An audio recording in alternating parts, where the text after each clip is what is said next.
canvas on which reality is painted. He's like the son of the king, and then it's like his story of him coming in and being like, well, he's doing all this terrible shit, so we need to stop him because the goddess is bad. So maybe we'll make the son of the religious leader, and that way he can be the son that comes and redeems himself on his father's throne. Think of me as a learning vessel for the community, and then build your own. I think that's the way it should all be. But anyways, love you guys. Enjoy the rest of your night. Remember, if you can't say fuck you to your friends, who can you say fuck you to? Fuck you! So I kinda just... I love The Office. Yeah, my parents absolutely fucking love The Office. They quote it all the time. Base Streamer is streaming once more. Welcome, welcome, Wormfish. How's it going? Yeah, we stream every single day. We have not missed a day since February when I decided that I wanted to stream every day. When there's like a large rebellion and then the smaller states pop up, it winds up in like 150 years being back to where it was because that's the natural organic rule. It's just at the time you have to get rid of those corrupt in power. In terms of power scaling, federal government with the least state and control with more individual with the most constitutional limits, of course. Yeah. Like California wants to be a sanctuary city, allowing illegal immigrants to not only stay but vote. Not gonna fly. And we got lots of voices! Or yes, we very much do. Don't you think so? I totally believe in you.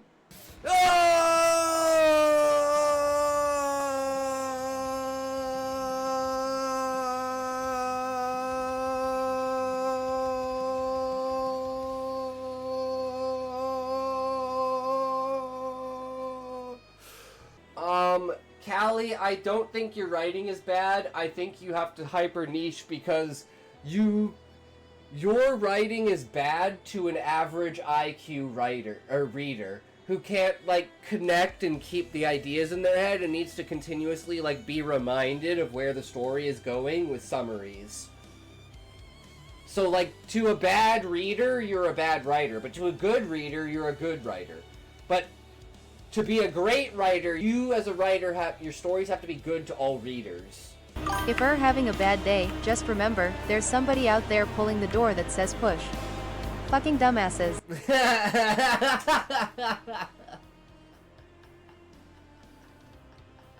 Why won't this fucking door open? Don't tell me this place is closed! Me be as worthy, father. You taught me well. Our ways be forever. The Kucha live long. Be Karlach, we be one. How goes? It's going. He walked around it, making sure the fire was thorough.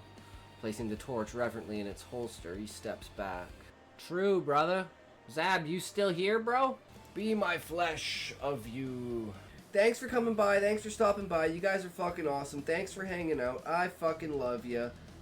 Remember, we'll be back again tomorrow, as always, every day. So, remember, if you can't say fuck you to your friends, who can you say fuck you to? Fuck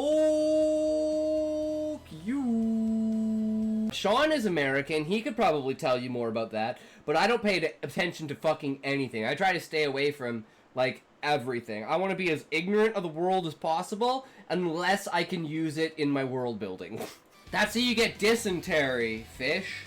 But yeah, the ability to describe, like, the world and the function of facilitating life through atomic and molecular structures and chemical designs, that shit has peaked me. That, or like, the neighbor staring at him has made him go insane, like the schizophrenia made his dad go insane. Like, that's where I think the story is going. That was the ASCII I got today when I jumped in, because he went live and I was like one of the first people in the stream. Civilization, not just human society, but all other societies inside of Starfleet to fall under something such as the Borg. On a scale, if humans have everything that they need and want, they are less likely to go against the system. And then that 5% that can't, you have a way to deal with that. Like in my book, the bottom 15. If you want to be addicted to drugs, if you want to be addicted to violence, if you want to be addicted to sex, go to one of the combinations of the bottom 15 and live out your fantasies away from society. And then all the people that are in that echo chamber can all meet together, and then there's no friction within society, because all the people that would cause friction have created their own society. On camera, while no one was noticing while they were going around the wedding, if you watch the tape, there's a tiny mini story going on in the background, and it's my dad's little sister going around setting, like, fires inside of garbage cans when she's, like, 4. Cripple, cripple, cripple, cripple, cripple, cripple, cripple, retard. I just subbed on your YouTube. Wait, you haven't been subbed on the YouTube, bro? I need to take care of myself. Not sure you deserved it, but yeah.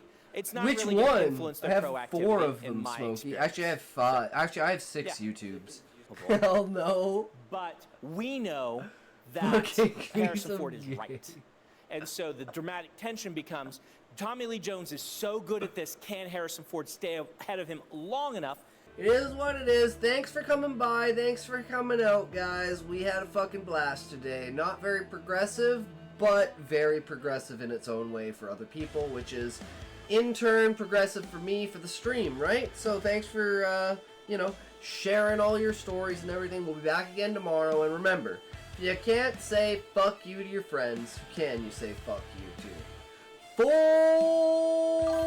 Fuck you! But this is like my general...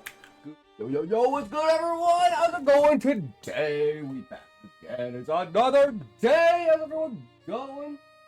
What you up to? What you got? What you at, broskies? Why is this...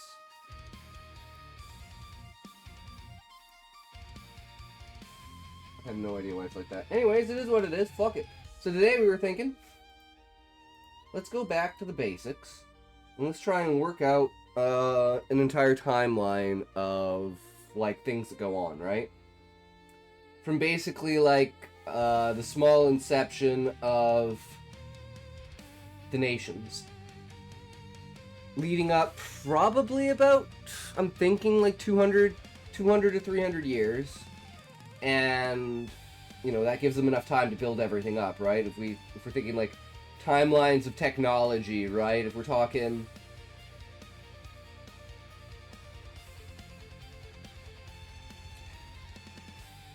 Because there has to be, like, a split at some point in time in the past, right? Like, has to be, like, a major event that happens in the past where it's, like, everyone kind of uses the miracles of the goddess and technology kind of hand in hand, right?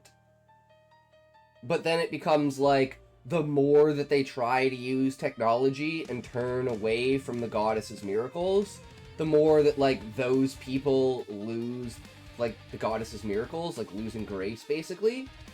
So there becomes, like, this split between the people that are like, well, we've got, like, wheels and, like, fucking houses and shit, running water and stuff. You guys got, like, hard work.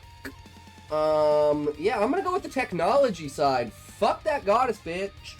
Right? She can take that shit away from me. No one can take my technology away from me, right? And there's people that are, like, groveling and, like, oh, we have to stick with the goddess, and the people turn away from her, we'll all lose our abilities. And that's kind of, like, where the original idea of, if we all don't work together, and we all don't destroy the heathens, the goddess will take away our miracles. And that's kind of been, like, the way that things are, right? And it's just a hysterical thing, but it is, in a sense...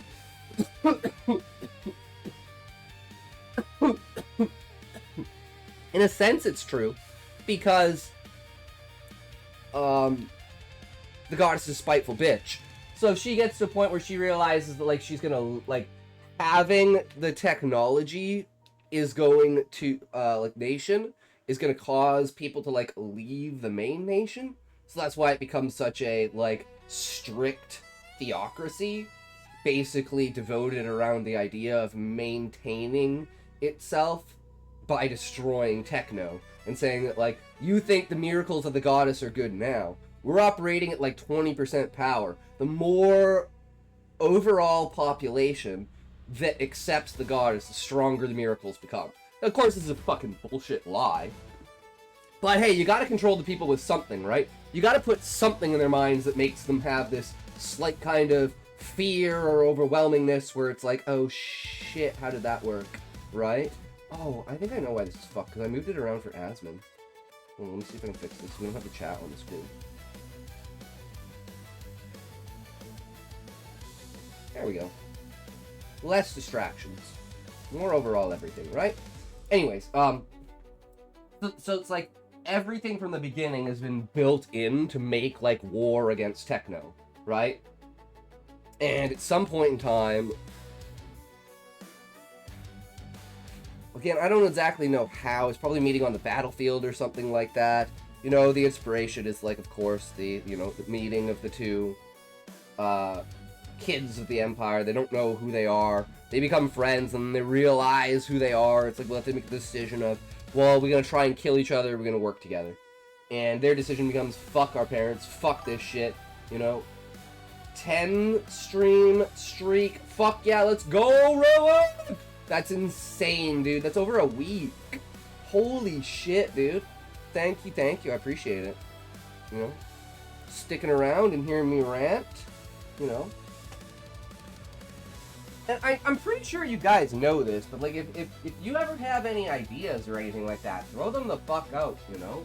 Like, if I'm inspiring you to go down a path or something, you're like, wait, you gotta do this and this, like the way that I do with your guys' stories, right? It's like, and like, what I'm like, I don't want to use the word disappointed, but I feel like I haven't like, should I record me playing Dead as Disco to Run, Wolf Run, or Scotty Under the Bridge? Why not both, Happy? Record the one for Scotty Under Bridge and I'll turn it into an intro, and then we'll do like the normal, like, stream highlight reel on the starting screen, and then we'll go immediately into, thing. Because I want to get, like, seed dance, and I want to figure out how to do that shit. I want to lock in every scene, and I want to turn it into a fucking AMV, right?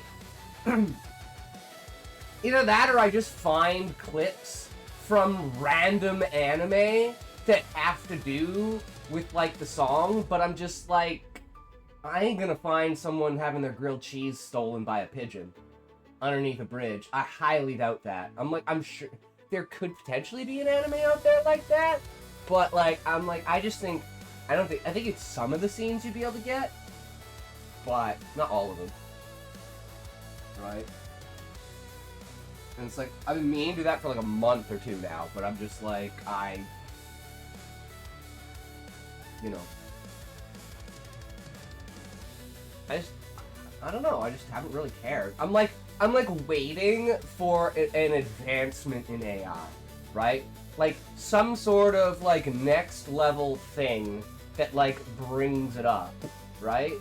Because it's like, I mean, look at all the things that, like, for instance, because this is what I would want to copy, right?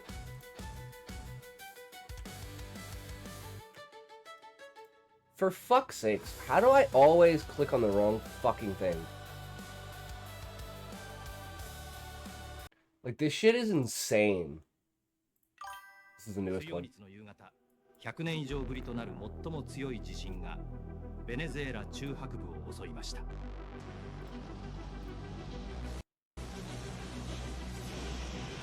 3, 2, 1, talk!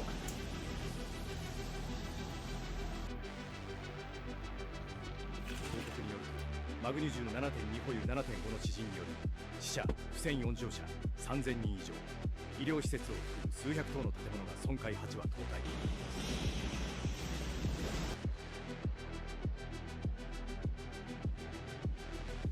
アメリカ海兵隊は地震の被災地支援を継続するとともにベネズエラの被災地域へ救援物資や人道支援を届けています。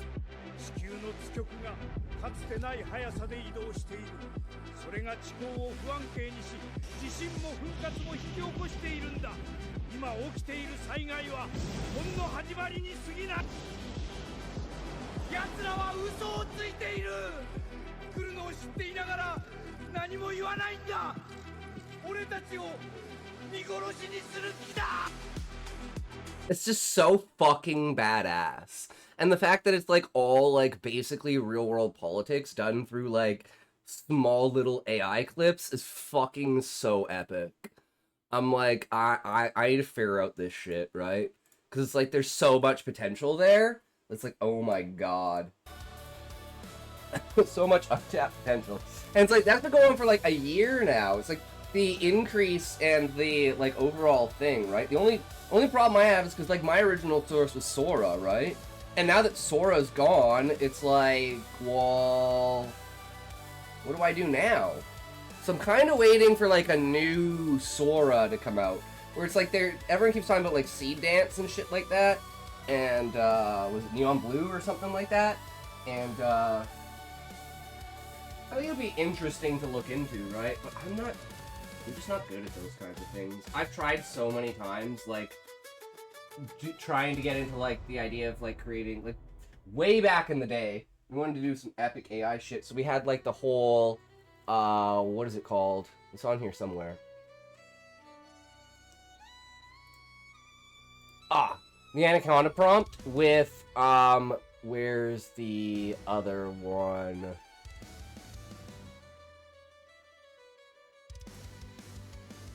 Yeah, what the fuck was it called?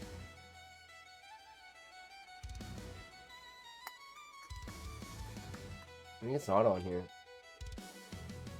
Cause it's like through a prompt on here. Is it on Conda? Oh, Comfy AI. That's what it was.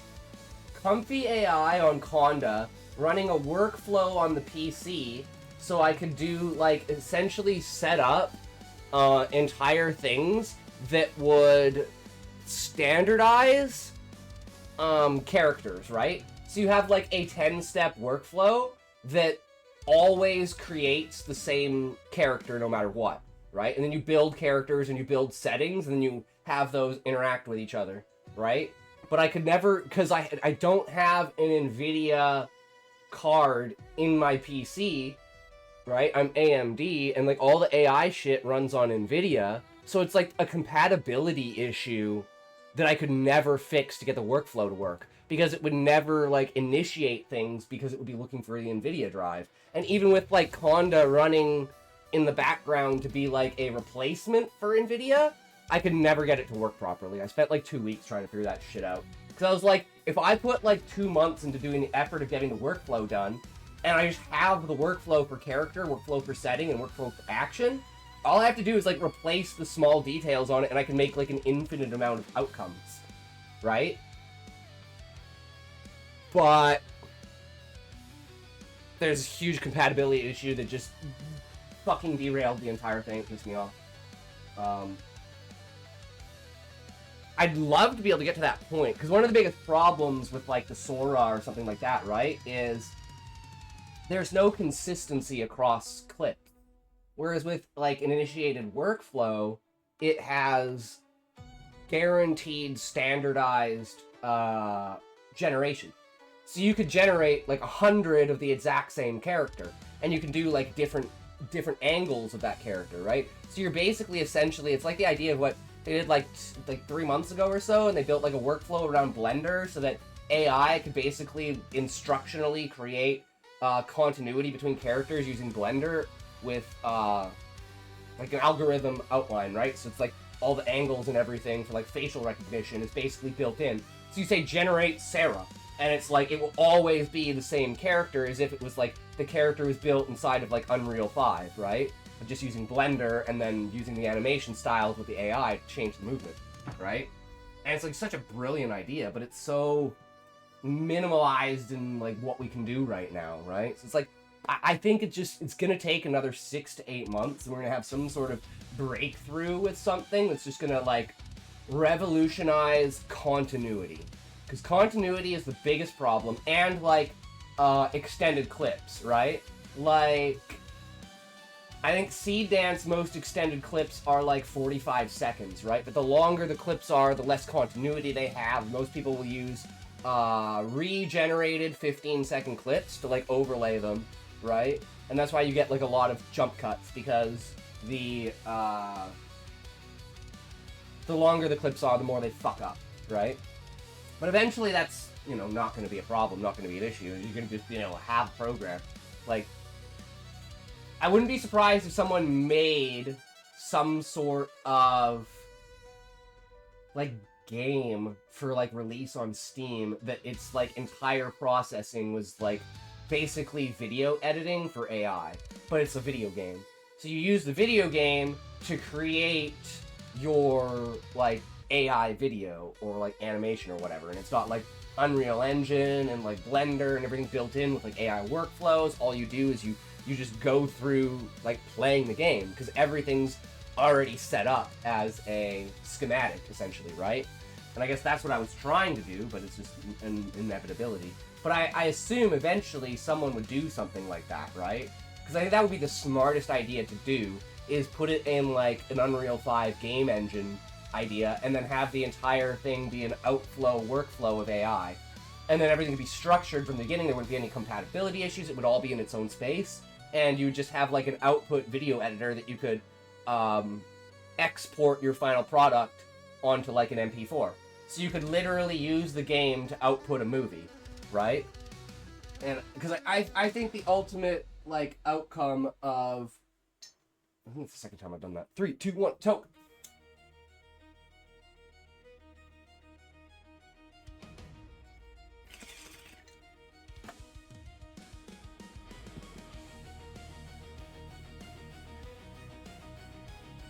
The ultimate outcome of an automated system is a video game.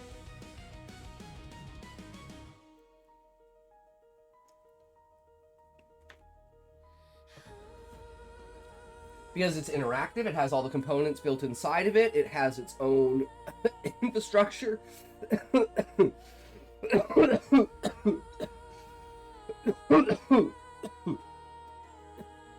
then you would just have, you know, inside of that, your entire system.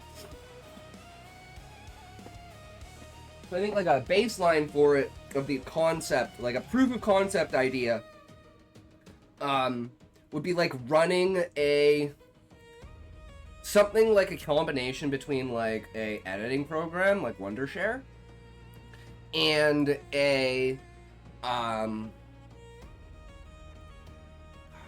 like a toolscape, where you have, like, assets, right? And then you can assign assets in certain ways to be, like, inside of the workflow, right? So it's like, well, I want to generate a truck. And you take, like, the asset of that truck, you put the truck into the workflow, and then you say, like, modifications, then you change what you would want from, like, the original asset of the truck. So you find something similar to what you want, and then you would modify it and then put it in. And then it would just create, like, an infinite amount of assets for you, and then you could direct that through scripting of how to interact. And you'd literally be building, like, scripted NPCs as, like, the characters in the movie, or whatever you're trying to make, right?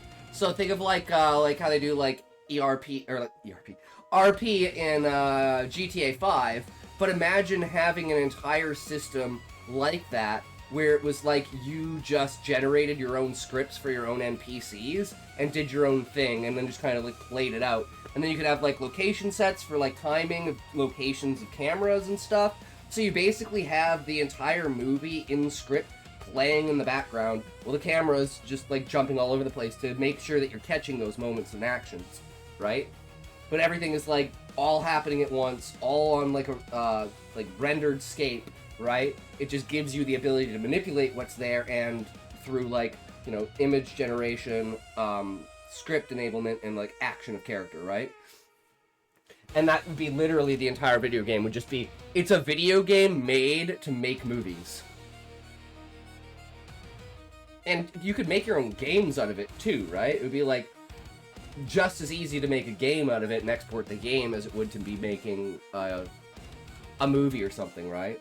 And I think that's like the ultimate version of, like, you know, you sit like an 8-year-old down in front of it and it's like fucking Minecraft to the goddamn extreme, right?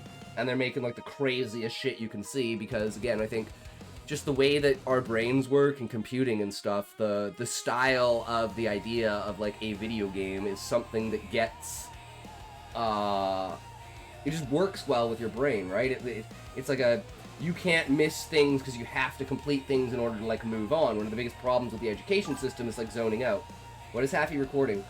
He is recording himself playing Dead as Disco, which is like, as far as I know, it's like Osu. Like, it's either a you know, you're like DVRing with your arrow keys, or like you're moving the mouse around and clicking. And so he put you can put any song you want in the background, right?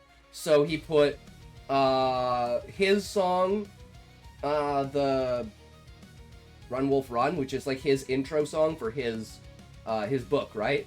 And then Scotty Under Bridge. So if you've never seen Osu, this is Osu.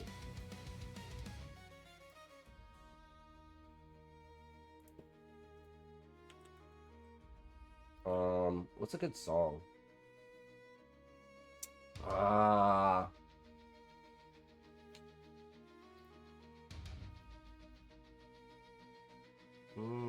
Where's a short one?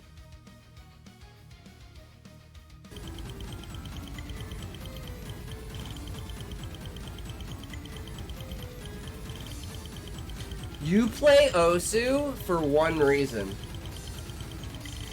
So that when you play StarCraft, you never misclick. I played Osu for like 6.5 years to like perfect my clicking skills, so when I click in StarCraft, I don't misclick.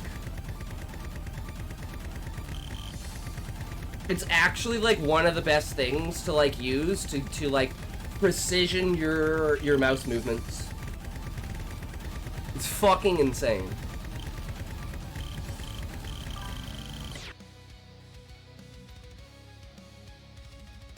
I'm not that good. I haven't played forever, but I mean I can do like medium style shit.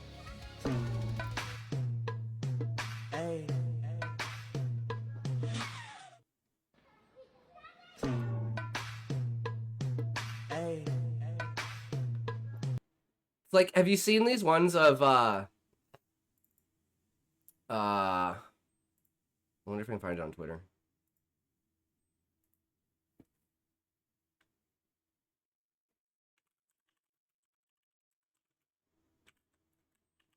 I don't know if I can find it with this, but it's like some guy, it's like, oh, where is it? Okay. Gold HP helmet. For fuck's sakes. Shit is so fucking funny if I can find it. I don't know why it's giving, like, what? No. I don't understand this. Okay, hold on. Let me just go to Google. Just be like, video of guy who's installed a gate C bikers. I don't know if I'm gonna be able to find it. So this one? Yeah!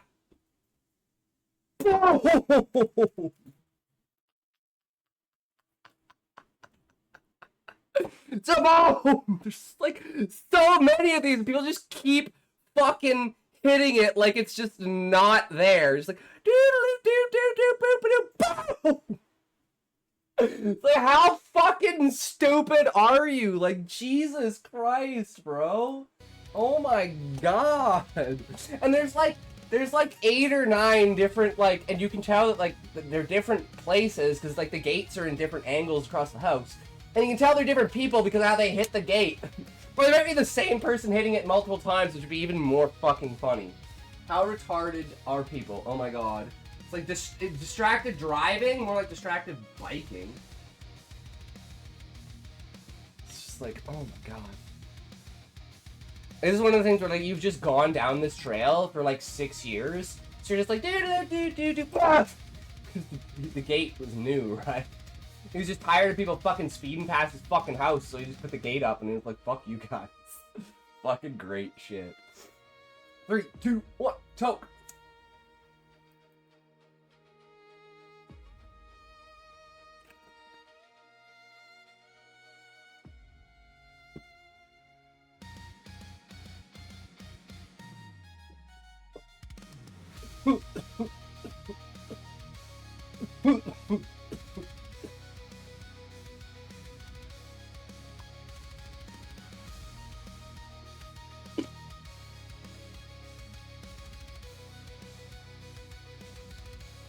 Alright, we're gonna have an ad in a sec here, but let's see if we can set up this idea for a timeline. So let's say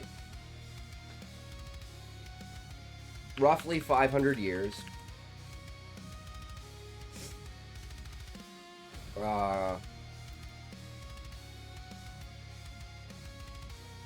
The two nations lived in harmony.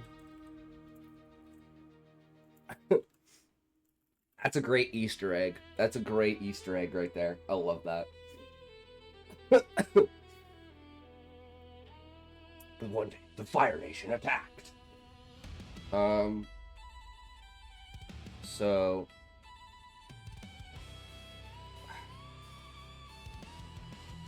should they be two separate nations? Or should they be one nation that's split in two? Which means, because I'm thinking now, hold on. What if Menos was actually the original city?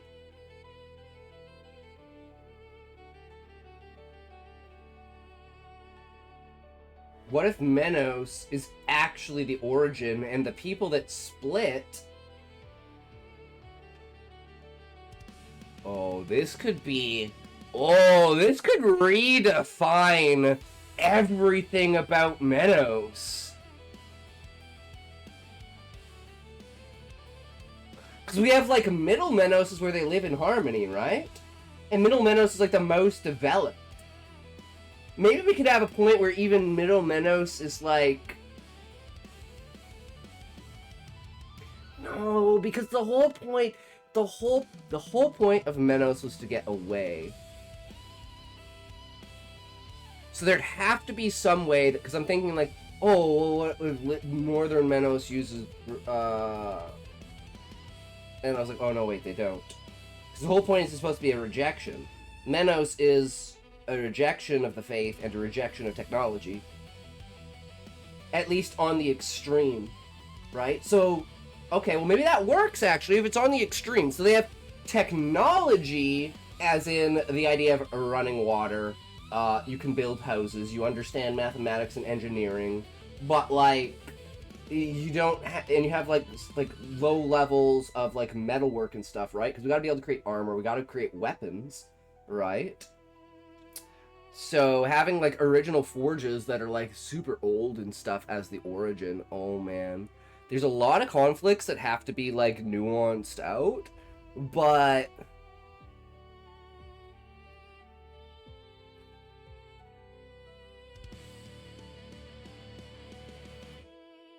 so there's a certain level of technology where everything stops. And that would have to be somewhere around, like, the...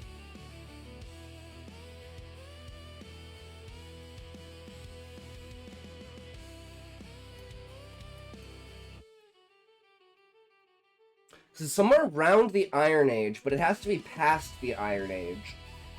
Right? Like, they have to be, like, doing other kinds of things, right? Like, iron is, like, the first step, right? Because it's, like, composite material. Two base elements reinforcing each other to create a stronger element. So...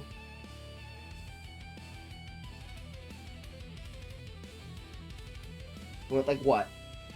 Copper and tin to bronze, right? And then your bronze is strong enough to work with iron, right? At like a minimal level. Because like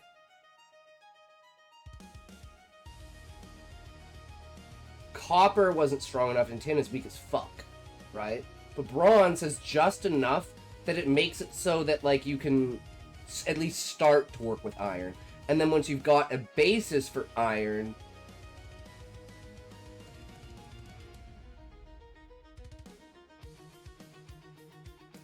So maybe it's like a... Because they understand the concept of bronze, right? And now they can work with iron. But they're not at the level of steel yet. So it's like they understand they can use things to reinforce. I'm actually curious. How do you word this?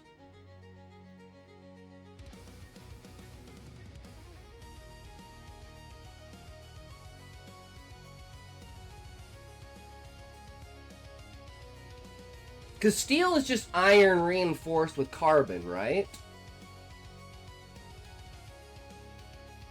I feel like I'm retarded, but I'm like, that's what steel is, right?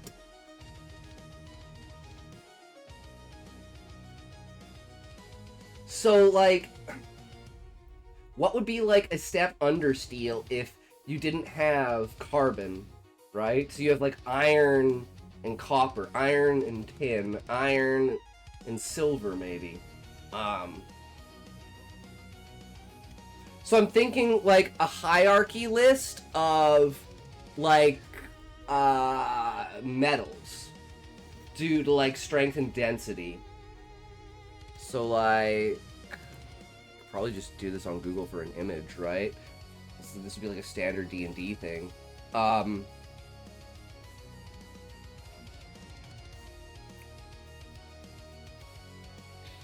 Full list of metals.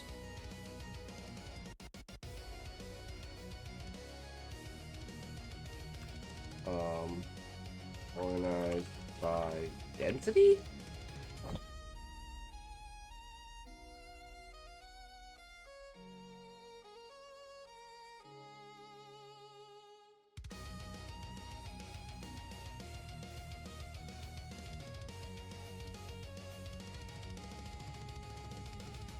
No, I don't think density is the right one. Maybe, like...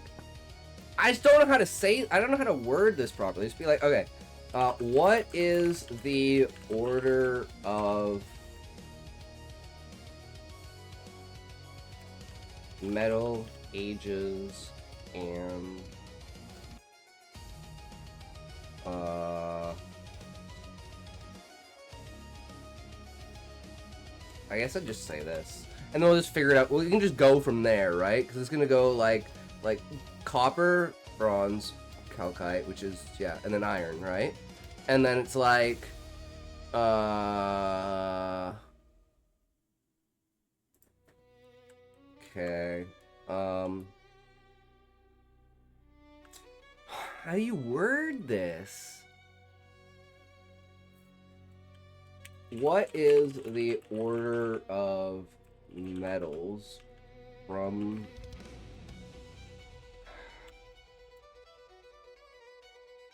like weakest to strongest?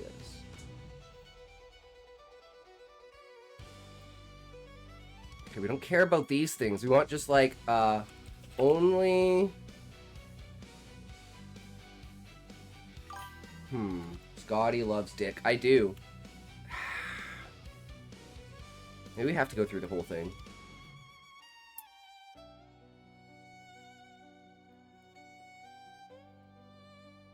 Oh, there's also... Oh, that's brass is copper and zinc. Bronze is copper and tin.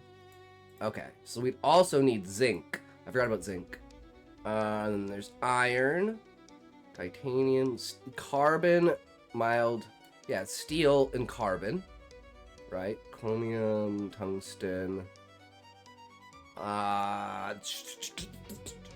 Okay, what do you get if you mixed bronze and iron as a prelude to steel with an absence of carbon? Like, would it be stronger or would it weaken? Because I know adding certain elements together would weaken certain things. So, like, Mixing copper or mixing bronze with iron without any carbon does not. No. We don't want to produce steel. We don't want to produce steel. We want to make an entirely new element. No, we want to make a new element that is iron and bronze. What would that element be? Well, it wouldn't be an element, it would be a composite, but yeah. Why not? Elements are pure. Okay, well, it's the word. This is what I hate about wording, right? Okay. Thinking creativity hypothetically for this is world building fiction or fun metallurgy. You could name it. Okay, well, so like a combination of bronze and iron in the real world just doesn't exist. Why? Is it because carbon was just easier with steel? So we just, like, skipped over it? Yes, combination of bronze and iron do exist, but they are not common as a major alloy, and large mixtures are usually avoided. Here's why. They do exist. Many modern bronze alloys intentionally included a few percentage of iron. 1 to 6 examples. Aluminum bronze. Okay. Manganese bronze. And some high-strength tin bronzes. Okay, historical bronzes, something... Sometimes had accidental iron from impure ores. Why it's not common. Better alternatives. Practical issues. A true high iron bronze iron alloy does exist in each modern applications. Mostly as strengthened bronze, but it's not widely used or historically prominent because it doesn't perform as well as either good bronze or good steel. So bronze and iron together is,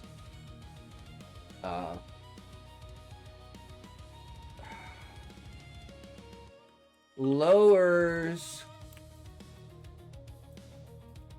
the quality. Yes, in most cases, mixing bronze and iron together lowers the overall quality. Okay, brittleness, uneven structure, worse corrosion performance, no major benefits. Okay, so in a fictional sense for world building in Stoner Girl Evolution, I'm thinking something like the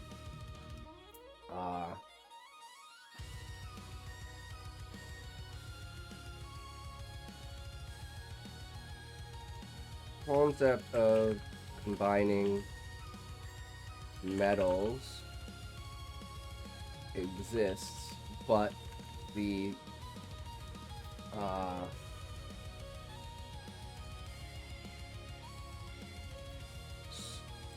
discovery of, how do you say this? Like, because, like, you would have carbon from ash, right? So you just need to burn stuff and add the ash into the iron. It's like a super easy process. So it's like, maybe this isn't even worth going through, because, like, I'm trying to find something that's under steel, but steel is just so easy to make once you understand what it is. So let's just say, making basic steel is as easy as coating iron in ash.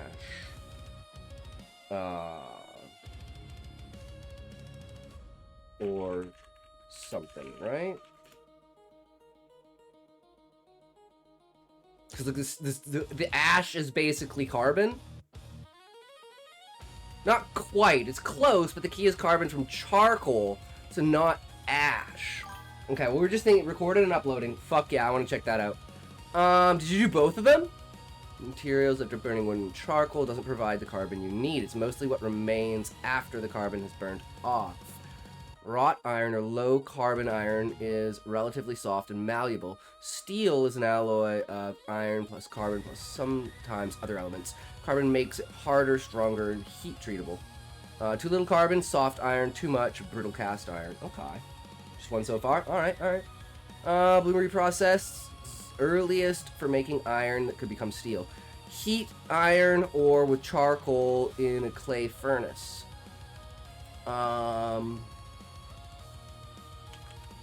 So if charcoal is not available, how effective would ash be? I just got into the ridge, but keep in mind, I don't promise a hitless run. I'm not goated. Well, fair, Happy. Absolutely fair. Wood ash is a poor substitute for charcoal when trying to make carburized steel. It won't be very effective at all for turning iron into usable steel. Low carbon content, mostly minerals. Okay, okay. No strong carbonizing reaction. Real world tests and uses. Annealing medium. Bury hot steel in it for slow cooling, similar to vermilicite or sand. Okay. Make your own charcoal. Pit or drum method from hardwood. Use bone meal and charcoal scraps. Or organic mixes like leather horn scraps. So it's the type of ash. Okay. Don't count on wood ash to make basic steel.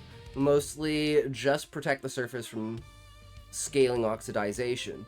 A bit while you heat it without meaningfully increasing. So coating iron and ash could prevent or slow down rusting. I mean, like, reasons why you would want to do this, right? This is essentially my way of researching, right? Of seeing, like, what is the closest thing to reality, and then saying, how can I manipulate that with, like, how people work with things, and, like, thought processes to create a scale event of, like, this doesn't work, you know, like, experimentation, right? Like, this one didn't work, okay, well, what about this one? This one didn't work, okay, well, what about this one? This one didn't work. And the entire thing has to be, like, an accident at the start, right? It's someone made a mistake and poured the wrong thing into the wrong place, and that's what made the thing, right? And it's like, there is a certain level of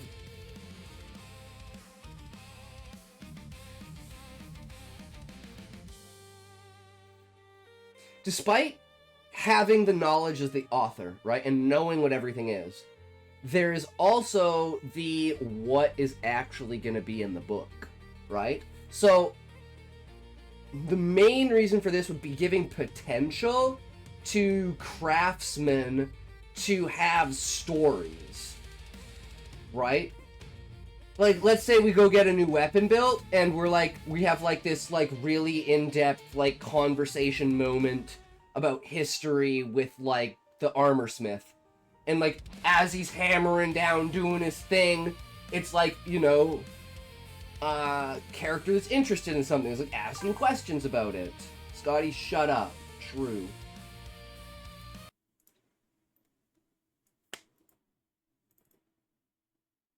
Rating places I put my balls. Not that my balls are very big, but yeah. What the fuck is that? I have no idea what that is. Is that hot or cold? Spaghetti bolognese. Well, that's not going to hurt, is it? So. Oh god, is that a beehive? Oh my god, could you imagine the pain of the fuckers stinging your bollocks? Nah.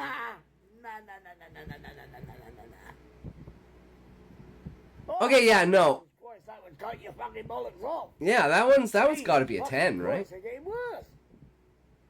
He put it under. He put it under. That's ice, right? Oh. That's boiling. No, hot oil. No. Why do you put that one as 10? Dude, the one that cuts your balls off, the grinder's gotta be 10. I'm so confused. He was just. Hey, you're number one, because that ain't gonna fucking hurt too bad. No, I've done that. I mean, what?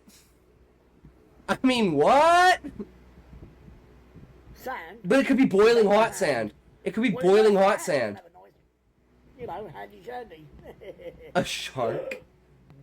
Rating places I put. No, man, the grinder is, like, everything else, at least, like, your balls could potentially survive. Dude, the grinder, like, you're gonna get your balls ripped off, and you're just gonna die. Right? Almost. Alright. Yeah, it gives moments for the characters to have, like, history stories or something like that, right? That gives you a feel for that the world is better than it is. This is Sparta! Alright, let's see what kind of animal I am. All right, what animal is my twin? Do me right.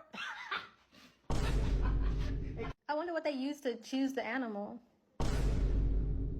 It's the hair. I do. I think I do look like that. Oh my gosh.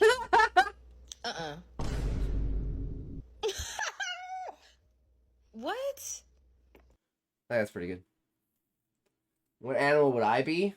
Let's see, guys. What animal would I be? It'd be like between like a mole rat, a rat, or a fucking no,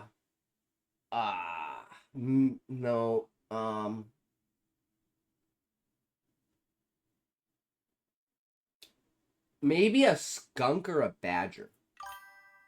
Possum, maybe, yes. Yeah, something like that.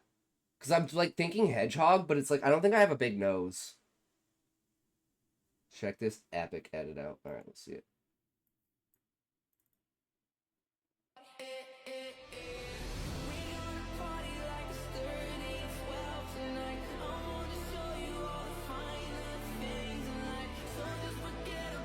Wait, is this the one where he doesn't save her and she fucking dies?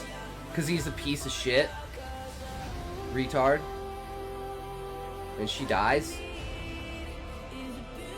Yup.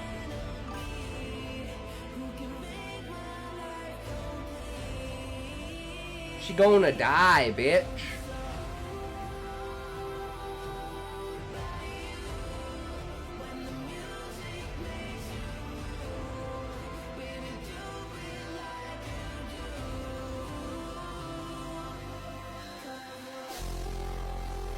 Damn, bitch! She dead, motherfucker!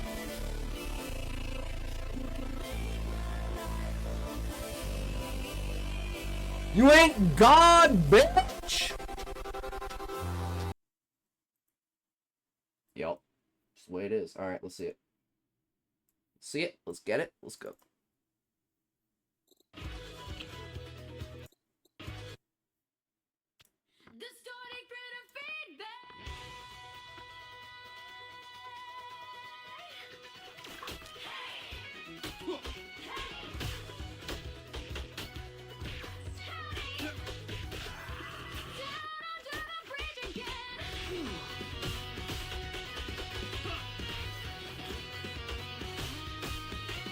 How's that new laptop treating you happy?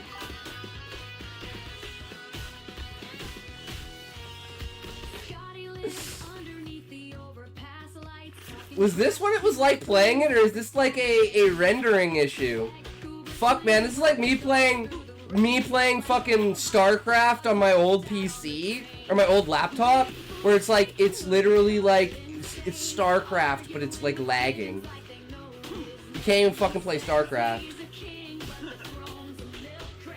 Because this looks like this is like maybe 8 FPS. Like 8 to 12 FPS, I would say. And I'm like, how do you even play the game at this FPS? That's why I'm like, I assume that like, you're playing it at like 30 to 60 FPS, but something went wrong in the rendering that caused this like lag spike. Right? That lowered the FPS overall. This is like your standard 10 FPS. So that could be like a reason for like how you rendered it, or like an upload reason, right?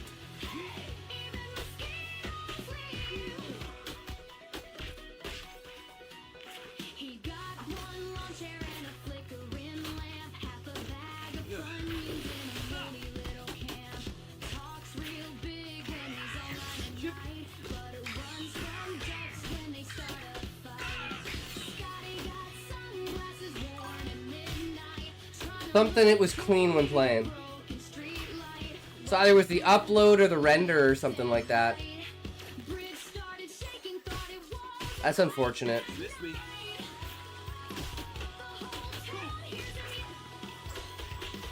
Oh, Happy. Did you let it fully load out? This might be an SD version because it hasn't... It usually takes like 10 or 15 minutes to like render the HD version of it. So this might be because it hasn't had time to do HD because you just uploaded it.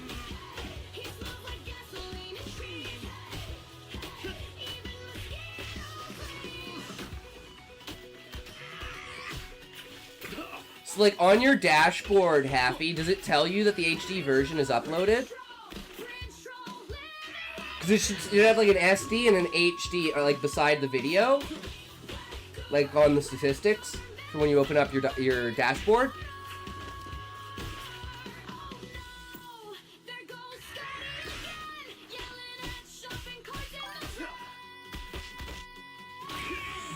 Because this is a 5-minute video, right? So like the HD version might take a little bit to upload.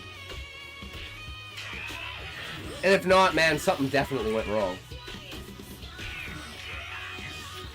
Because the sound is fine. That's what's the weirdest part. Is the sound is perfect. But it's like 10 FPS.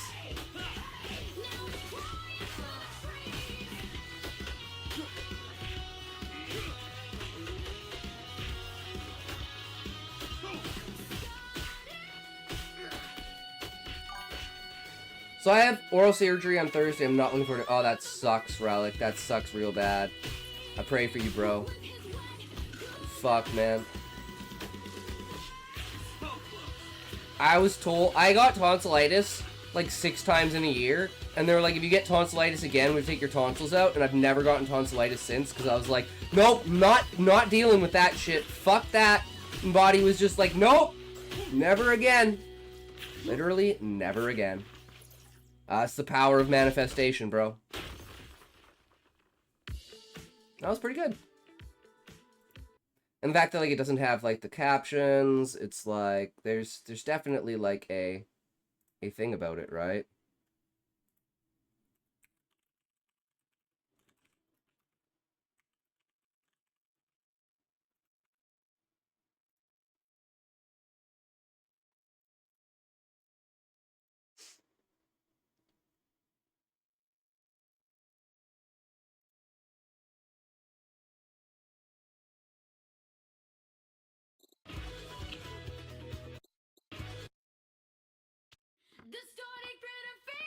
Still super like I don't know.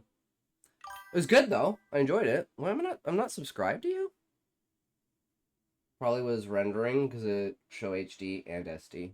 Yeah, because like if you go to hold on, let me just go home and click on the actual your videos.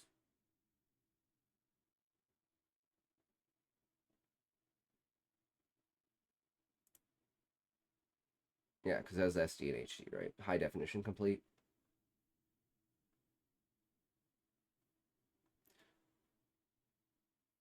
When you play the video back yourself, Happy. When you play the video back yourself, is it like that on your own PC? Right? Like the raw recording versus like the render output. Right? Because I'm guessing you did some kind of editing with it because there's no, you know, press record, stop record bits at the end. So it's been edited in some way, right? For the tips. Oh. Oof.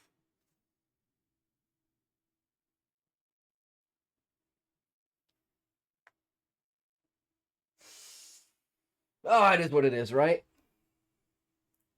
But yeah, so I want to have this information in the background because I want this to be important to connections to the armor and the weaponsmith and other people that are creating stuff, as well as like the evolution of technology, where things are at, so you can have like an idea of how history works.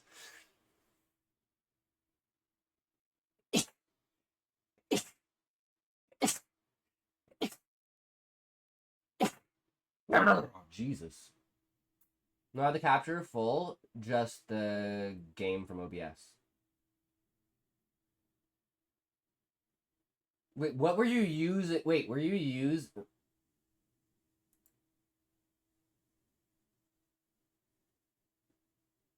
Yes, it absolutely could.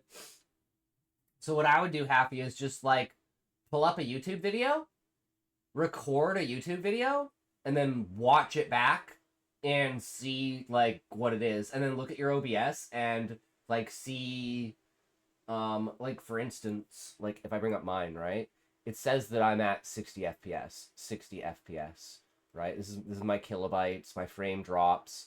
This is the computer usage, and this is like the overall FPS, right? And then this is like the version of Stream Elements that I'm using. Right? So it's like, does it say 60 on yours? And does it fluctuate when, because what'll happen is like it'll say 60, right? And then you go to like open a video, and as soon as you start playing a video, I mean, I have a video here. Why am I even trying to open a random video when I have a fucking video here? And then The man might simply have tossed your a FPS toothpick into a drop. glass box. The next second, the toothpick grew countless times larger and became as powerful as a missile. It instantly blew Why apart fuck the did pack it of log wolves me chasing out? the beautiful woman. Then the man threw a leftover shrimp claw into the glass This box. is ruining the shrimp entire claw video also 'cause grew it fucking countless logged times me out larger. for some It was fucking enough to reason. feed the tiny woman for hundreds of years. The day before the man simply tossed a toothpick into a glass box. The next second, the toothpick grew countless times larger and became as powerful as a missile. It instantly blew apart the pack of wolves chasing the beautiful woman. Then the man threw a leftover shrimp claw into the glass box. The shrimp claw also grew countless times larger. It was enough to feed the tiny woman for hundreds of years. The day before, the man had spent $800 on a glass box from a street vendor. The seller secretly told him the glass box could project three-dimensional images. Sure enough, after the man brought the glass box home, he saw a woman inside being attacked by wild wolves. The man was instantly shocked, causing the toothpick to accidentally fall into the box. The next second, the toothpick crushed the pack of wolves flat. Unexpectedly, another pack of wild wolves soon surrounded the woman. The man scattered a handful of toothpicks into the box. The toothpick slammed into the wolves like meteors falling from the sky. The woman believed the God was secretly protecting her. Rods of God, bro. What do you mean? That's rods of God, man. Shrimp claw into the box. The woman They're was more astonished when she a saw rod it. She of could not God even of split the shrimp claw tungsten with her sword. of The man told her to step back. like Then I he think it's reached into the 6 box inch and crushed the shrimp diameter claw. The and man 10 used a feet magnifying long, glass to has observe the what was same happening inside. impact When he saw the like woman as actually like a eating the nuclear shrimp meat, bomb. he realized the That's scene inside the stronger box was than not a like the projection, Hiroshima but that a bomb. miniature world truly existed Without inside. Suddenly, a sandworm charged toward the without woman. She leaped into without the air any and drove her nuclear sword into the fallout. sandworm's body. The sandworm thrashed violently. It quickly threw the woman to the ground. The man then took apart a lighter and lit the sandworm on fire. A bolt of lightning struck the sandworm in the miniature world. The woman saw that the god had saved her once again. She said she wanted to give him a gift to express her gratitude. Take a The man tits said he wanted a out! flying sword. The woman placed her treasured sword on the ground, but the sword was too small for the man to pick up with his hand. So the man found a pair of tweezers. Then he reached into the box with the tweezers and picked up Why the did he sword. pick up As the soon as man girl? placed the sword in his hand, the next second the sword suddenly grew larger. The man realized the miniature world and his own world seemed to be connected. He told the woman he had to leave for a while. Then the man took the sword to a mountain. He remembered that the woman's sword had magical powers in the miniature world. So after the man stood on the sword, the next second he used his mind to make the sword carry him into the air. The man I mean, yeah, sure. I mean, that's like a progressive story outlook, right? Have you ever done that kind of stuff where you just like basically blank pocket, you have an idea and then you just go crazy with it and you basically close your eyes and just fucking type? Koreans and their weird movies. Wait, is that like an actual movie? Because I'm like, this is usually what we get, right? I wonder if I can get it.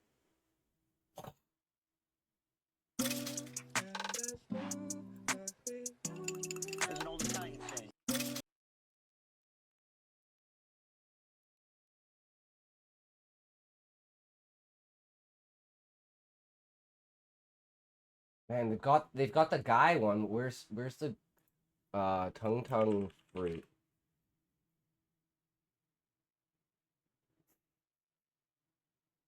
Yeah, this shit is the fucking best. Let me see if I can find one with like the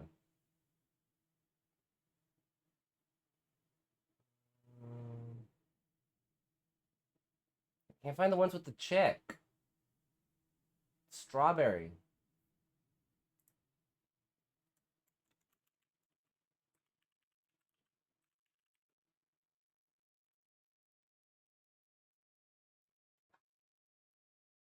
Can't find it. TikTok video.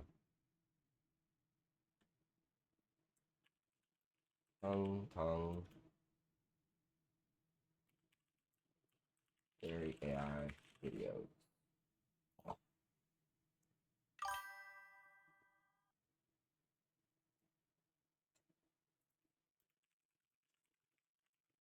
Maybe it's Tongue goes on a date? Fuck, I can't find... maybe this is it? Because it's like he marries her and then like has kids. I will trade my child for this royal baby so that my child... I don't know. Can't find it. Do and run, wolf run now. Nice. I mean, it is what it is, right? We try and we succeed, or we try and we fail. It is what it is. Anyways, I gotta grab a drink. I'll be right back. Ooh.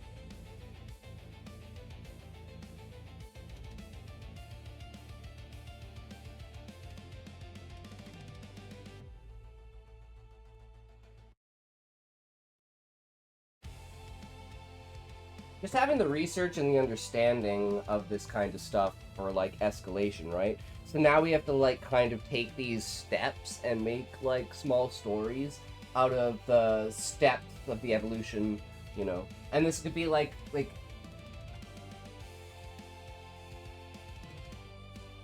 want this to be, like, a story time moment. Like, every time you, like, go to the forge and you, like, upgrade your items, it's like, I want you to, like... look forward to the fact that you know there's gonna be like some sort of like the old armorer guy is gonna tell you a fucking epic story about something.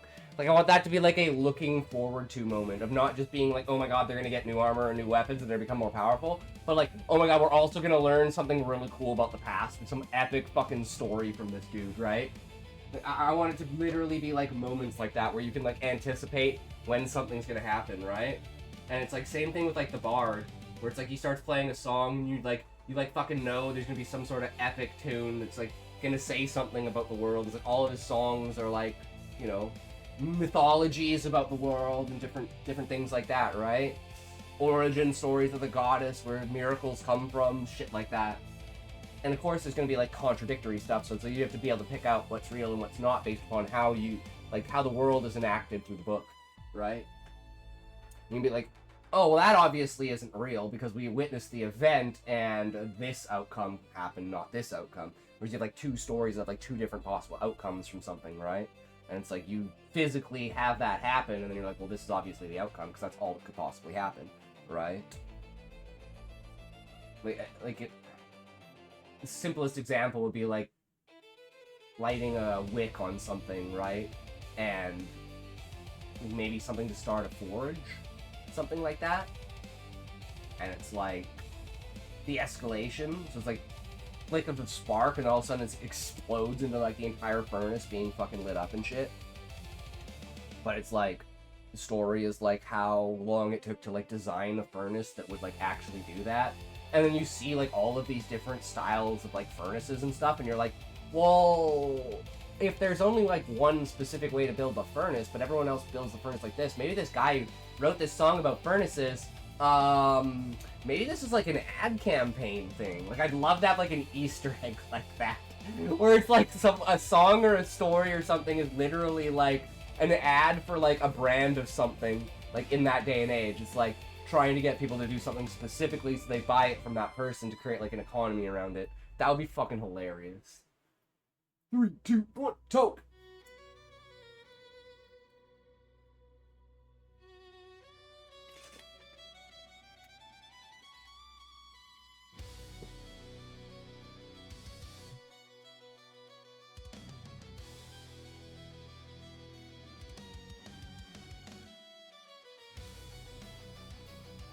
Okay. So, having Menos as the original city that everyone left from gives the...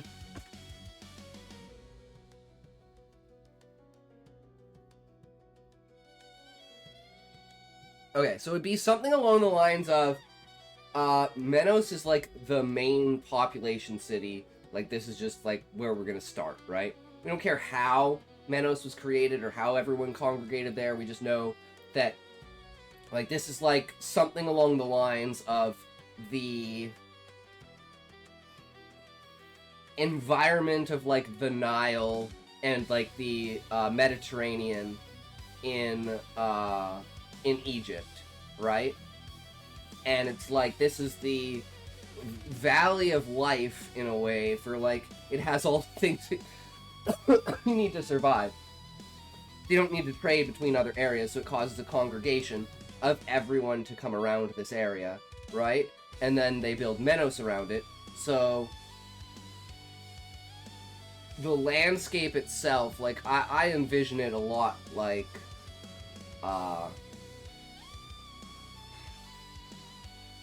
like an intermediate, like on one side it's like desert, on the other side it's like plains, and it's like this like in between kind of thing, right? Where it's like your plains are on the side of like the river, and then your desert is on the side of basically just like fucking desert and shit, right? There's nothing out there. But the thing that's out there is like natural resources and stuff, right? So that's the main reason for it, is you have survivability on one side with like, you've got water, you've got food, you've got farming and stuff.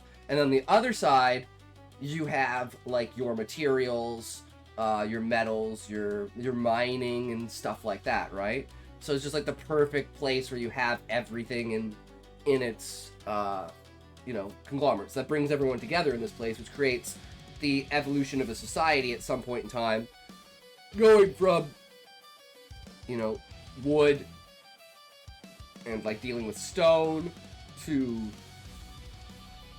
getting into like the metal age, getting bronze and copper, tin, zinc, brass, right?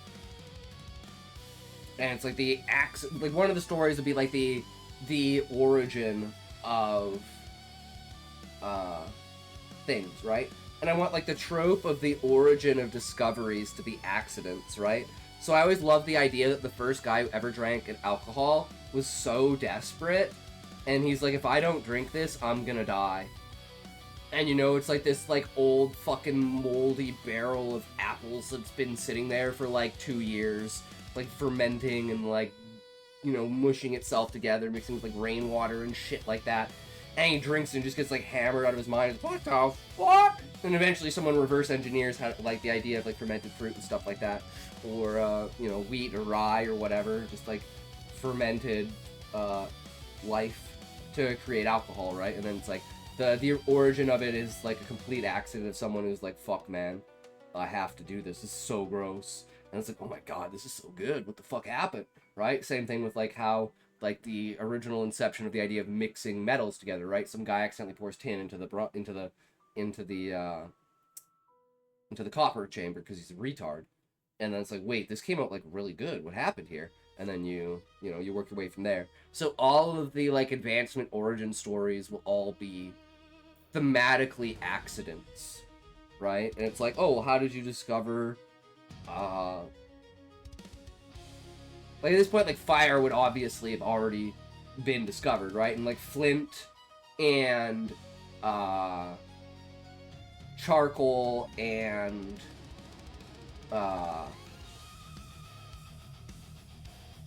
hold on, actually I wonder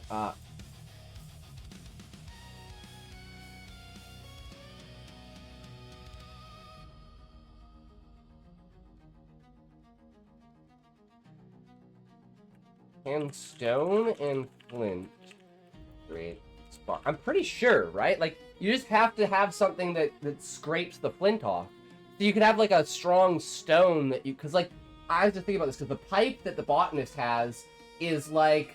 It's based off of Hans Landa's pipe. Like, the fucking, you know, the wide top and everything, except it's, like, it's stone on like an inward angle kind of thing around the top. So you take the flint and you spin the flint around it while you're sucking in, and it pulls the sparks down into it and lights it. Yeah, striking stone and flint together can create sparks, but the results are usually small, short-lived, and not very hot compared to modern methods. It's possible in a basic way, especially in survival.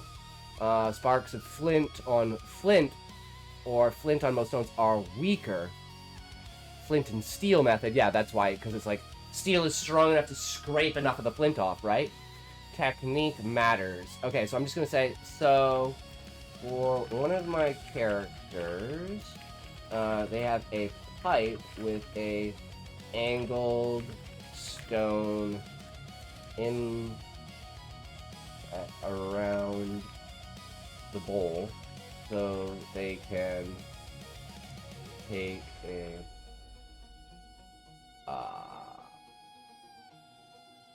sharpened piece of flint, circle it around the angled stone, creating sparks as they inhale, pulling sparks towards the herbs inside the pipe. Would this be effective to light dried herbs or something? Is this actually practical? I never thought about whether it's actually practical. It seems like it would be. Like, it's a technological marvel in a way, right? I'm like, you wouldn't need that many sparks to, like, light the bowl, right? That would be my assumption. But then it would be like, maybe it would have to be a certain kind of stone? Like, what kind of...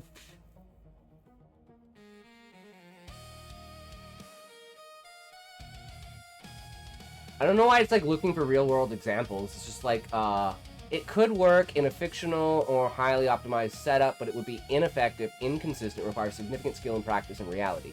Concept is creative and atmosphere for a character. I think primitive, realistic, ritualistic, or low-tech vibe, but physics and fire starting realities make it more of a cool but finicky fuck method than a reliable everyday lighter. Sparks from flint, angled stone, sharpened flint, scraped or circled against a hard stone, especially if the angled inlet stone is pyrite or marcasite or similar iron sulfide material, can dislodge tiny hot particles that oxidize in air and produce visible sparks. This is the ancient strike-a-light method, predating steel.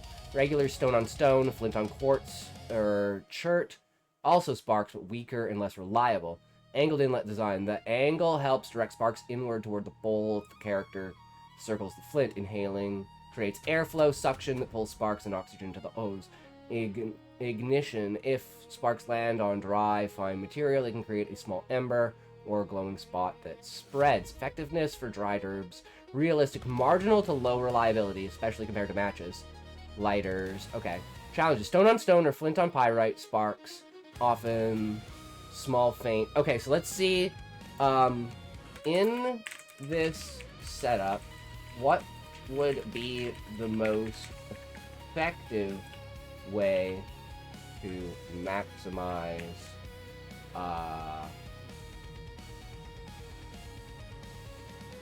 sparks and heat?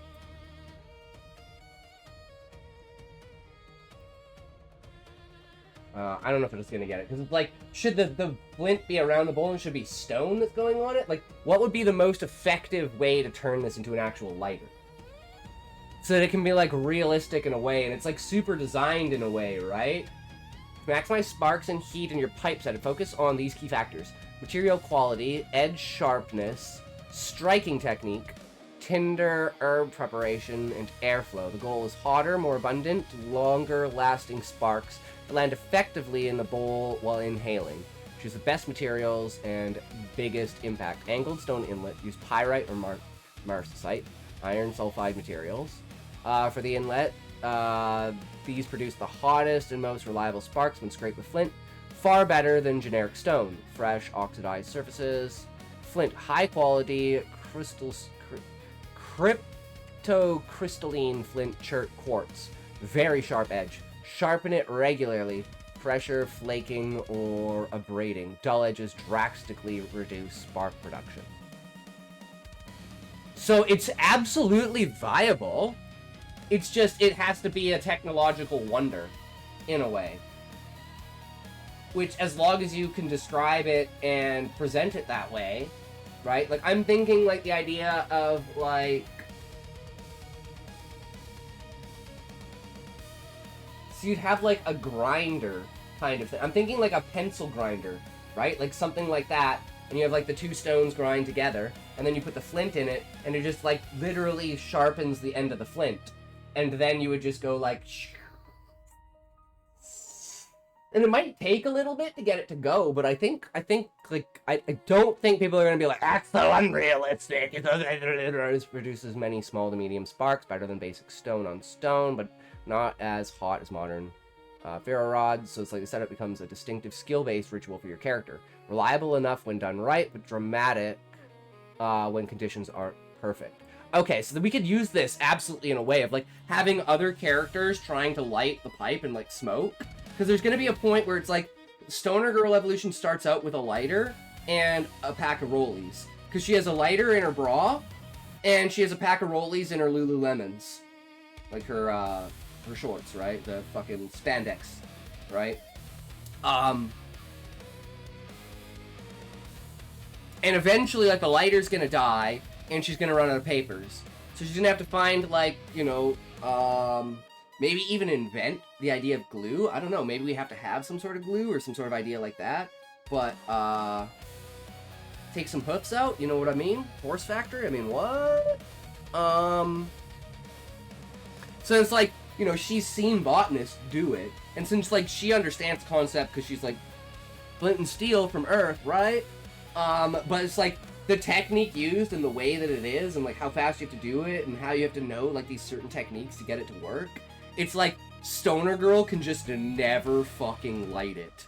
And this is gonna be, like, there'll have to be a point of, like, contention in, like, the future when it's, like, you know, she's in, like, the middle of battle, and it's, like, she needs to light this shit, but, like, she fucking can't, right? And it's just like, oh my god, just, like, panicking. So, but we do need to figure out something else that is also, a heavy state of, like, lighting, right? Like, I don't know exactly what it would be, but it would be, like, the idea of, like, a flint and steel with, like, a piece of wood on it, right? With, like, a leaf or something? And you would have, like, multiple of these, and they would basically be, like, matches, but, like, you don't have, like, the powder, right? So you'd have to have, like a dried leaf that could catch fire with some sort of, like, mechanism on it that you could, like, strike it, right? So maybe you have, like, a stone inlay over top of, like, a leaf branch on a dried leaf that you strike and then it lights. I don't know what would create, like, a pseudo match in a way, or, you know, something like that. So then it comes to maybe, like, having something like a lantern that, like, you would have to, like, light it before you began your adventure, right? And then you have to make sure that it, like, stayed lit, and it could be, like, a candle in a box, right? And then you could, like, take the lid off, and then you could use the fire in order to light it. So it would be, like, a portable, consistent fire source, right? Because you need something that was, like, quick and reliable, which is why the lighter is such an important thing to have and not consistently use, because that'll be like an escalation of power at a certain point where it'll be like, oh shit, we're in the middle of a battle, right? I need to light like 4 joints at once, pull out the lighter and just like instantly do it. And that's like the using your ultimate move kind of idea, but you only have a certain amount of fluid in the lighter. And it's like, is the lighter gonna be like a mini like this? And how full is the lighter gonna be, right? Like, there could be some issues with this. But there's also the fact of, right, if she has a lighter, even if... That's a bad example. Even if... Wait, there's stuff in that? That one actually lit. She technically has a flint and steel without that, right? But have you ever tried to light a joint with just the sparks? I'm like, these are all dead lighters. Why do they keep coming to life? They should all be dead, motherfuckers. Or I just didn't kill them enough. Either way. So it's like, hey, I know I have emergency lighters. So there's kind of like even without it, she still has the spark, right? But if you know how lighters work, if you've ever made a flint bomb, you know that there is actually a limited amount of flint. I don't know, like, how many flicks you would have to do to get rid of the flint. I don't think it's actually practical, because, like, even, like, 1,000 flicks of this would be, like, a millimeter of flint, maybe 2 millimeters of flint, and there's probably, like, half a centimeter in there, so you need, like, 4,000 or 5,000 flicks. I think. Maybe even more. I wonder what Grok would say. So, like, how many flicks of a standard lighter would it take to use up all of flint inside it? Again, I assume like 5,000 or 6,000. It could be 20,000. It could be 40,000. It could be a factor of like so high that it's like it doesn't matter. You're using so much of a spark at a time that it just doesn't affect the flint at all. Roughly 5,000 to 10,000. I was pretty close. Or more, but the fuel usually runs out first. Yeah, standard disposable lighter, a fuel size bic.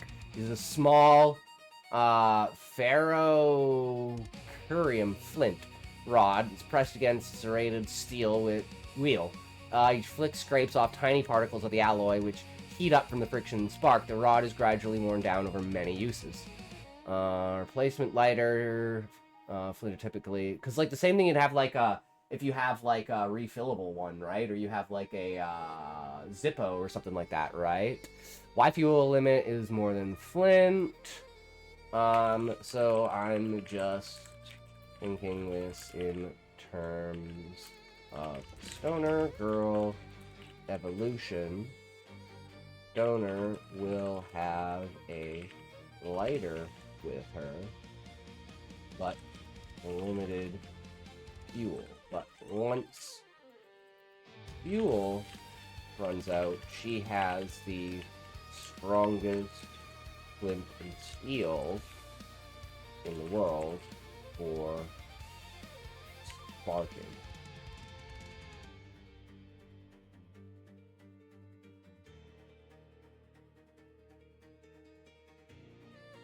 So, based on these numbers, it would be almost impossible for her to use up all the flint. Assuming, say, 20 flicks a day, right? Like 1 an hour, maybe. Sometimes it would be more. Yes, exactly. It's basically impossible for her to wear out flint under normal use. Okay. Yeah, because it'd be like, it would take so long. Standard Bic flint, 10,000. So 5,250 days, 8 months.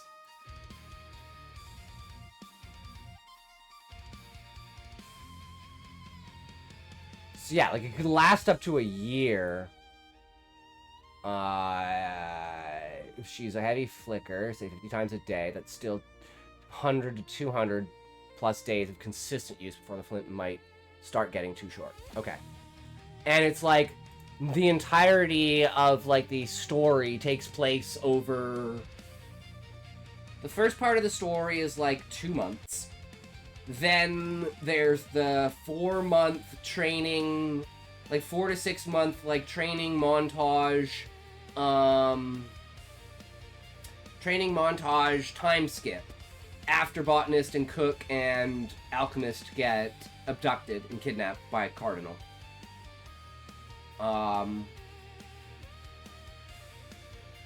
And this is like an upgrade moment for the characters. So it's like at this point, I'm almost thinking that like, you know, maybe like the lighter gets destroyed at some point in time or something like that, right? Or lost or something like that, right? And it's like, you have to invent this entirely new thing, but the concept is still there. So it's like you could make it from scratch with your own ideas. So it's like, Stoner is using her like her intelligence, right, to basically evolve technology over the point of this, where it's never been a need before, but now it's like, oh my god, okay, we're so outclassed, we need something that can even the playing field. And her knowledge and Dilip's knowledge is going to be like super important at that point in time for like throughout the time skip of like advancing the technology of the group in order to be able to match what's going on, right? And that comes back to the entire timeline idea of like, at some point in time, right, the two kids come together, they're the sons of each of the fighting nations, and they like become friends, they secretly stay friends, they grow up, they become the leaders, and they're still friends, and this whole time they've been working in the background to do the Underground Railway. And this comes in at like, how do you present this?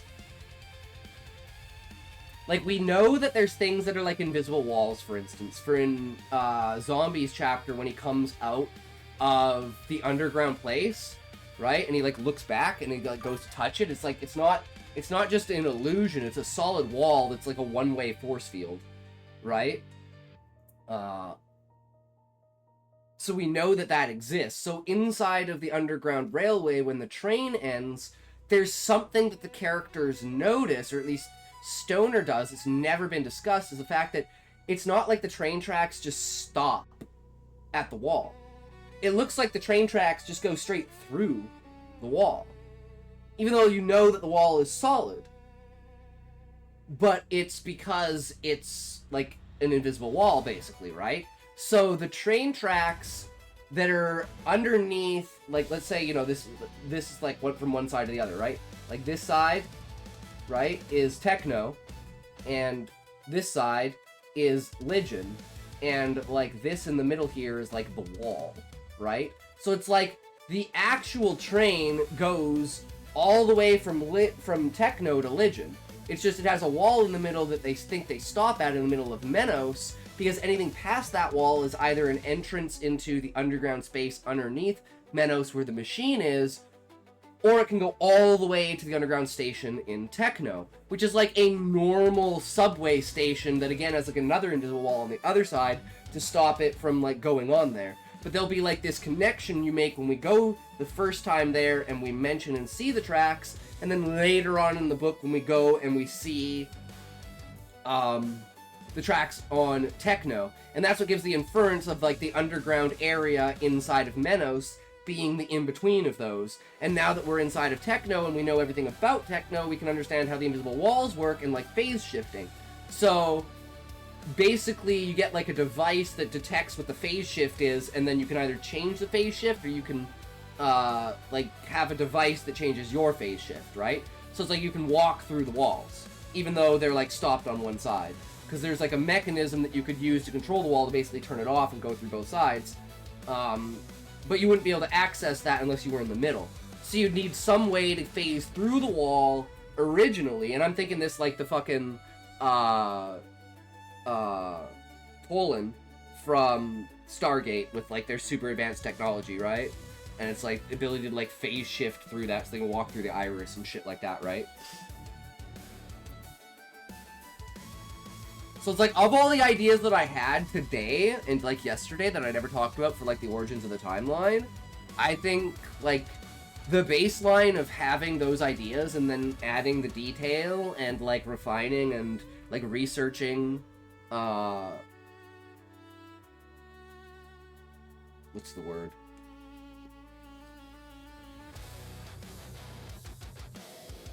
Like reasonability, like people being like, you know, something is so ridiculous, how would that ever work, right? This world has to be so fucked up for that to kind of work, right? Most people are like, yeah, I could see that working, right? Like, I see the ingenuity that's put into that to do that, right? And it all comes back to the leaders and like their entire like hierarchy and everything like that, right, are around like 150 to 200 years old, because they're all genetically enhanced through techno, right? Which is why even without the miracles, the Cardinals just literally fuck everyone, even though fucking Stoner has like basically an unlimited amount of like weed magic at her disposal, right? And everyone's like now learned how to use it, so it's not like just her, right? It's like she's throwing joints at everyone, being like, yo, this one's this, this one's this, and you know, shit like that, and like they just get, he's just standing there taking it like, I don't think you guys realize this, but you ain't gonna win. And he just walks around just like slapping everyone down, right? And this is where there's gonna be like probably character deaths and stuff, right? Because he's like the cross, right? So he's got like a Zweihander and it's like a hammer. So it's like on one end it's like a hammer, but then if you unsheath the hammer, I want to slap Scotty down. True, Relic, true.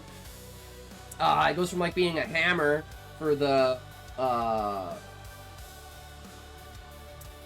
hilt, right? And then it's unsheathed, it becomes a sword, right? But like,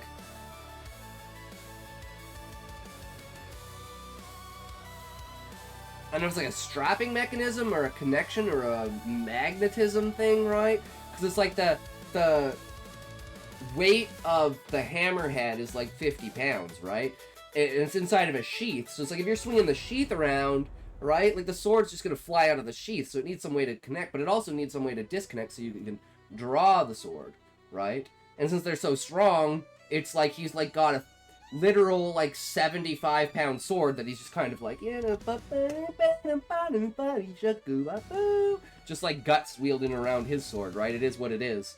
And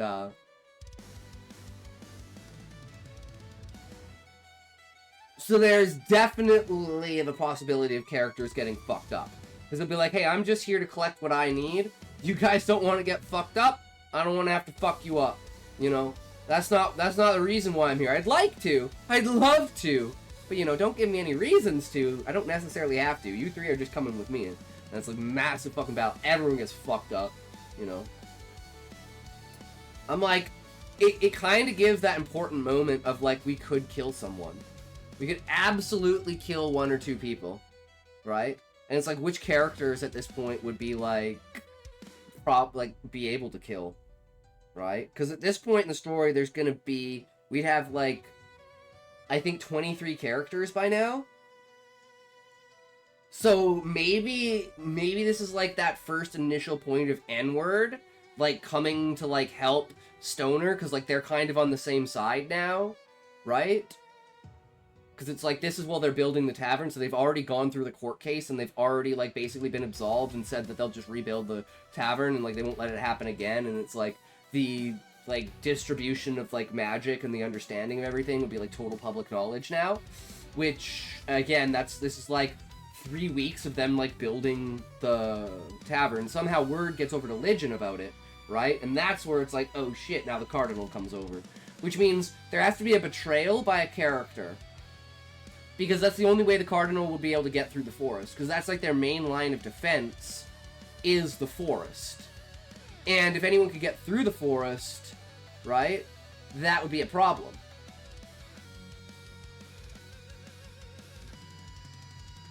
And like they would want to do it from the beginning if they knew about the magic because they lost the miracles. So there has to be some sort of exchange of information that makes the Cardinals be like, oh shit, we have to fucking go to Menos. Fuck Techno. We gotta go to Menos and get this shit, right? Because like they're looking at ways of being like, how do we optimize our military now that the miracles are gone? We're basically getting like fucking annihilated by Techno. So finding out about like this new type of magic and everything is like, okay, well now we have to, you know, engineer a way to maybe work with the bandits or work with like a spy to be able to get through the forest in order to take the characters. And like the thing that my brain goes immediately to is that like Alchemist is actually the traitor. And he just like wants to go back to Legion. So, like, he betrayed them. And something happens when they go to pick up Healer. And it's like Alchemist stays behind for some reason that none of the other characters would ever question, because they wouldn't have enough information to know that it was a lie. Right? It's like, oh, I gotta go pick up some materials for some things, for some stuff. It is the way that it is, right? This just, you know, that's how it goes. Everyone's like, yeah, sounds good, bro. Have fun. And then everyone goes back, and then he goes to Cardinals, be like, yo, dude, this shit is fucked. You gotta get a hold of this. And then it's like they do the whole, you know, they have to make a plan. They have to set things up. They have to know when. There has to be an exchange back and forth, some sort of communication. And then we get to a point of, like, an invasion, right? But it's, like, small scale, because they don't want to take too much off the battlefield, right? And again, that changes the entire, like, dynamic and status quo at that point of the story, because basically all of the main characters lose all of their abilities, and then they have to, like, train new abilities through the time skip.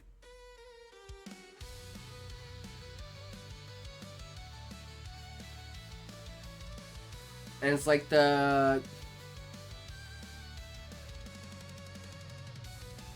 all of the ideas are like liquid, right?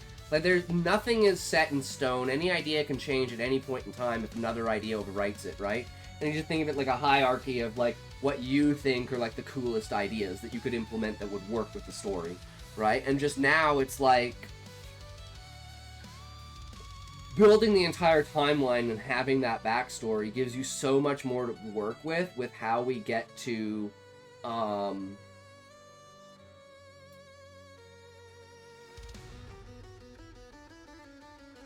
gonna call it, like, differentials in the world, to the point of, like, you know, maybe this world is small enough that it is only one continent, and on this one continent is only these places.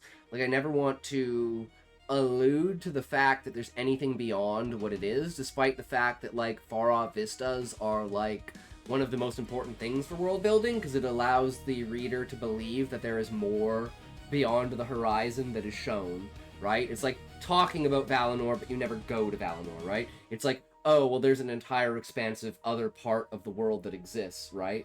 But it's like, I almost want to do the opposite of that, just in the idea of, like, a satire, right? Because this is, at the end of the day, this is a satire story, right? It's not taking itself seriously. It's supposed to be up in the air. It's supposed to be ridiculous, right?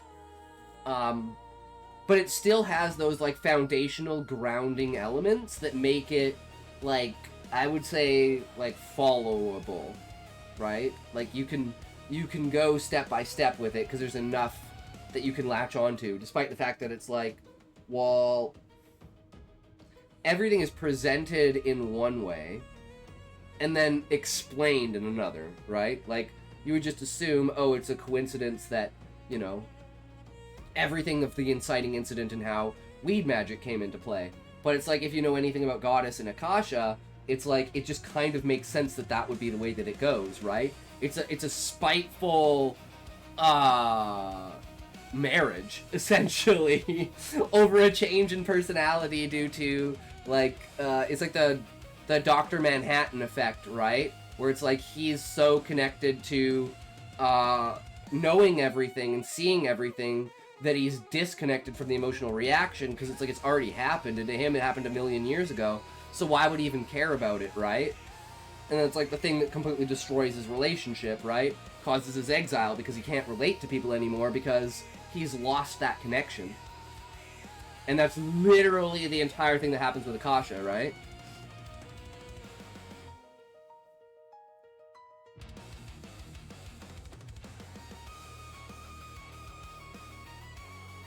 And it always leads to, like, more details in the fact of, do people know that the Pope and the King are 150 years old? The Cardinals have been in place forever, and then it's like, well, there's a certain level of hierarchy with miracles, right? And this is where it's, like, the difference between, the reveal of something, right? So let's say the Pope and the King and all the Cardinals and all the high people have all said, well, for Techno it's completely different, right? So let's just talk about the Pope and the Cardinals and the bishops.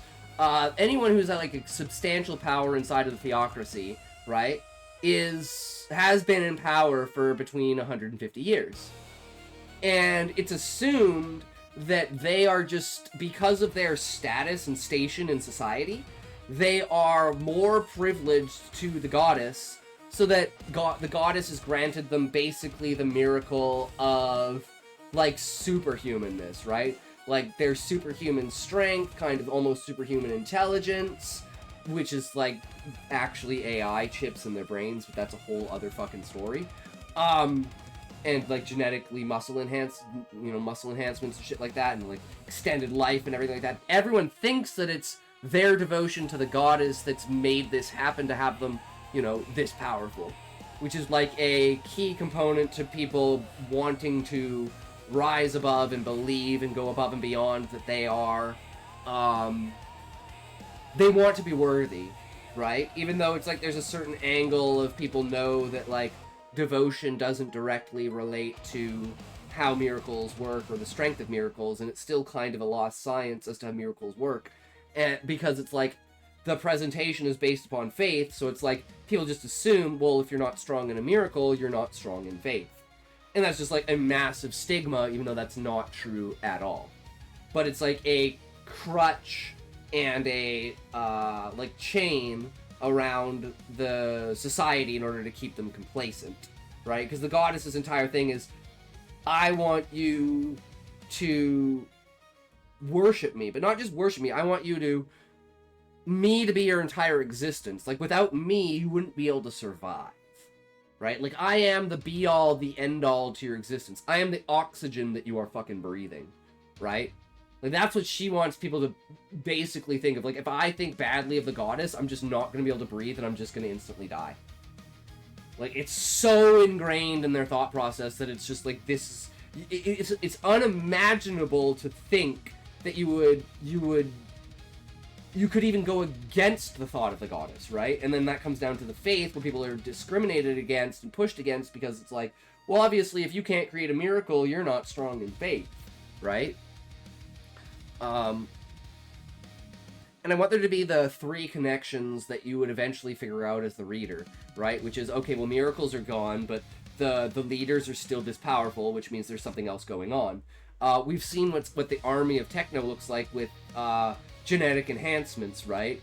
And it's like, holy fuck, that's crazy. Because they have to, like, use the genetic enhancements in order to match the miracles of the goddess, even with technology at a certain level, because of, like, the infinite stamina and infinite, like strength, right? So it's like, you got people wielding 250-pound swords like they're toothpicks, and it's like they can literally, like, deflect lasers and shit like that, right?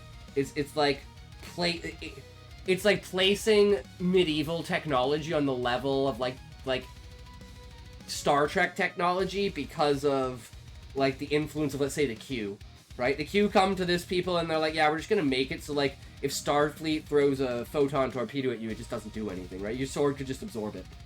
Let's go on a crusade, boys!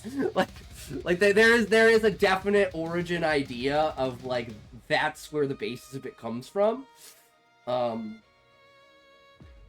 whether that's something that is, like, explicitly told inside of the story, or something that is simply alluded to, or something that is just, it's in my own head and that's how I perceive it, but it's never presented to the reader as that, so it can be seen from as many angles as possibly could or would need from either side, right?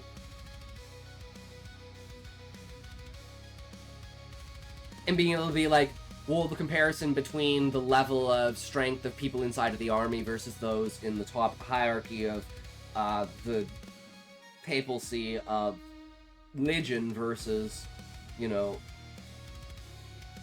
inside of Techno. So when we get to Techno, it starts to put the pieces together, like, without the miracles, how are those people that strong? Well, they're in the same level as these people, so it's like, well, there has to be a connection between it, right? So then it starts to place the idea in your head of, like, is there a connection between the hierarchy of the government of Legion and the government of Techno?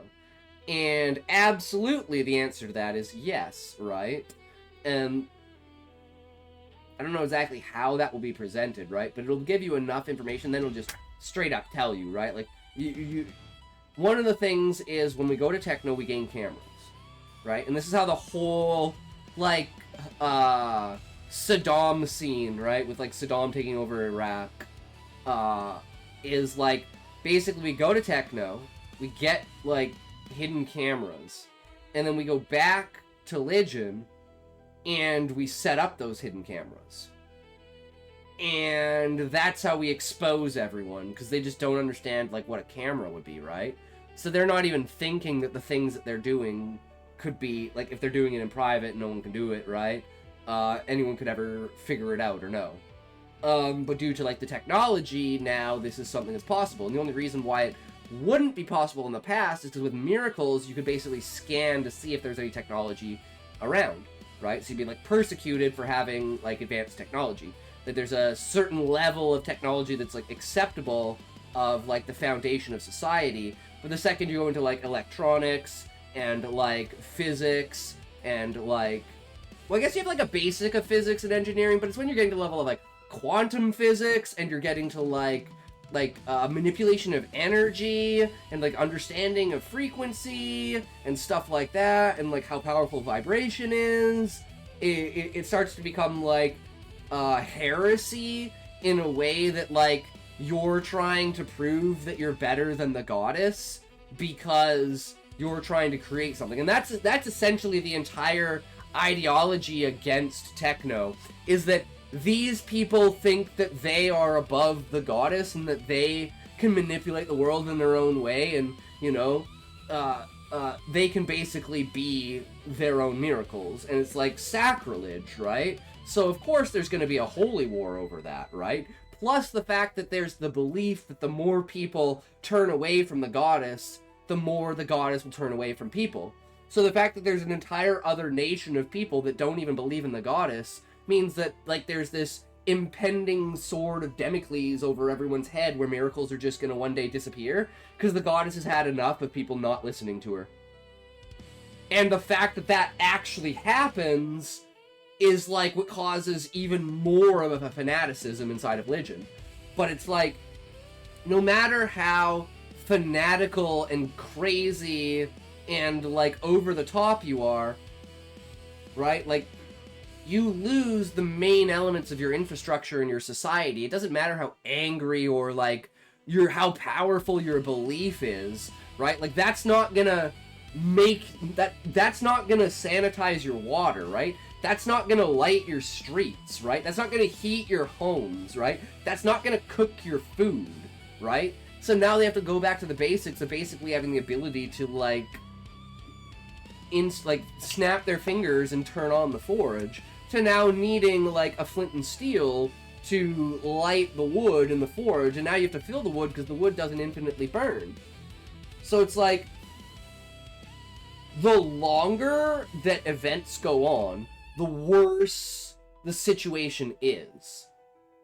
And that escalation leads to either, and this is where it's like, is there something that the alchemist is threatened with? Like, there's some way that, like, I don't think that, like, the alchemist does this of his own volition. I think this is, like, someone inside of Legion has something on him for some reason, and it's simply because he lives on the very edge of, like, the forest. So if there was, and, like, he's, like, the main, like, space of like, hub of communication between the Underground Railway and Menos, right? So he's like an information highway in a way. So having him being, like, blackmailed or, like, it's threatened in some way because he's like, we can't get through the forest, but we can get to you, motherfucker. And without you, that forest's gonna disappear even in 100 years, and that means Menos gonna be fucking gone, bitch. Do whatever you fucking think is possible. And, you know, so there's, like, that brings the redemption arc for, you know, him like exposing something at the end of Legion, right? Like he gets shown as a traitor when they're all taken because he willingly goes with the Cardinal. right? And he's like telling him information like, yeah, you want to grab those plants, those are the weed ones, that's magic ones. Okay, you want to grab these two guys because they're going to be the ones that are going to be able to do that and work everything together. Yup, and we have me and that, and this is where you have like, we're not just talking like weed in and of itself, like a joint, like smoking. We're also talking like, you can make like liquids and oils that are, you know, for different potencies, and then like food and stuff like that, right? So you have like edibles, and this is like, so you have like your offensive spells from like smoking, you have like your I guess they'd be like in between buffs, like support buffs for like the healing for the oils, right? So they'd be like healing potions or like stamina potions or stuff like that, right? So it'd be like a revitalization thing, and then you would have like edibles, which would be like basically not permanent but temporary buffs, right? Like you get like stone skin, feather, right, where you're like weightless, right? Or you do that on something, create something that's like basically weightless, so you could like fly or something like that, right? And you can have like all these categories of stuff. So you have a specific way that you induce each ability. So it's not like you can just make a bunch of smoke and you blow smoke in someone's face and it's like now they have a stone skin. Because I was thinking that originally and I was like, I want separate things to be in different ways, right? Like different mediums to present different spells and how that affects people, right? And what you can do with that. So I thought, well, what are the ways of doing it? Well, you have your normal weed, as in, like, your flower. Then you have your oils and your essentials. And then you have your edibles, right? And usually the edibles are an infusion of the oils, right? Like, you take the oils and you infuse them into the edible. And it's like the medium of the substance allows for, like, the mix of conditioning, right? So it's like this oil, let's say, would be like a healing potion, but mixed with this food, it's now a, let's say, instead of just being like, oh, you drink this and it like heals all your wounds, it becomes like regen, where it's like, for an extended period of time, it will increase your like healing by a certain factor, like, you know, basically slowly increasing your health through regen. Something like that, right? And everything, again, would be in, like, video game term fucking bullshit stuff like that, as that's the presentation of the satire in its own way, right? Is, like, the lit RPG that's not quite a lit RPG. But it has all of the elements of it, plus all the elements of an isekai. But, hey, I've been ranting for almost 2 hours here now, so we got Relic in the queue, so... mix it in another food, and it's a targeted heal.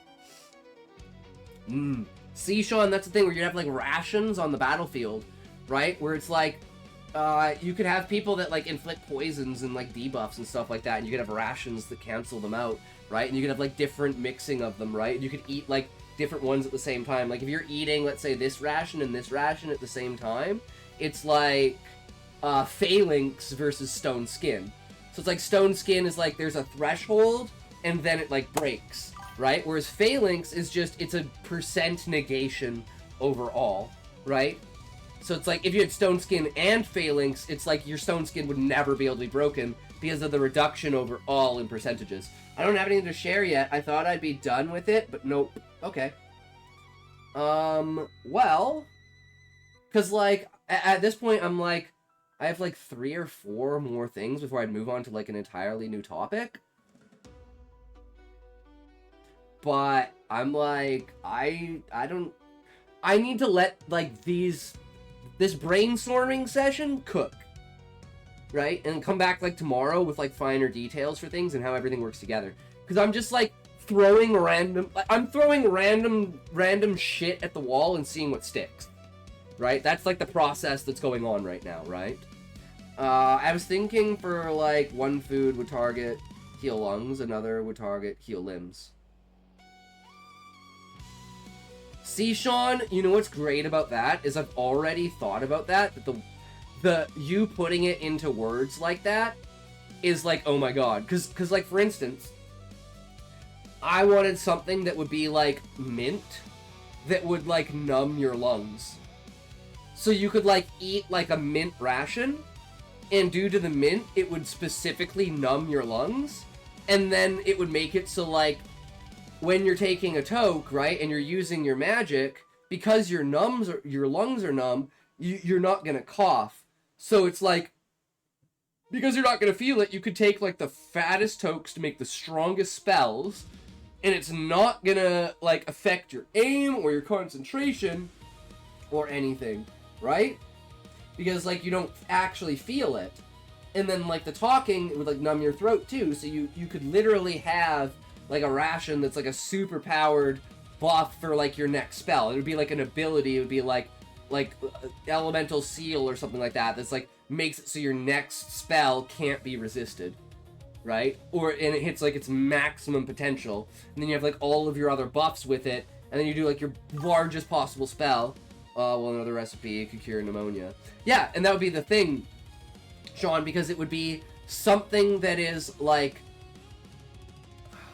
numbing and preventing from feeling, whereas another one is, like, fixing the damage that you've done. Because the evolution in the title is the more that you use the magic, the more that you turn into the plant that magic was derived from, right? So you'll get, like, barky scabs on your skin, right? Like little growths and, like, skin tags that, like, grow into, like, tiny leaves and stuff like that, right? And it's like you might have, like, a dandelion growing out of your elbow, right? And it's like, that's the like, scale of the magic that you can use. The more magic you use, the more it fucks up your body. And there's, like, an internal versus external thing, where it's like, you can use the magic to cure your internal organs, but you can't use it to fix the damage that's, like, leaked into you by the fusion of these elements, right?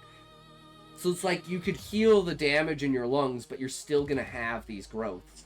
So it's like, over time, shit's gonna get fucked up for you the more that you use it. And it's gonna be, like, random to where it is. So some people will be able to use a certain amount, and then it's like, well, my kidneys are fucked, I'm dead now, right? And this will be, like, an analytical thing that'll be done through, like, MRI or X-ray or shit like that when they get to techno, right? As, like, an analytical thing of being like, holy fuck, right? What is this at? Where are you at? What you got?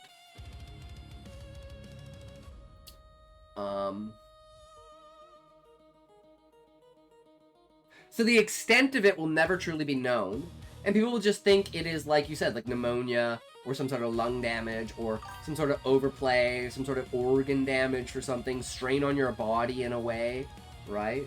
That creates this idea. Because I'm a master of misdirection, right? Like, I want you to believe one thing until an event happens, and then you're like, holy shit, that proves everything else wrong. And then it makes you question, well, what else is wrong? And then you start paying attention more to events of being like, wait, how does this disprove things that I've heard in the past? I don't know why, I just fucking love doing that shit. But yeah, Sean, what are you doing? What you up? What you got, man? What you up to? How's your day going today? Reason for catnip? This is a type of mint. It also can be drunk as tea, IRL. Catnip tea for the pneumonia lung heal. Interesting. Interesting. And oh my god, Sean, you just opened an entirely new avenue that I never thought of. Right? So you have, like, the oils that are like potions that are like liquid, right? But they're not, like... They're like a fusion, right? Like, they're not in and of themselves a baseline, right? So you take the oil and you put it in a solid food. That would be an edible, right? But I never considered putting the oil inside of a tea. Or some sort of drink. That could be like...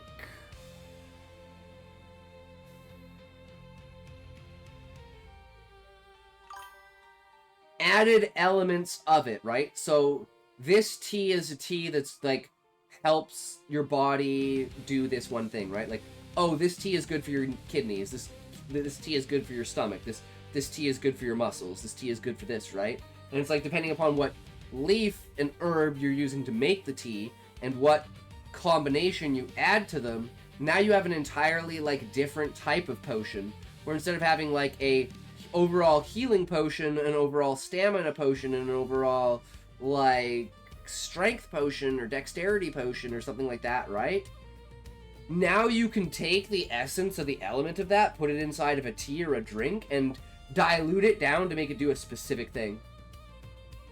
So, and that individualizes how each thing can be done, right? Because it standardizes the limits of what each medium can do. And the best thing is, the limits of what your systems are the most important thing. What can your system not do? Because you want to find what your system cannot do and play off of that, so that characters have to, like, use alternative means and be, like, ingenious in their approach to it, because they're not interacting with the base effect, in a way, right? So it's like, oh my god, rapid muscle repair. You bulk as you work out during the effect of the magic. Dude, and it's like a half an hour bulk sesh, and you put on, like, 1.5 inches of muscles. You go from, like, this to, like, fucking Arnie in, like, fucking 30 minutes. But the downside is, like, you have to do, like, an alternative thing where it's, like, pain restorant. Because the entire time it's, like, you're basically have to have, like, this pain endurance, because it's, like, you're ripping your muscles apart at the same rate that they're healing themselves. So it's, like, I think it, like the ripped cartilage underneath my rib, right? It's 0 until, like, it gets fucked with, and then it's 10. Right? And it's kind of like that, where it's like, you're fine, and then boom! Everything is just fucked, and then it's back to normal. And then boom! Everything is fucked, and then it's back to normal. And it's like a pulse of it, right? And it's just like, you have to, like, endure this for, like, half an hour, but then you get, like, super insanely buff. And it becomes, like, the ability of your brain to comprehend it. And there's, like, cases of people that go insane or literally, like, die from the stress it puts on their body. And you could have, like, the negative effects of, like, pushing yourself too far. And then you have, like, the stack effect where you're, like, trying to stack all these things together to make everything work, and then it's, like, eventually it's just too much for your body to handle, and it becomes, like, an over thing, right? Where it's, like, with, like, steroids, where you're literally, you get your muscles so big that they fucking explode, right? You need something else to improve your bone density to support those new muscles. Exactly, and then it just, like, it keeps escalating from there, and it becomes a process that, like, the first person that did it fucked themselves over, and then the second person did it a little bit better, and then the third person did it better, and now by our generation we understand how it works, right? But this would have to be, like, because the weed magic is new, this would have to be, like, an iteration of things that would be, like, done through knowledge of stoner, of being, like, or like techno, or like people that understand anatomy and stuff like that, right? Of being, like, people who just think they can increase their muscle density, like, super fast without any consequences, right? And then it's like, well, your lungs actually are, like, too small, because, like, you're, like, in and of this entire process, right? Like, your entire body is, like, getting bigger, right? And you're gaining, like, lung power, for instance, right? So it's like, you can feed your now larger body more oxygen. So say you bulk up, but now it's like your lungs are so weak that it's like you're continuously, like, hyperventilating and exasperating in order to just get enough oxygen to your muscles, right? And then it becomes the detriment of what you're doing, and then it becomes the science of how to do it right. And that creates an entirely new element around everything. Essentially, you need to fast forward to the future in order to learn the whole system, and then to the present in order to explain how the people got there. Well, Sean, that's what techno is. Because you have an entire society that's built off of science and technology that has all the information of the world. So eventually, once that becomes, like, unlocked, right? Even the limited knowledge that, like, Stoner Girl would have as, like, a normal 19-year-old in the world of, like, going through school, right? And her being, like, not necessarily, like, intelligent, but she's, like, above average, right? Like, she'd have, like, a, let's say, 97 IQ, right? Where it's like, yes, you can be an absolute, functional, progressive member of society at 97 IQ, right? It's like you're just a stoner, so it's like how much you put effort in is more over your intelligence, right? And she has like high-minded thoughts with things because she's super creative with stuff, right? And that's where it's like getting high and having the ideas flow is like her big strength, right? But then you have like techno that unlocks all the actual information about reality, and you can literally have a tablet with fucking grok on it that can just tell you whatever you want, right? So it's like you have different levels and stages of knowledge living in the same world, right? And not only that, but like in the same areas. You have North Menos, where they're like religious, right? But they don't practice the miracles of the goddess, right? They just don't want to be trapped by it. But they still believe in like the naturalness of the world, right? Then you have like Middle Menos, where it's like there's the melting pot of people from religion and people from techno. So it's like using the ideology of faith and understanding of the world along with like science to develop like technology, but at like a limited pace because you don't have the infrastructure of like electricity and computers and stuff like that. But you can understand how you could like for instance, like we were talking about this yesterday, one of the big things is like astrology and like non-applicable knowledge and applicable knowledge, and the difference between understanding how you can take non-applicable knowledge and apply it. Non-applicable knowledge would be like studying the stars and the sky, and everyone's like, well, why would you do that? That doesn't mean anything. How can you use that in a way, right? You're just being dumb. Whereas there's like, at least with like on the in-between, there's like sociology and psychology and philosophy that's like ethics and morals and dictation of how you live your life and interact with other people. And then there's like the grounded down to earth of how you live in your civilization, which is like physics, economics, education, understanding, and like institution and industrialization, right? And you take that and you have this stopgap where it's like without these certain things you can only evolve from like the Dark Ages into the Renaissance at this speed without like the introduction of other things. And then you have techno where it's like they don't include that high level philosophy. Oh, and what I was gonna say about changing non-applicable knowledge into applicable knowledge through a third-party means is like the idea of taking the study of astronomy and applying it to like geolocation and like GPS and using the stars in order to navigate, right? So you're taking what essentially is a non-applicable knowledge and finding a way to use it in an applicable sense, right? And that's like the level of intelligence of a person to be able to say, what can I do practically with this knowledge that is impractical, right? Like, what is the connection I can find between it? Yo, what's up, Retro? What you doing? What you got, my man? How's your day going today, good sir?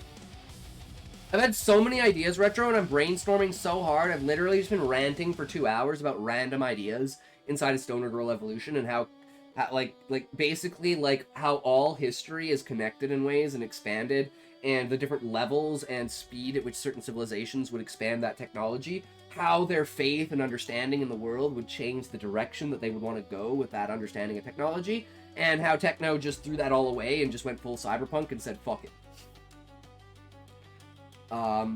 And Sean gave me an entirely new idea about how to use liquids and potions. Where's the usual gang? Prol, what? Relic, also. Your idea reminded me of something from years ago. I don't know if Relic... I think Relic's still here. I'm pretty sure Relic's still here. Prol and what usually don't show up until like 3 hours into the stream, right? 3-4 hours, right? They know I ramble for a bit, right?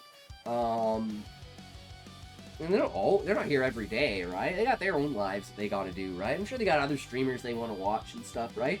I'm sure there are like a priority list that people have where it's like I stream almost every day at the same time, right? But like a lot of streamers don't have like a cohesive schedule, right? So like I would assume that if like Cryptid was like online, people would watch Cryptid instead of me, right? Like I would assume that if like Falcor is on, people would watch Falcor instead of me, right? Because there's like a hierarchy of it. So it's like on certain days you would expect to have different audiences because other streamers are streaming on those days, right? And I don't consider myself like even like close to the top of the hierarchy of like things, right? I'm just, people come here to have their beta things read, right? And maybe they like the interaction of like the banter and like the fucking shit, right? But it's like, I don't know, those are chicks, dude. Like, I can't compete with a chick. Even being a cross-dresser, I can't compete with a chick, right? And it's like, again, I don't hold anything against anyone for wanting to watch another stream and not watch me when I'm sitting here ranting and rambling. I'm like, do you really care about the entirety of going back? You can't compete at all. Yeah, I know. And it's like, I know that, so it's like, I just do my own thing. It is what it is, right? I don't hold any resentment to anyone for it. I do the same fucking thing. Right? I learned some stuff. Zeus is the Norse god of war. Woden is the Norse version of Mercury. Thor is the stand-in for Jupiter, Zeus. Frigga is the Norse version of Venus. Saturn finishes off the line with Sun's Day and Moon's Day. So every day of the week, named after the first 7 things thought to be the planets. That's crazy, Sean. Did you know that the names of the hey chat, oh, what's up, Laser Gun? What you got? What you got? What you doing, my man? But you're not an usurper kings, man. Like Retro always says so. Take solace in that, Scotty. Also, hey, yeah, okay, guys, I don't understand this. This is the 6th time I've heard this name, Usurper Kings, in 2 days. Who the fuck is Usurper Kings, and why is this such a thing where people are like, oh my god, fuck this guy. Laser, welcome in. I'm here to peach Scotty's ideas. What do you mean by peach? Poach! Okay, that makes more sense. No, 100%. 100%. Not peach. Apologies, Talks. Well, I'm like, do you want to, like, I don't have a peach. Like, you know, the peach is a vagina, right? I'm a cross-dresser. I have a dick. Right? I'm not trans. You just got an asshole to work with, bro. I'm sorry. Just like I mean Zeus, not Noose on my comment. Oh, what does it say is the Japanese days of the week? So the days of the week in I'm trying to remember the song. But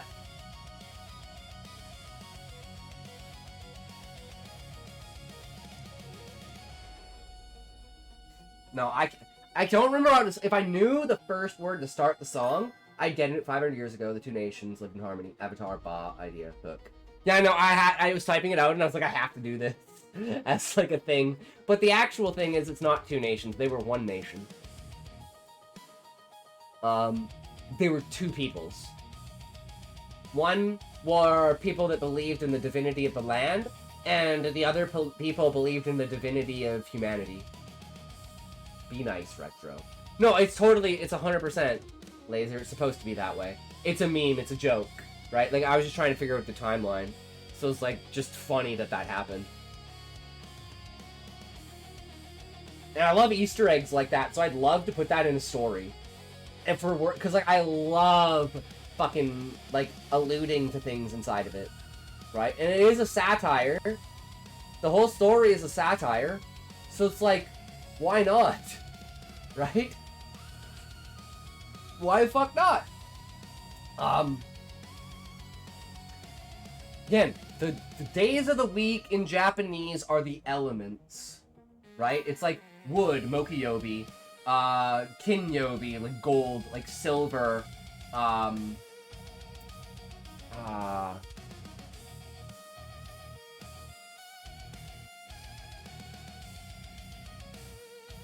Mokuyobi, kinyobi, doyobi, that's moon! Getsuyobi, Kaiyobi, Suyobi, Mokuyobi, Kinyobi, Doyobi, Nichiyobi. Yes! And each one of them is, does it say on here with this? Does it say what it is? With the kanji.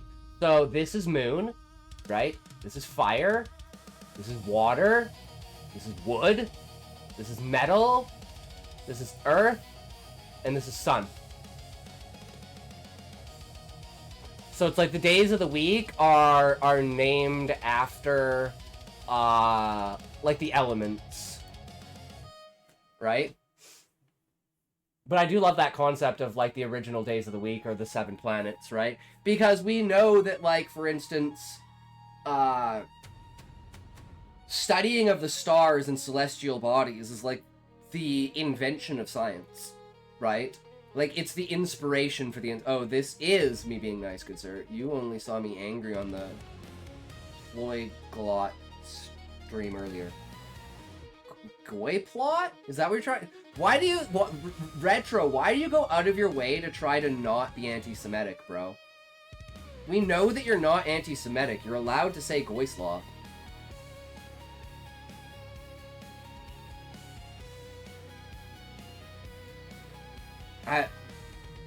Yeah, don't remind me. That guy in his chat were out of line, to be honest. What you said wasn't even that deep. And him bringing up your age was bullshit.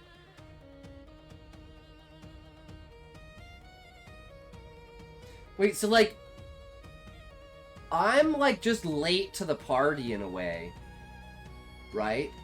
Because, like, my guess is, like, most people that, like, aren't new to the writing and reading community, right?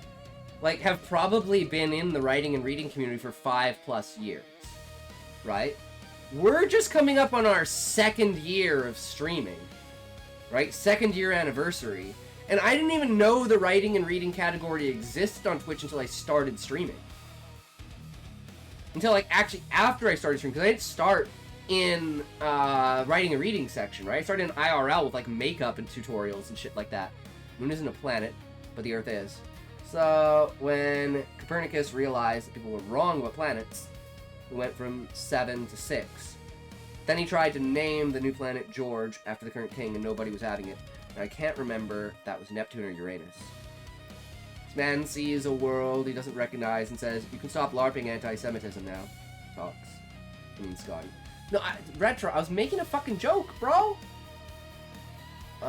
Anyways. I'm not anti-Zionist. It's not a Jewish word. It means one who speaks many languages. Poly, many, glot, tongue, language. I know, I'm just trying to be facetious, bro, okay? With, like, an added bit of, like, temporal humor. Yeah, no, I wasn't being serious. I thought it was funny because it's like, I love, like, the idea of, like, jokingly getting angry at someone for something, right? It's like, how dare you say that about those people? Kind of idea, right? But it's, like, so over the top and ridiculous that it's like, you know that it's, like, totally fake, right? Or that's the point, is to make it so ridiculous that it's obviously fake, right? Whereas, like, I think that's how rage bait started on the internet, was people were like, I'm just gonna say something that's so ridiculous and retarded that no one would believe it. And they get, like, 10,000 upvotes, and it's like 100,000 people comment on it saying you're so right. And you're just like last week when you jokingly played the Islamophobe card. Oh, Retro. Are you an Islamophobe? Yeah! Shit like that, Retro! I love doing shit like that, because it's like, I feel like it's like a desensitization mechanism to understand that we don't give a fuck. We know that you're not malicious, right? We know that you're not being serious. This is a fictional space for idea crafting, right? Like, me saying that I would pick up my sword and join the Crusades if Pope Leo said we are entering the Crusades. Anyone come to this place, you want to be a Crusader, we're gonna train you and we'll send you over there and we're gonna kill every fucking Muslim in the world, right? Like, of course that's super retardedly facetious and idiotic, and no, like, I'd love for the idea of having, like, a counter-terrorist crusade. I don't hate Islam, I hate radicalism. And the same thing that, like, Islam is just a religion. There are radical Christians, there are radical Mormons, there are radical Scientologists, there are radical Sikhs, there are radical Buddhists, there are radical everything. I'm not against religion. I'm against radicals, right? So it's like being able to... It's like you activated my trap card, right? So when I'm like, oh, I'm gonna join a crusade and kill all the Muslims, and someone's like, comes in and is like, oh, you're Islamophobic, blah, blah, blah, blah, blah, fucking say that, blah, blah, blah, we can kill you all, blah, blah, blah, and I'm like, dude, like, I don't think you understand, I don't think you understand the scope of ridiculousness that makes this so obviously, like, not true and a joke, right? And it's sad to see that people are like that. When you imitate Scotty, it's low-key funny. Scotty, try to answer this one. Hey man, I'm just a retard on the internet at the end of the day, right? Like, I don't know what to say. Other than, like, if you take me seriously at any point in given time, at any time, I'm just like, I want to take you aside in DMs and be like, bro, you know this is a show, this is entertainment, right? Like, there's the whole thing with, like, Wacky, right? Where he was like, oh, I can't deal with this. I'm like, yeah, I like to gatekeep people like that, because honestly, if you can't, separate, like, the reality and the fiction, then, like, I don't think you're gonna survive in this community because of, like, the extremes that we go to in our discussions, right? And it would just be something that is, like, so triggering and so, out of it. And even in and among that, right? Like, that's why we have chalkboard as, like, a safe word, right? Because this is, like, a specific, niche environment that I understand that, like, as long as you're not being, like, abusive or a bad actor, right? I understand that there are topics that make people want to leave the stream, and I would rather have a mechanism that allows us to redirect the stream if, like, someone is, like, at a level of uncomfortability that they're literally going to click off the stream. Right? And that gives you the opportunity to change the difference between when we know we're bantering and when someone's serious. We're not just a writing stream, we have conversations that society is too bitch made to have, right? Does that make sense? We like to talk about the nitty-gritty and darkness of society, and if you can't separate the discussion from me agreeing with something, then this isn't the community for you. You may be too bitch-made to be here. I'm sorry, bro. You just might be too retarded for this stream. And I know I'm off the cuff and a bit radical, and I'm not for everyone. That's fine. Yeah. In simpler words, if you can't differentiate discussion and endorsement, you won't survive here.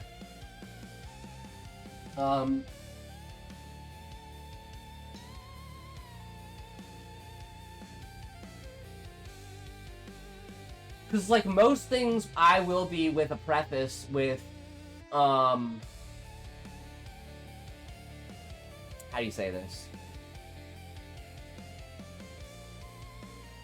Like, acceptance or negligence? Where I'm like, this is what I believe, like, my view and perspective towards it is, in a positive or negative way, right? Like, I think religion is one of the most important things in, like, humanity, because it is, like, the fundamental premise of asking questions that go beyond our own existence, right? The idea of God, the idea of there being more out there, the idea of divinity and evil and good and everything like that, I think is one of the most profound creations in all of, like, human existence. But it's also a double-edged sword because it can be used to control people. It can be used to fight against people and create conflicts. And because it's such a high-minded thing that's not an actual reality, an opinion can simply be something that manifests as an idea, and then taken to the extreme, when someone has an idea against that, it becomes a war. And I don't like the way that we present with religion, but I think the fundamental idea of religion and thinking higher and above is one of the most important things that we've done. But I can also say that I don't like the way that we've radicalized religion and we use religion. It's like mathematics. I love the fact that mathematics exists and we can use it with physics, but it's like, dude, when we're literally using mathematics to figure out how to create, like, the ultimate famine in a third world country, right? Or how to, like, create a disease that we could spread to people and kill the most amount of people. How we can make weapons of war that would literally blow up the planet. It becomes the level of when you go beyond the scope of just the imagining and you enter the reality of a human scape and you press those ideas to their extreme, that's when the concept falls apart. And that is simply extreme and radicalism. And it is not the fundamental principle behind it, is the way that it is used and by who and against who. I do. Laser makes it so easy. Opinions are subject to change, but only if you are willing to talk about those opinions and why people, including yourself, have reached their opinions. Well, sure, I disagree with a book of fairy tales being something I should live my life by because someone else's imaginary friends said so.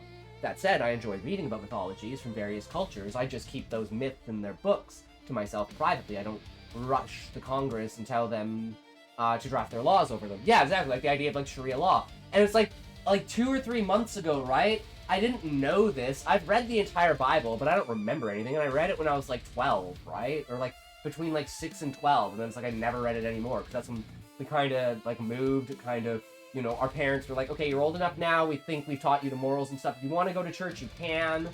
You don't have to anymore. You can kind of do whatever you want, right? And we all still went to church, because we loved church, because it was an interactive, like, social thing. We had, like, youth nights and stuff where we had, like, competitions and we do stuff. It's like, it's just a great community to have. It wasn't about church, it was about the community, right? And anyways, Corinthians something says in the Bible that all women must veil their faces. I didn't know the Bible actually said that. So Christians and Islam can't say shit because the Bible literally says for their faces to be covered. So if Islam's like, well, Christians, no, just Christians don't follow that law. 3, 2, 1, toke.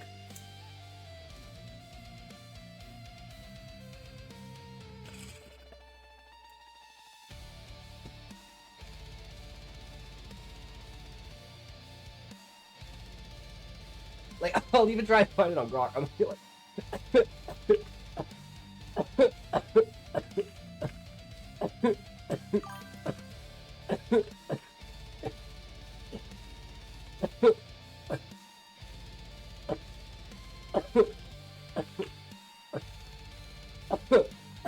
My issue with the anti-Islam, it's not that I'm butthurt for Islam, it's that I can find just as many unkosher things in the Bible. Yeah.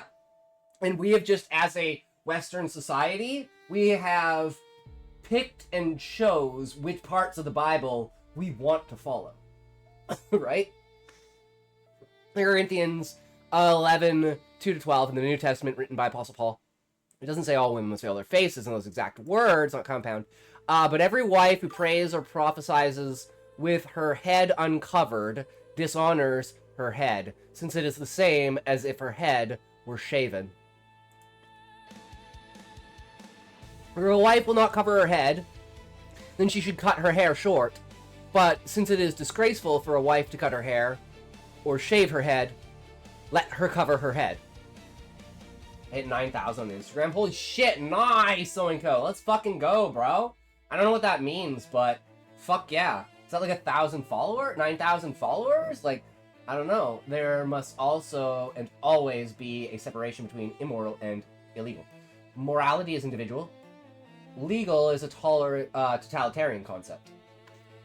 Things are illegal not because they are immoral, but because they harm others, whether it's financial, physical, or social. Telling a lie isn't illegal, but telling a lie that defames someone's character and causes distrust is illegal. Exactly, Sean. Exactly. And that's the nuance of the law, of knowing that, for instance, and this is a different thing, right? The law does not dictate morality, right? In some places, marijuana is illegal.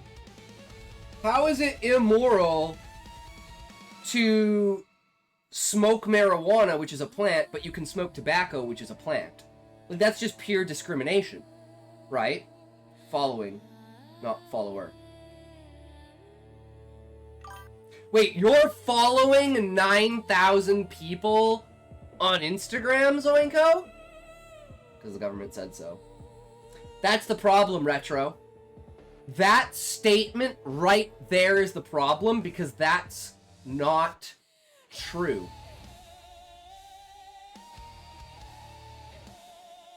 It's because the people said so, and then the government did it.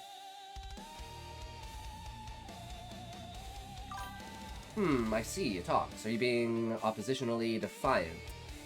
No, I'm saying that the people dictated that the government do it, then the government did it. Do you have oppositional defiance disorder? No, I'm just saying, like, there are so many retards and people in the world, in the world, that, like, you can't trust everyone to vote, right? Like, for instance, with video games, if you give the ability of the general public to vote on how the video game goes, the video game will crash itself into the ground, because people who don't understand the fundamentals of the video game will want to change it. And a great example is, they did a poll for evolution of combat in RuneScape. And the poll overwhelmingly was like 80% we want the evolution of combat. So they did the evolution of combat and they lost like 60% of their player base. And then they had to literally go and remake old school RuneScape because they were dying as a company because they couldn't upkeep with the new version of the game. But the entire populace had voted for it. People just didn't know what they wanted because they didn't know what was there, right? Like, if you look at, like old school RuneScape combat versus, like, legacy combat, right? It's a fundamental, entirely mechanical difference in how the game plays. Powerful people at the time said so because they didn't want to share. They manipulated the people to vote against marijuana. Kidding, I'm trying to get you back for last week. I know, Retro. I don't want PvP players to be able to attack a non-PvP players in any game. RS3 versus OSRS. Yes, but it wasn't RS3 at the time. It was just RS2, and then it was like, we want the evolution of combat, and then it became RS3. And then they found as if, because like if you know the story, what happened is the guys who made RuneScape were basically bought out and like sold their shares to the company, and then like the like shareholders came in and they fundamentally wanted to like change the game in order to gain a larger, wider audience. Yeah. The original guys who own it or built the game don't own a majority share of the company. So what they did is they literally took a version of the game, they put it on a hard drive in 2007, and they put it in like a closet in the office. And then in like, I think it was like 2014, 2013, someone at the company, when they were like doing renovations, found it, and that is how we have old school RuneScape. Because they couldn't reverse engineer the old code, and the old code had basically been lost, but it was still on like that guy's computer, like the creator's computer. So he basically just took all the old code, put it on the hard drive, and just put it away. And then they found it, and they're like, holy fuck, we can make old school RuneScape now. And if you look at like RS3 versus old school RuneScape, it's like 4 times or 5 times the size of the player base. Right? Not just because it's nostalgia, because it's fundamentally there's not another game that exists in the world that acts the way that RuneScape does. In any type of sort of mechanic. It is its own unique functional idea of a game. All because of the tick system. And your ability to abuse the tick system based upon your APM. Right? Like, prayer flicking, for instance. If you have a prayer on, it will lower your prayer. And it will take a certain amount of prayer per tick. And every tick in the game is 0.6 seconds. So, you click on, click off, click on, click off, click on, click off, click on, click off, click on, click off, click on, click off, click on, click off, click on, click off, click on, click off. But you can't do it, like perfectly. They offset the tick timer to a 0.6. So after 5 to 6 clicks of a metronome, you have now fucked up a tick. So you have to like off-tick yourself with a 0.6 for a metronome, which means like every 3 double ticks, you have to like reset your orientation of the double ticks, which is like a cognitive function you have to do in your head right? Which fundamentally plays into how the game is played because of how you can prayer flick, swap gear, and stuff like that, right? And like how fast you're doing that on a tick, and how you can do like 5-part swaps or 4-part swaps and stuff like that, and like how you can stand on people and like root people and stand. There's so much nuance to the way that RuneScape combat works, right? And I wish more games would think of that as a foundational basis instead of being like, especially MMOs, instead of being like, WoW is the basis of the MMO, right? Like if you look at, for instance, I'll try and give like a good example here, right? Like look at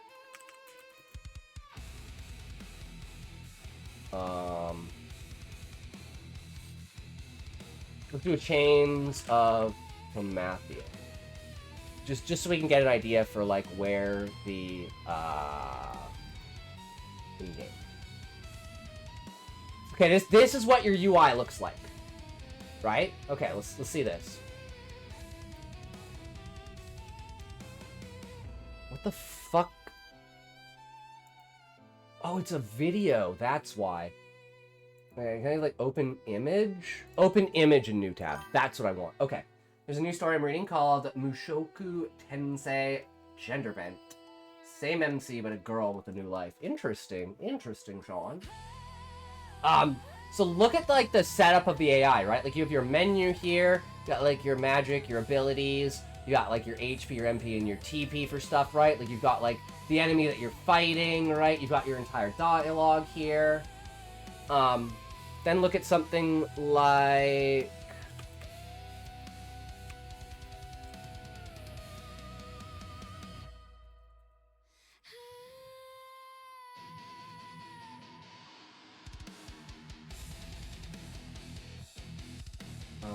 what would be something that's like in combat that shows like the UI? Yeah, okay, here's a good example. So then you have something like this, right? And it's like you've got all your abilities at the bottom, you've got like all your bags and your inventory, like your map. It's like the fundamental way that the UI is set up, right? 11 time. We'll have to party up one of these days. True Retro, World of Warcraft, Restoration Shaman here. Nice. I barely played WoW. I played a little bit, but I always prefer just the way that Final Fantasy was, right? And then you look at something like... whoops. And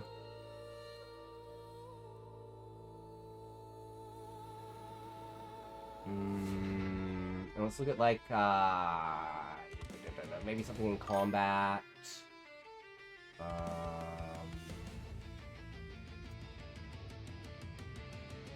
Okay, this would be a good example. This would be a good example right here.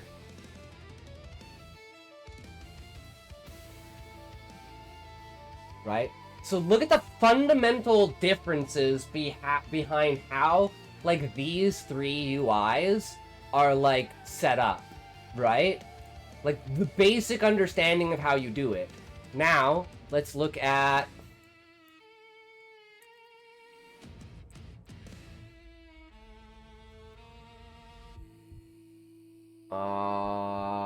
Okay, so this is like your standard setup, right?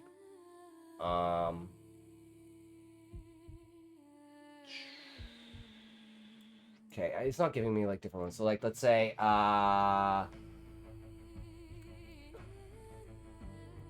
like Guild Wars. Here's a good example of a Guild Wars in-game menu. Here's a good one. Right, and you look at... Wait, what the fuck? And it's like the way that it's set up, right? Like, this has a fundamental unique thing. Where is it? This has a fundamental unique thing. Whereas, like, this has, like... You know, it has the health bars in different places, but it has all, like, the abilities and stuff, right? Has all your abilities and stuff, right? Has, like, all of your abilities and stuff, right? So it's like, WoW standardize what the MMO UI should look like. But I think this, And even, like, because this is Final Fantasy 14, right? So it's like, Final Fantasy went from this to, like, copying how WoW does it, right? In its own, like, standard. Whereas, like, no one's coming up with unique, inventive ways. And I would say, like, Guild Wars has a kind of, like, unique way of doing it, but it still has the same premise. Whereas, like, you look at, like, Final Fantasy 11, and it's like, you don't have all this shit, like, cluttering the fucking screen and shit, right? It's like you have to navigate to do your things. You don't just have hotkeys that you press your buttons on the keyboard for. Right? But Retro, that's, to me, like, an essence of the game. Right? Like, you can say that, yes, it's easier to just have everything set so you can just spam buttons on your keyboard. Does filter, I'd argue. Yes. And, like, 11 could definitely be worked on, right? Like, between 11 and 14 with, like, macros. No, I agree, Retro. It's just, 11 was, like, 2001, right? And, like, fundamentally, there is a reality within which WoW didn't exist, and Final Fantasy XI standardized MMOs.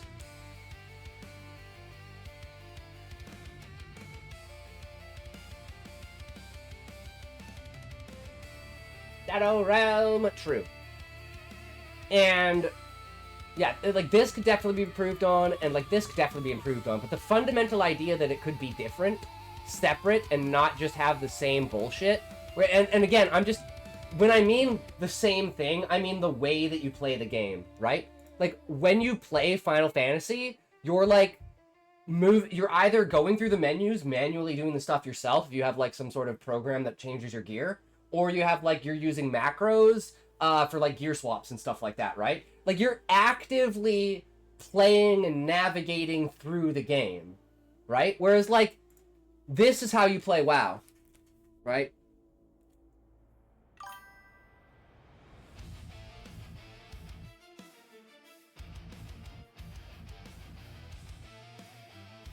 Like, to me, like, when you look at the actual interaction, whereas, like, Final Fantasy is, like...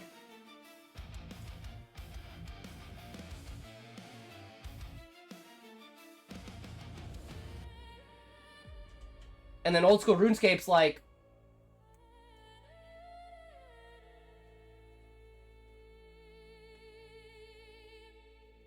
And it's, like, just, like, thinking about how, like, interactive it is versus being, like, you know, classic fucking, South Park fucking, WoW dude, right? It's just like...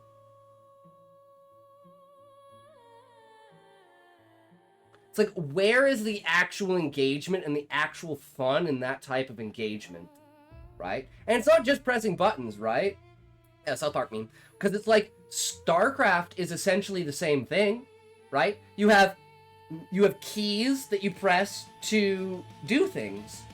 But, like, you have to also keep track of, like, other things. So it's like the entire interaction in the game is, yes, you're using your mouse to move around and you're pressing, like, key bindings on the keyboard, which is fundamentally, basically exactly the same as WoW, but the, like, thought process and, like, the, like, involvement that you have with it is a lot more. Yeah.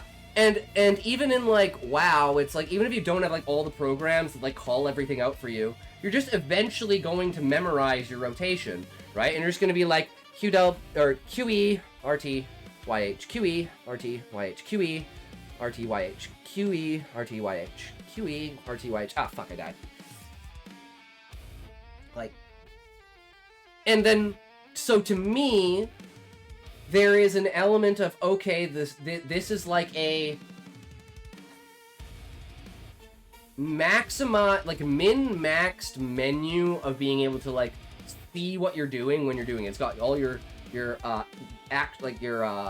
items and stuff on the side. It's got all your actions under there. It's got all your extra stuff, and then it's got all the fucking things you need to see, right? So it's like, fundamentally, it has great presentation, but the actual engagement with the game is definitely different, right? And that's what I want to see, is fundamentally different interactions with the games, right? Like, for instance, look at, even though we all know it's dead. Fuck, why can't I think of the name of it?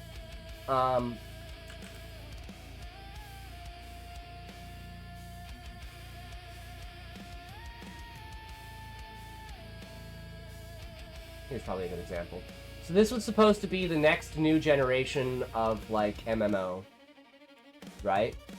And it's still, fundamentally, you've got the bars down there, you've got all of this. Like, everything about it is still, like, the same, right?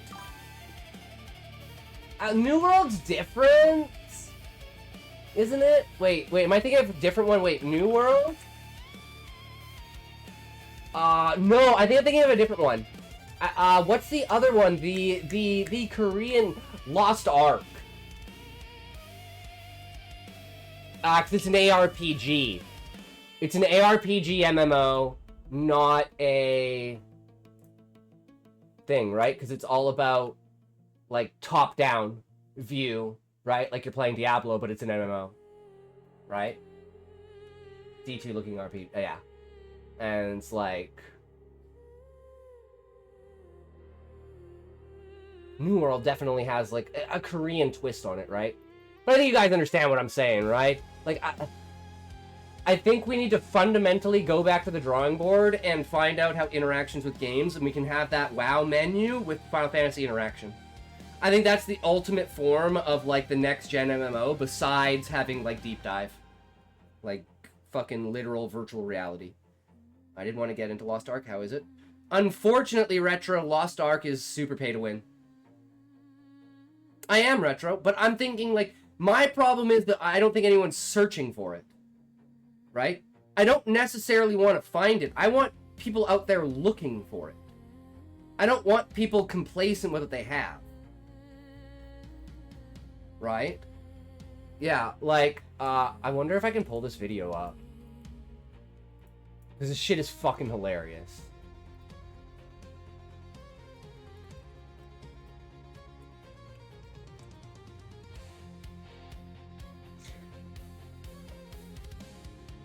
Yeah, okay, this is it. This is literally, like, my fucking luck.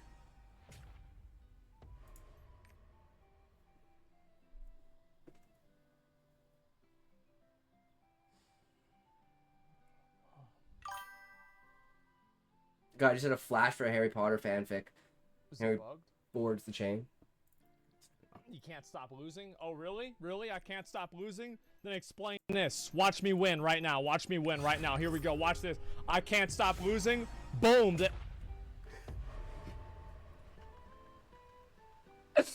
And, okay, think about this. Right. Every single one of these is about $15. There's no way I fail. Every single one of these is about $15. No way it happens. Like, there's no way. I'm not going to do it with any juice this time. I'm going to hit it completely raw. Because if I hit it, like, this is actually disgusting. This is ridiculous. I'm going to hit it right now. Here we go. I wish I could find the clip where I don't have my whale buff. So keep that in mind.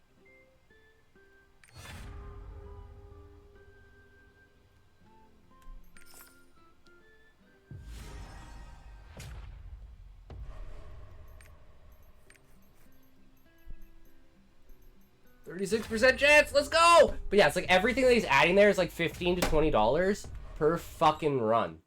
Per fucking drop. It's basically a gacha game ARPG. Unfortunately. The game's really cool. If it wasn't just a Korean whaling, it's crazy. Yeah. Okay, and think about this, Retro. He was at plus 13. Do you know what the highest level is?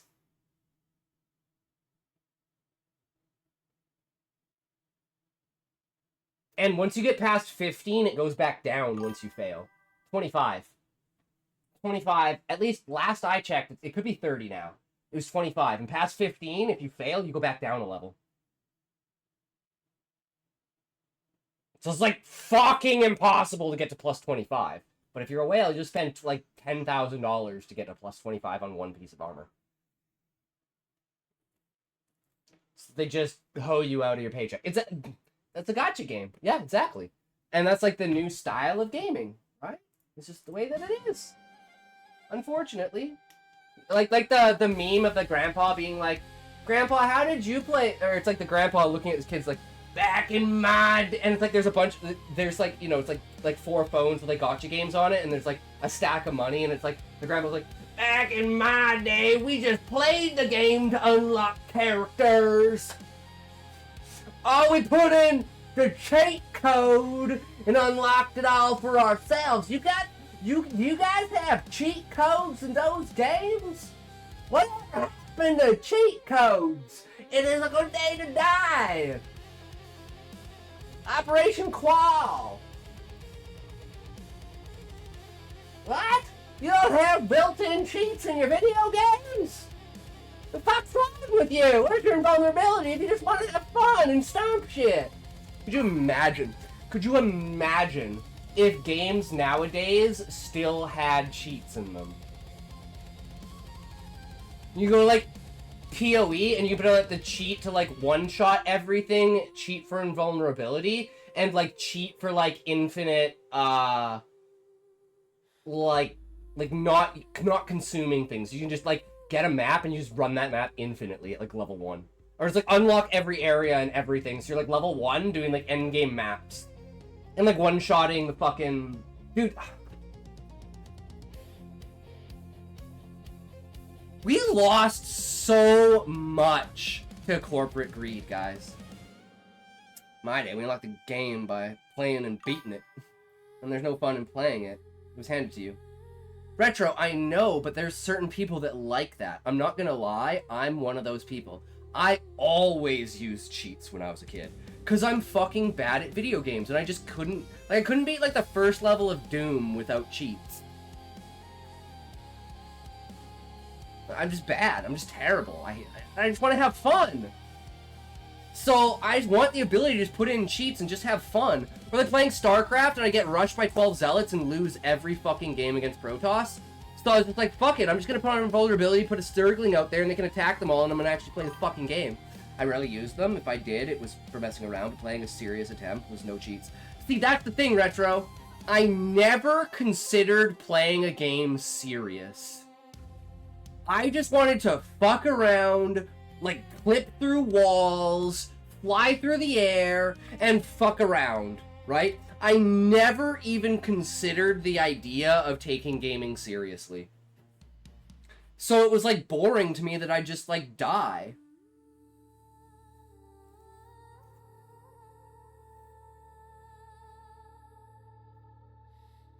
I don't know what you mean by did you find out? Like, I found out I was bad at games so I couldn't pass the first level, so I just put in cheats. Joke missed. Oh, is that like a fuck around find out? Because, like, cheating is like fucking around? There we go. Okay, I got it. I got it. Yeah. But no, it's like, I love doing that shit. And I'd like break games too, where it's like, you would click through a wall that would start like a boss fight, but like you didn't have the thing that you were supposed to use to like defeat the boss. So it's like you would defeat the boss, and then it would be like, okay, now activate the lever. And it's like, oh, you don't have the red key card. And it's like, oh, shit. Then then I'd have to like, and it was like a process, right? Because I didn't have the internet, so then I'd have to like call up my dad at work and be like, hey, so I'm playing this game. Can you look up if there's like a cheat code for like all cards? Because like I just beat this boss that says I need a red key card, but I clicked through the wall, so like I don't have the red key card and I don't want to go back and get it. So like, is there a cheat to just give you all the cards? And we just like look it up online and say, yeah, just type in this thing. And I'd be like, fuck yeah, thanks, Dad. Love you. Boy.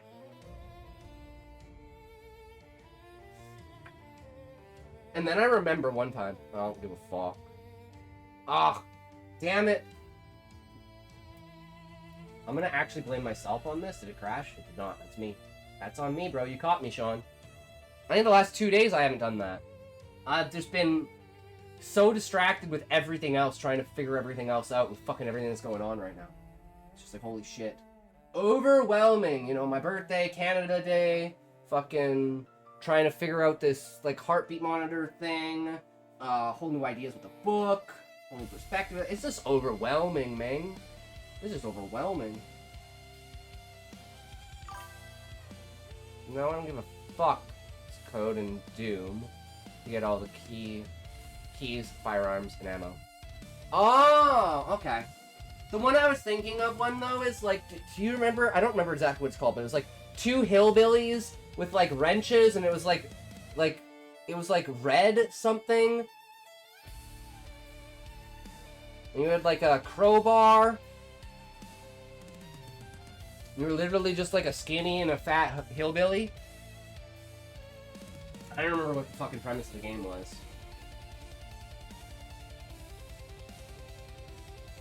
I wonder if I could find it.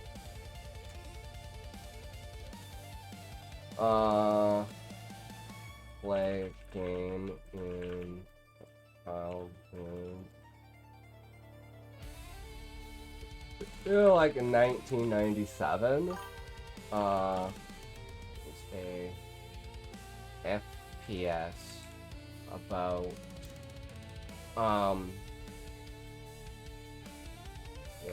villains with crowbars. No name of game. Had like red or something. Cause it's like rednecks, right? Ever heard of Brutal Doom Talks? Not, don't play it. You are not ready. Brutal Doom? Is that like the Redneck Rampage? Okay, let me see if it's the cover. And then you go around and you like beat the fuck out of people and stuff. It was like an early images. Yes! Yes! Yes! You like the shotgun and stuff like that. Redneck Rampage. Oh my god, this shit was so fucking fun. Oh my god, this shit was so good.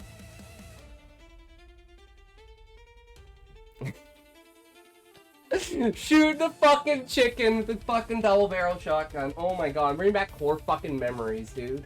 This shit is crazy. Redneck Rampage. When games are good! What year was this? It was not. I was right. It was 1997. I know that year. That was my grade 2, 97, right? That was my grade 2, because I would have been...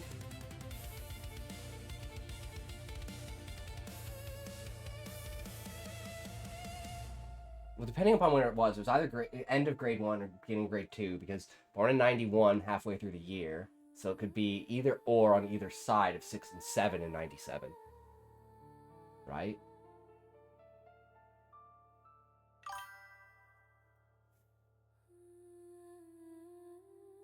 Is what it is. And there's always a chance that, like, it came out in 97, but I didn't play it till 98. It's like grade 1, 2, and 3. Fuck yeah. Same with playing, like, Carnivores.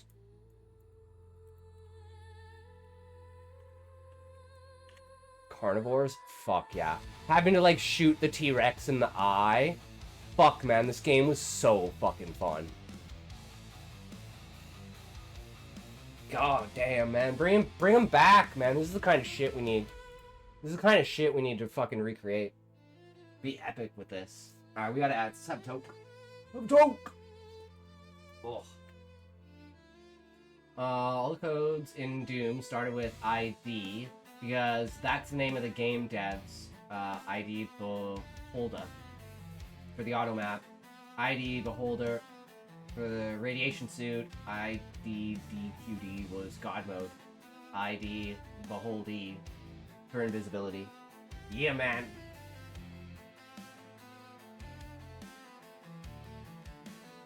So if AI ever gets good enough to create a game, I'm gonna like recreate the old 90s games with like my own fucking like special twists to them, and I'm gonna have them only playable with the cheat codes. And it's like the difficulty is like the combination of cheat codes that you have. Right? Just found a playlist for that game on YouTube, so I'll be watching it now. Wait, Redneck Rampage? Sean, is that what you're talking about?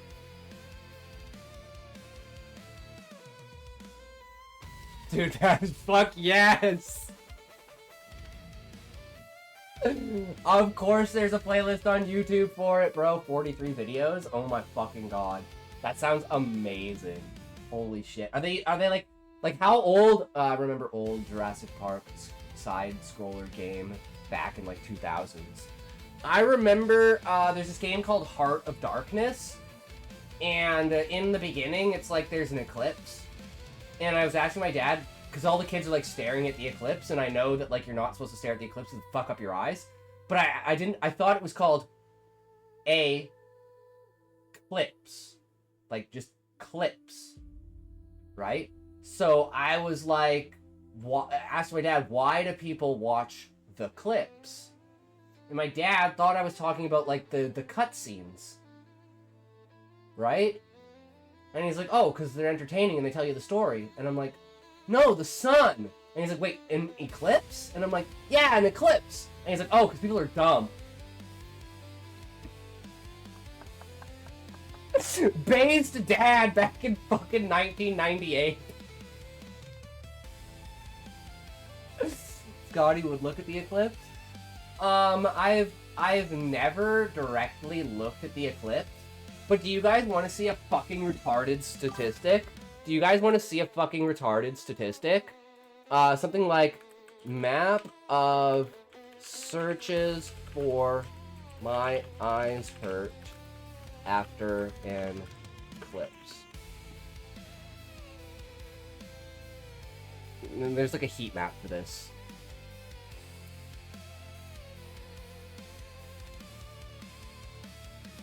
So yeah, it's like volume for eyes hurt. And it's like this was like the path of the eclipse. So there's like this massive spike. Yeah, because like this is the direction of the eclipse, right? And it directly goes in across. Why do my eyes hurt? Because you looked at the fucking eclipse, you fucking idiot! That's how retarded people are. Like, that's how retarded people are. Right? That's where it's like you start to lose. I thought the Northeast had smarter people on average. Yeah, but like, is an increase in 4 IQ, like, I think it's a scale of increase, right? You're not talking 85, 102, you're talking 92 and 97. Scotty is the retarded person. I am. Notice it's a map of the US and nowhere else. Just saying. Agreed, Retro. Agreed that the first one that comes up is a map of the US. I mean, I'm not going to do it because I don't really care, but I would wonder what the comparison... I would assume the comparison, depending upon where the eclipses were, is probably about the same across countries. I'm gonna fuck up these survivors. Fuck yeah, Relic. Do it! Do it! Into everywhere I travel to see an eclipse, despite how stupid it is. Yeah.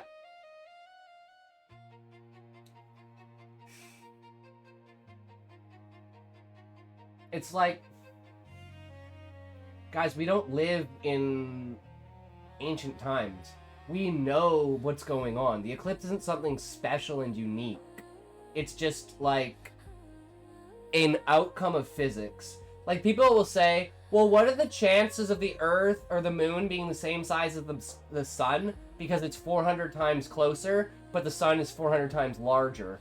But if you understand how physics works, and you understand, like, the correlation of gravity, you would understand that it makes perfect sense, and it would be actually really weird if the moon wasn't the same as the sun, because you're using the exact physics of the sun's gravitation in order to create the moon, right? So it would, under its own enough, like, creation, would inevitably create something that is its relative size, because that's how gravity works.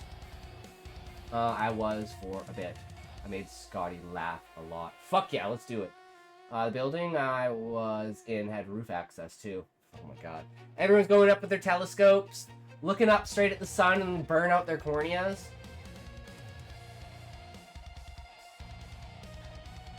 I'm not 100% on this, so don't quote me on this, but isn't the reason why it's so bad because it's directed heat? When you're just like, normally looking at the sun, yeah, that's bad, but like, because of the way that the eclipse works, it like directs the heat to as like a magnifying glass for a pinpoint, right? So it's like the fact that like you don't think your eye doesn't think that it's getting as much light as it is, so your iris opens up more, whereas it should actually close because of the distortion of how the light is. But because it's magnified, it causes your eye to not have the appropriate size iris, which allows more light in, which then burns your cornea. The infrared takes up more space during a visual eclipse. Okay, so it's specifically infrared, and then the infrared, your eye doesn't register, so your pupils don't close, so it burns your cornea. And I think that's like the process, or close to the process of it, right? And then your, like, not knowing infrared is heat. Yes. Yes. And that's why it burns it, right? And it's directed like a microscope into your eye. Whereas if you try to stare at the sun, right, it's like fucking hard because your eyes are like, no. Don't look at the giant burning ball of fire in the sky, right? But the visual light versus the infrared heat differential is like, imagine staring at the sun as long as you would stare at an eclipse. Of course you're gonna fucking fry your eyes, right? In some cases, even a 5-second glance at it in a shade can fuck your eyes up, right? Especially if you're someone who wears glasses, because that can magnify it even more beyond that. Or like contacts. It's like, there's some crazy shit that can happen with that, right? 3, 2, 1, toke!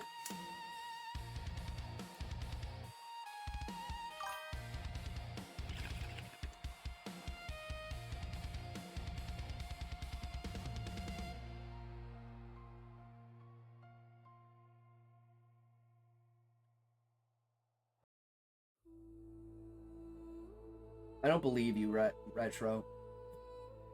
I don't believe you.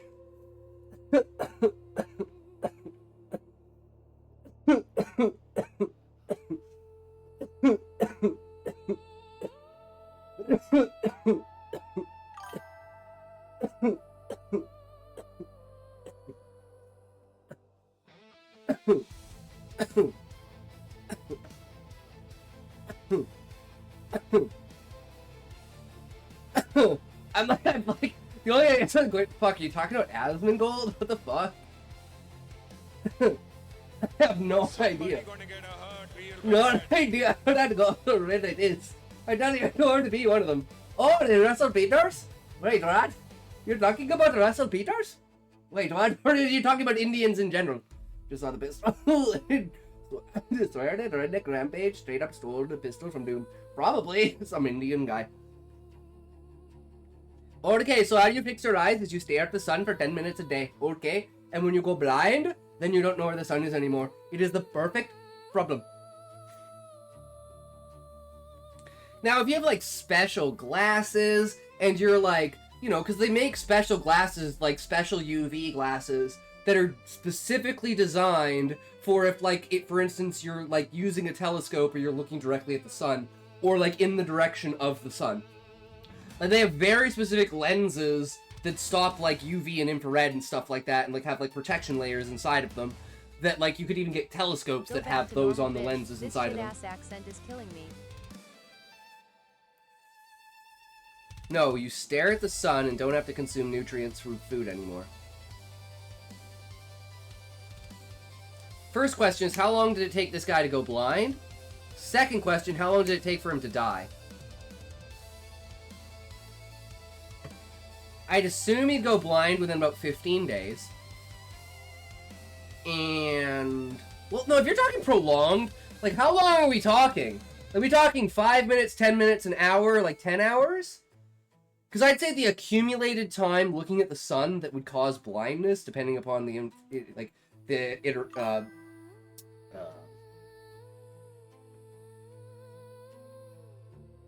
fucking words. Not iterations. Could be iterations, but, like, you know, the space between them when it happens. He's a fraud, so it's presumed he never did it long term, but some of his followers did report visual troubles. So, like, 10 hours of staring at the sun and you're gonna be blind. How many hours would it take? I think it'd be, like, between 5 to 10 hours.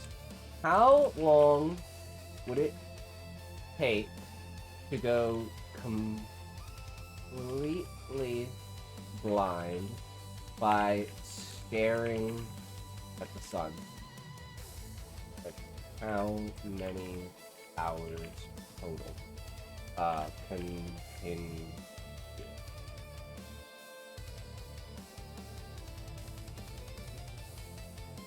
It would take hours of continuous staring. You'd likely suffer serious retinal damage in seconds to a couple of minutes, and going completely blind from it is rare and not really feasible that way. Staring directly into the sun causes solar retinopathy, also caused eclipse blindness, where the intense light burns the retina, especially the macula, the center part, responsible for detailed vision. The retina has no pain receptors, so you don't feel it.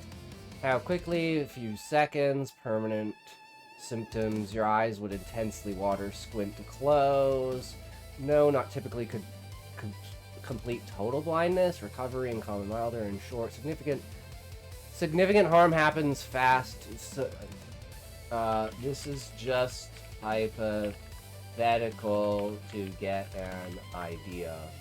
So don't add in, like, blinking or looking away or pain. Just amount of time to completely destroy your eyes. Maybe even with this, it's still at the point of, like, no, it would like cause significant damage, but it wouldn't fully destroy your eyes. Even factoring in blinking, instinctive looking away, pain, tearing, discomfort, completely destroy your eyes, total irreversible blindness, with near total loss of all vision of both eyes, would still happen much faster than hours of total exposure time. The retina is extremely sensitive, so it literally take less than an hour. First 10 to 100 seconds, 5 to 15 minutes. To completely destroy total blindness would require far more extensive retinal destruction, potentially tens of minutes to hours. Clock time, exposure time. It's all speculative. Eyes aren't like skin that you can sunburn off entirely in the short term. Optics, focus, light, intensity. So it's not going to give me a number. Just give me a number of hours, like 1 hour or like 10. Being so complicated, how is this so hard? Rough hypothesis would be around 1 hour. Forced continuous effectiveness. Okay, so I was way under. Okay, I was way the fuck under. Yeah, about an hour of continuously staring at the sun, and you are blind. You're just fucking blind. And then all the other things that come on top of it fucking being like the pain that you would feel, like how, like I just fucking couldn't imagine that, man. So the torture is we cut off your eyelids, right? We cut off your eyelids, and then we face your head towards like the sun, and we just leave you there.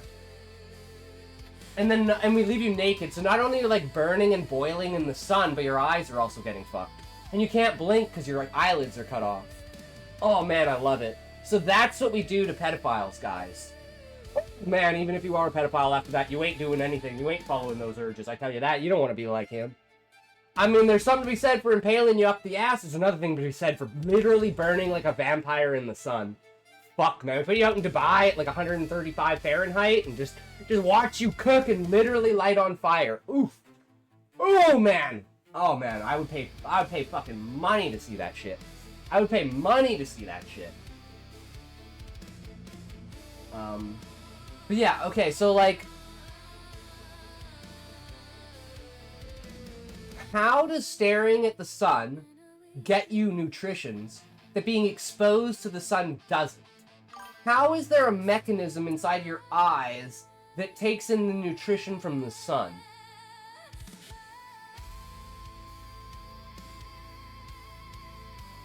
Which flash ignites first, oil or diesel? Wait, doesn't diesel ignite faster and that's because it's more concentrated? It lights faster, but it burns slower.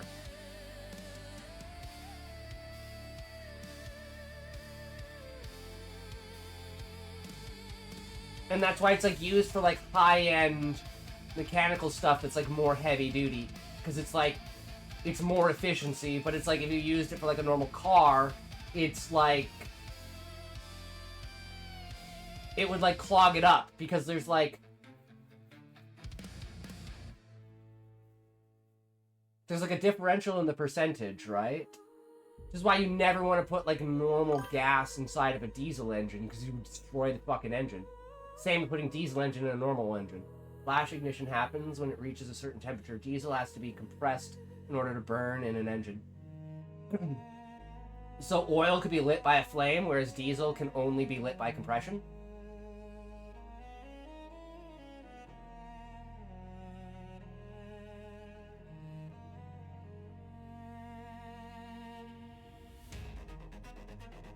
So the answer would be diesel then, because oil wouldn't flash compress. Or flash ignite. Which means diesel is basically self-igniting, right?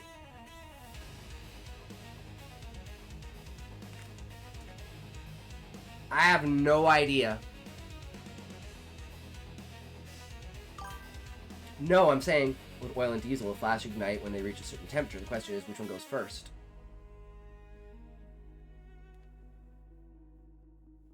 So it's a temperature gauge. I would assume that due to the concentration, the diesel ignites at a higher temperature than oil. So if you had like a compression system of temperature based upon density, it'd be like oil would ignite here, diesel would ignite here.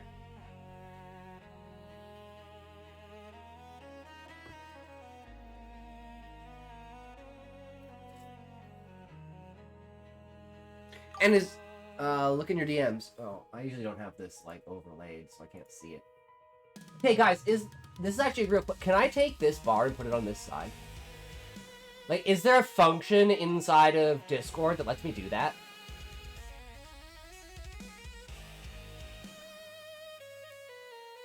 Because I just don't know how Discord works, so I've never tried to change, like, the layout. But it would help so much if I could move this bar over here. Because the way that, like, I have it is, like, on my other screen is basically like this. This would be, like, OBS, and this is here. So, like, I can't see the DMs. And if I'm, like, click like this, then I can't see, like, the other side that I need to see of OBS. But if I could bring this and put it over here on this side, then I'd be able to see everything. But I just never cared enough to do it or want to do it. Right?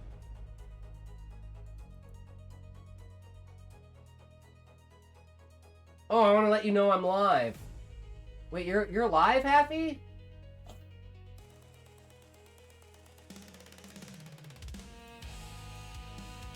Oh, fuck yeah, bro. Let's go!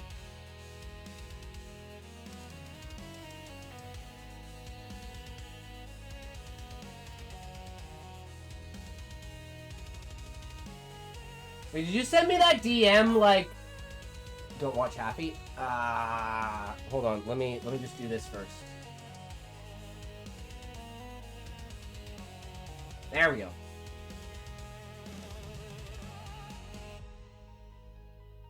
I'm like, did you dye your hair, or would you like re-dye your hair? Because like I don't remember it being this like blonde when we did the interview.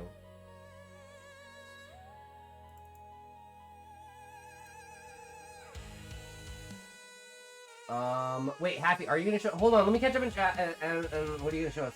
Is this Fortnite?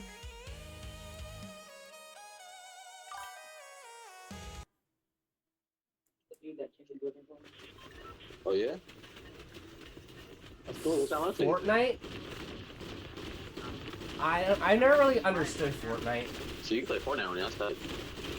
I don't think I can play Fortnite on mine. I'm playing Fortnite at like 4 FPS though, right? Okay. Yeah, I do. Like, what is the FPS? Because like, what can it handle? Is Happy using it on its way? Well, the thing is, like, just playing Fortnite on a laptop is one thing, but you're streaming and playing Fortnite on a laptop? I mean, you can use a regular, I think like that's pretty good, system controller. right? I would expect it to be quite honest, Relic. Huh? I will say, Happy, you're kind of quiet, so you might want to, like, One of the things people don't understand with, like, the volume system is that, for instance, with, like, the red is your peak, right? But you want to be, like, just under the red, right? You want, like, your range of speak to be just at the bottom of the peak of yellow up to about 3/4 the peak of the yellow, right?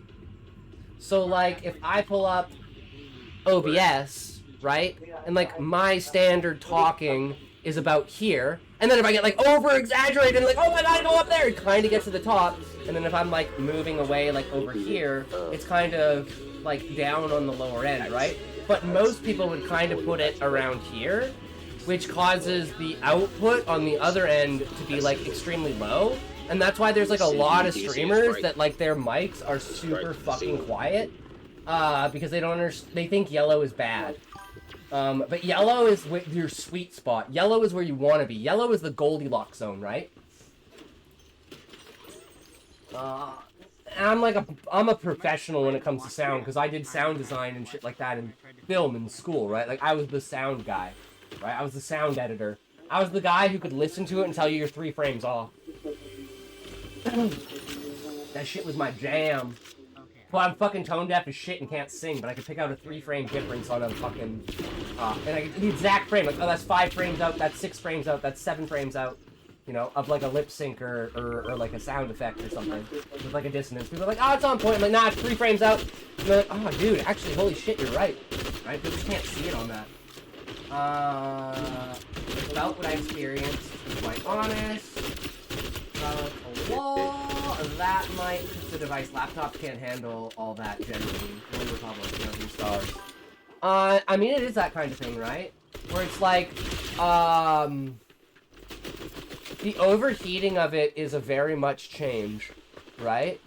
Where you're gonna get to a point of, let's say, you have, notice what I said, I was gonna share my game on stream with Scotty, so Happy did it, lol.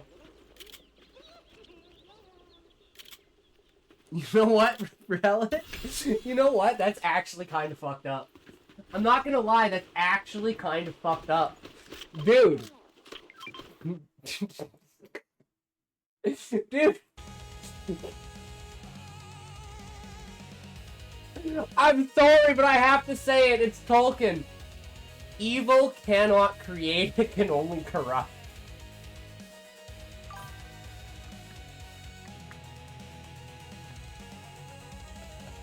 Can't create any ideas of his own, he just has to take everyone else's. Feed that, or like, I just didn't want to be the one to say it. I thought that, like, that's Thomas. And I mean, nothing against Happy, he's super smart to do that, right? It's the saying of the early bird gets the worm, right? Like, like he fucking, like, the only reason why anyone cares that America went to the moon is because America went to the moon first, right? If China goes to the moon tomorrow, no one's gonna care, right? If China goes to Mars tomorrow, holy fuck, everyone's gonna talk about that. And then in 10 years, when America goes to Mars, no one's gonna fucking care. They only care about the first person to go, the first person to do it. You can tell him your idea. If you don't perform it before him, he's gonna get all the fucking credit. Happy wants to be me. I mean, Relic, who doesn't? I'm fucking jealous, bro. Like, the only reason why it's, like, impractical is, like, oh, well, don't you have, like, a job, and don't you have to, like, do stuff? Don't you need, like, an income? I'm like, you've got a wife and shit, which is, like, fucking awesome, but I'm like, would I trade that for, like, not having free living? I don't know, free living and, like, freedom and shit like that, I weight that super high. So I'm like, wait, I'd have a wife, and I'd have a family, but I'd have to go to work and pay bills. Fuck! Stop flexing. If America figures out how to get to Mars in 2 days, no matter its current location and its orbit, then America will be back on top for a long time. Yeah. Yeah. That's true, although Russia went to space before the US.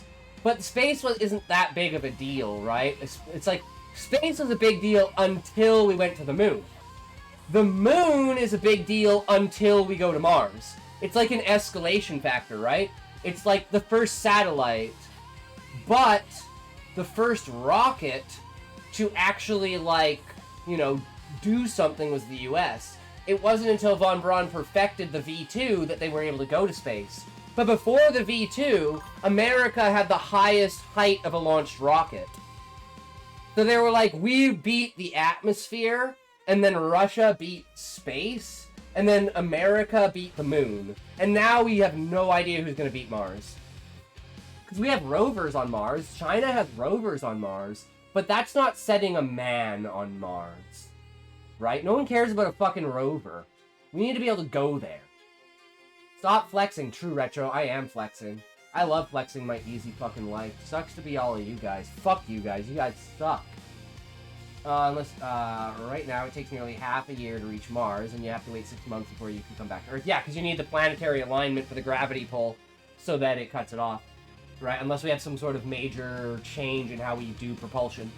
First, to actually get habitats on Mars and Luna is running doo-doo on Earth for generations.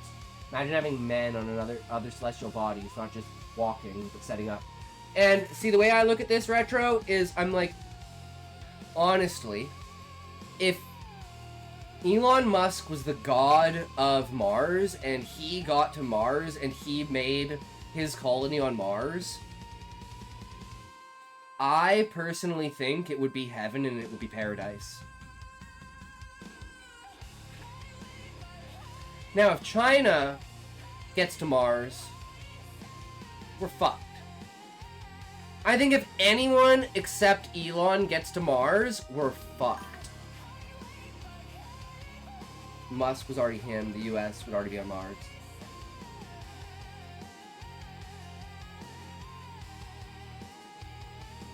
Ads! And I'll explain the difference, Retro. I'll explain the difference and I'm pretty sure Elon's even said this before, right? As to, like, the reasoning of it.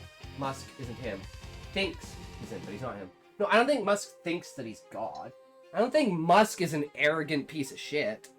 I think Musk knows his limits, but that's the problem, right?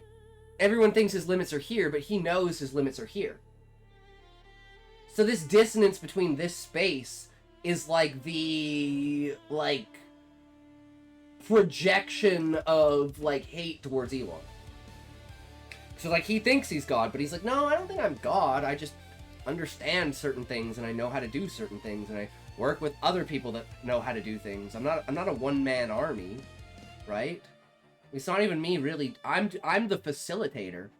I allow the congregation of these incredibly talented people to come together to do what they need to do without having, like, the red tape of the government or some sort of corporate bullshit that's just trying to make money, right? Like, his actual goal is the prospect of furthering humanity. It would seem that way to everyone who goes there. Those who don't get in would actually hate how they do things, and it would be a living hell if they somehow snuck in. Yeah. So, Retro, what I would say about this is specifically towards how you look at it with government oversight. If NASA gets to Mars, it's going to be controlled by the government. Right? It's not going to be a free, open corporation. Whereas if Elon gets to Mars, it's going to be a free, open corporation that he basically is the government. And the difference between that is that he understands the concept behind running a government for a people. Not, like, the foundation of what it's supposed to be, not the representation of what it is now. Right? Like, no, like, if you mind read every single person in power, their main goal would be maintaining power and getting money. I think, honestly, Trump is the only person in the government who's actually like, no, I want to do things. Whereas every other person in the government, every person in Congress, every person in the Senate, right, is just, how do I keep my power and how do I make money? And Trump's just like, well, how do I make the country better? And the people that want power and money are like, shit, if he does that, I'm gonna lose my power and my money. So they fight against him. Is that like a fair assessment of like what's going on? Escaping like the personality of Trump. Ignore who Trump is and the controversies towards Trump. Just think about what he's actually trying to do in the government. Right? Elon Musk is a stupid fuck. Man isn't anything but a man-child. He's only powerful because he's purchased companies that were already started and doing well. He hasn't actually done anything. Relic. And see, that's the fundamental misunderstanding I think people have over Elon.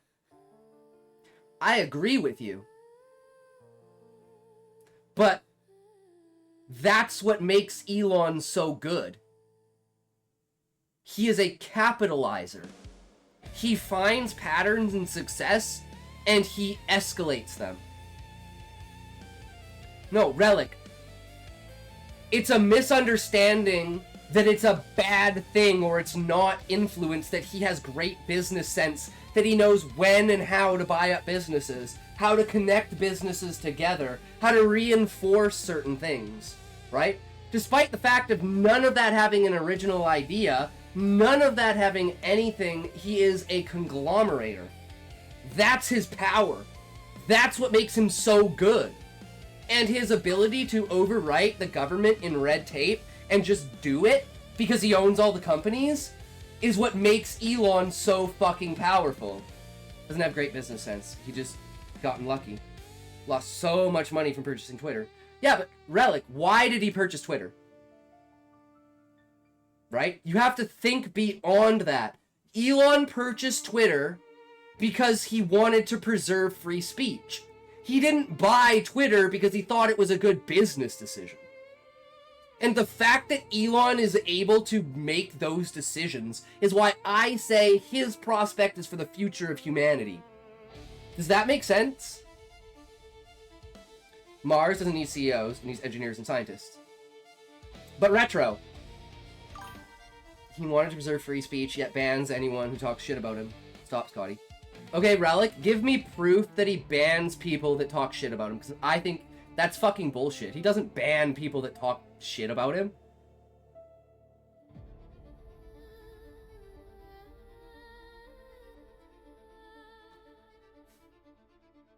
Okay, so this is the fundamental difference, Retro. A government has to abide by rules. Right? They're like a station of hierarchy that like everyone has to come together and make a decision. Right? That's what I mean by layers of red tape. Elon just says, hey, this company could work with that company to make this company. I'm going to buy that company and I'm going to make that company. Oh, this company would work well with that company if I bought this company and did that company with this company and made that company. It's like, hey, I want to go to Mars, so I need that company and that company for that company. You know what? I kind of like humans, so I'm going to buy this company for that. Like, to me, that is the strength of Elon Musk. Because the government would have to have committees, and it would have to have all these things, and that's the reason why welfare sucks. That's the reason why NASA sucks. That's the reason why all of this is terrible. But having the ability to say, I'm God at the top, do what I say, and my outlook for it is, like, on par, right? Still answer my question about how him being a CEO is good for Mars. Retro, I just explained it. Because if there was a government on Mars, you would have layers of red tape and nothing would happen. But if you have Elon on Mars just dictating like a god people what to do, everything would get done. Does that make sense? Okay, so here's Elon banning people on Twitter because they disagreed with him. Or mocked him. Oh, Relic has receipts. Time to concede, Scotty. No, so I'm going to make a preface before I even say this. And I'm going to say... I'm going to turn off the music specifically for this. Okay. I'm going to say it's probably going to be something that's defamatory. And that's the reason why they did it. It's not like... I mean, I might be wrong, right? I might be wrong. I'm not saying I'm right. I'm just saying, like, this is how I look at it. I'm going to say something stupid. And it's not proof. Or something. No. I'm just gonna say, if this article is Elon banning someone because they said something that was defamatory for him, then I agree with Elon. You can't be saying it's illegal to say defamatory things. So of course he's going to ban the person. Now, on the other hand, right? If the guy said, Elon, you're a piece of shit, I hate you, fuck you, and Elon banned him, and the reason he stated that he got banned was because he was, like, bad-mouthing Elon, right? Then you're completely right. Is that like a fair assessment going into this? Defamation is a narrow case according to U.S. law. You can't claim anyone is insulting a public figure is defamation. So, Retro, if someone said Elon Musk raped a baby on Twitter, let's just use an extreme example. If someone said, I have proof Elon Musk raped a baby, and it like blows up on Twitter with no evidence. Of course, no evidence. They say they have it, but they'll never show it, right? So that's defamatory. Because if they had evidence, they wouldn't say it on Twitter. They'd go to the police and they go to the government and they get Elon arrested. Does that make sense? Like if you have evidence or proof of someone being a pedophile and you just post it on Twitter, but you never go to any of the authorities, I'm sorry, but you don't have proof or evidence, because if you had proof or evidence, you would have gone to the police. You're just being a fucking retard, and that's defamatory, and I would ban you, and I would press criminal charges and civil charges against you. How did you not know about this? This made the news in 2022. Like, honestly, because I just don't fucking care. Right? Like, I have my own opinions towards things, and if you want to call him a man-child and all of this, and it's like, yeah, sure, but it's like, I don't care about his personality. All I care about is what he's doing, right? Like I'll make a list here, right? So let's do this. Let's go Musk. Progress. Right? And you can like agree with me or disagree with me, because like again, I don't care about the person. I care about what's being done. Right? I care about the outcomes. Musk progress. AI. Electric cars. Rockets. Global internet. US progress. Hates AI. Dismantled rockets. Can't get nuclear or electric because it would collapse economy due to oil. Is that a fair assessment? If they didn't show it, and it has personal repercussions for him, then yes, I would agree with defamation. It's basically falsifying a police report. Okay, Retro. Elon Musk is also a bad father. Stop taking care of his trans child simply because she's trans. And again, Relic, I don't care about Elon as a person. Like, I think that's where you're getting something mixed up here. Same thing with Trump. Like, I don't care, or like Asman, I don't care about these people as people. I say, what are they doing? How does that affect the progress of humanity? So, like, you saying that he's a bad person to me is like, okay, cool. He's a bad person. That doesn't matter to me.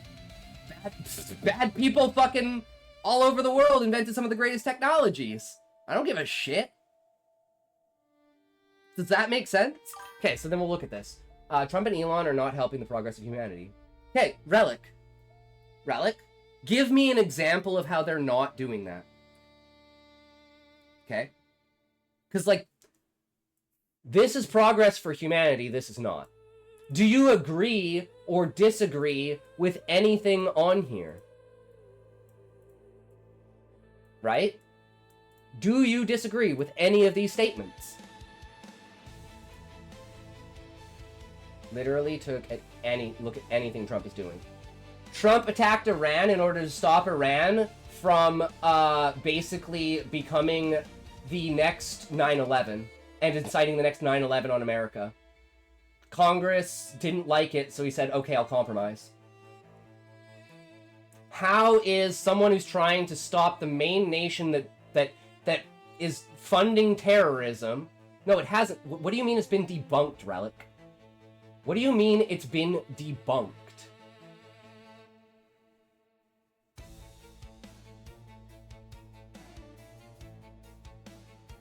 that Iran...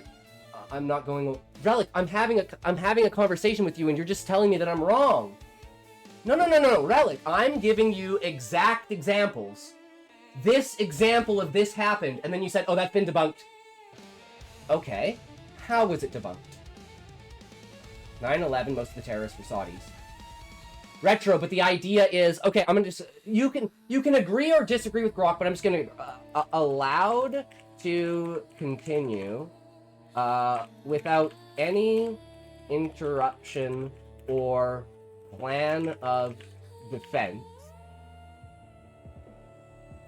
Would Iran try to attack the United States if it believed it could win? The answer is obviously yes.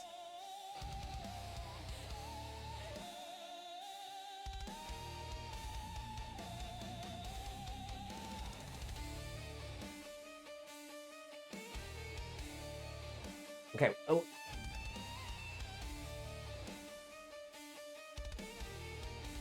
But, like, do you understand why I'm not listening to anything that you're saying, Relic? It's because you're just saying that I'm wrong. Where is the proof that Trump attacked Iran in order to stop terrorists, and that's a lie? And Trump actually attacked Iran in order to stop, like, hold up the Strait of Hormuz, even though Iran is the one who's doing it? Like, maybe again, I'm not saying I'm right. I'm just saying this is the information that I have. So if you have counter information to that, please give it to me so I can educate myself. Right? This isn't a right or wrong thing. This is, what do I know versus what you know? How is my information wrong and how is your information wrong?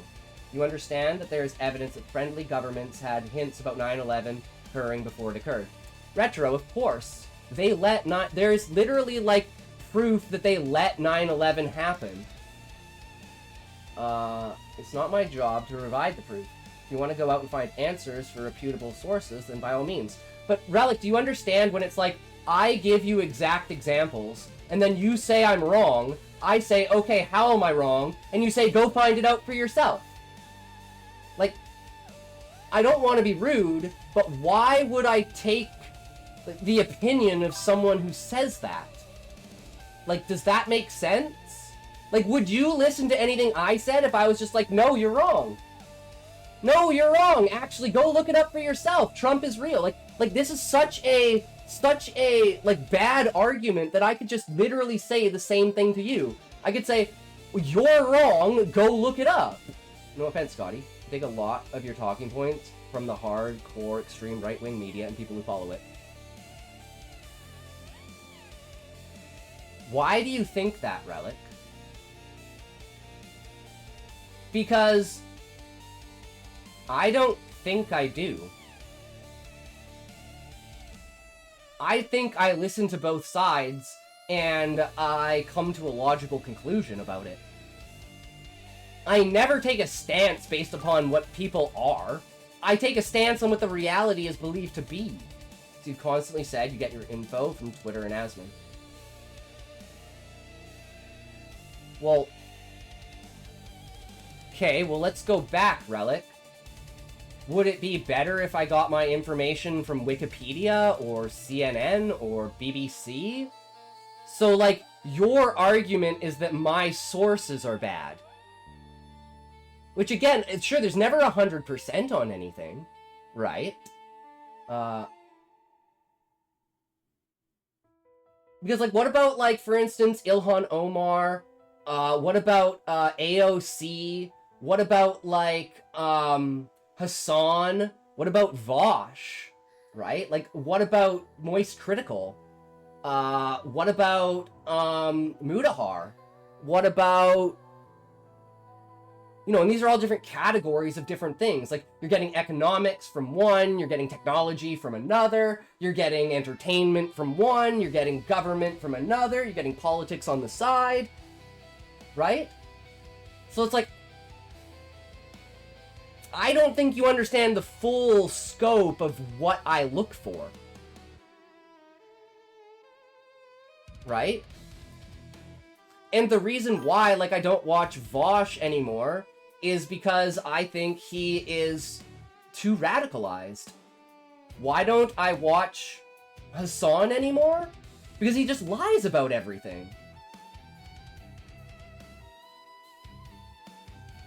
Right? So it's like, you want to say those are the left-wing people I don't listen to. Destiny, right? Destiny's good. But it's like his pull away from it is like, I think, too personal since... How is Vosh radical? Vosh? Okay, how to say this?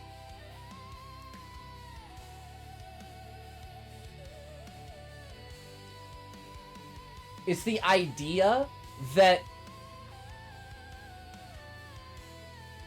Okay, how do you say this? It has to do with, like, governmental structure, right? And your means by which to, like, redo that, right? And it's like, I think Vosh is so radicalized on the side of, like, neutrality to the point where I think he is ineffective, right? Like, he is not willing to do anything, right? You can talk about it all day and make plans, but it's like I know that this is going to have a negative outcome in a way, so I don't want to pursue that solution. Is that a fair assessment?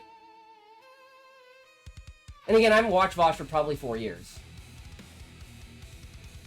Again, no offense, I posted videos that talk about Trump and his stuff, and you stop it midway through not watching the full context, and you just fight me on the claims.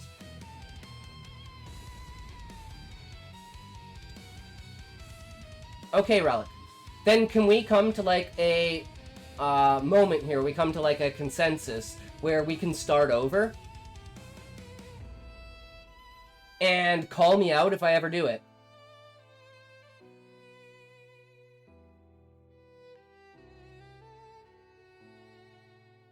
Is that fair?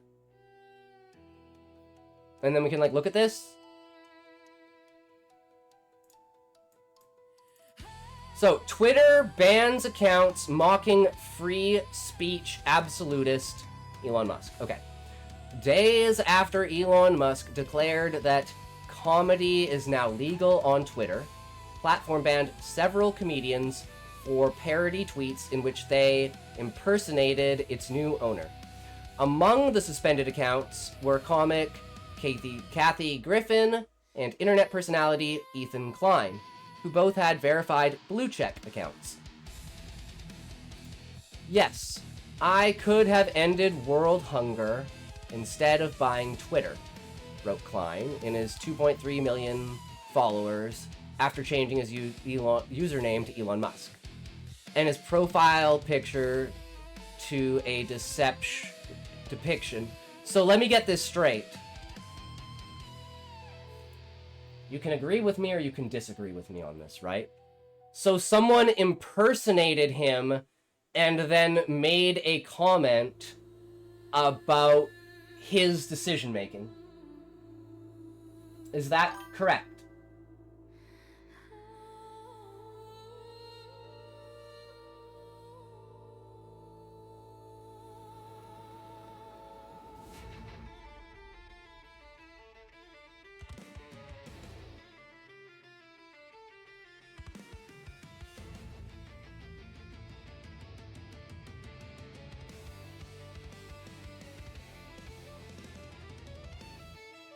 But people don't understand the importance of having a free and open forum.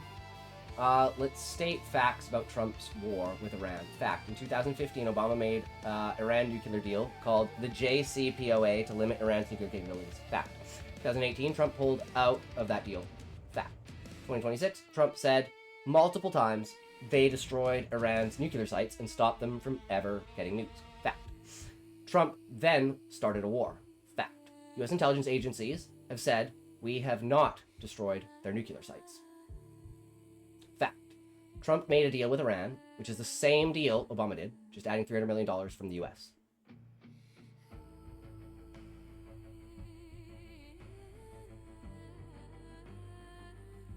Not in Relic Spotlight, but you can't be radically neutral. That makes no sense. Yes, you can, Retro. if you're, it's, what is it, the everything's fine mean? Yeah, this. This is, to me, the radicalization of Vosh.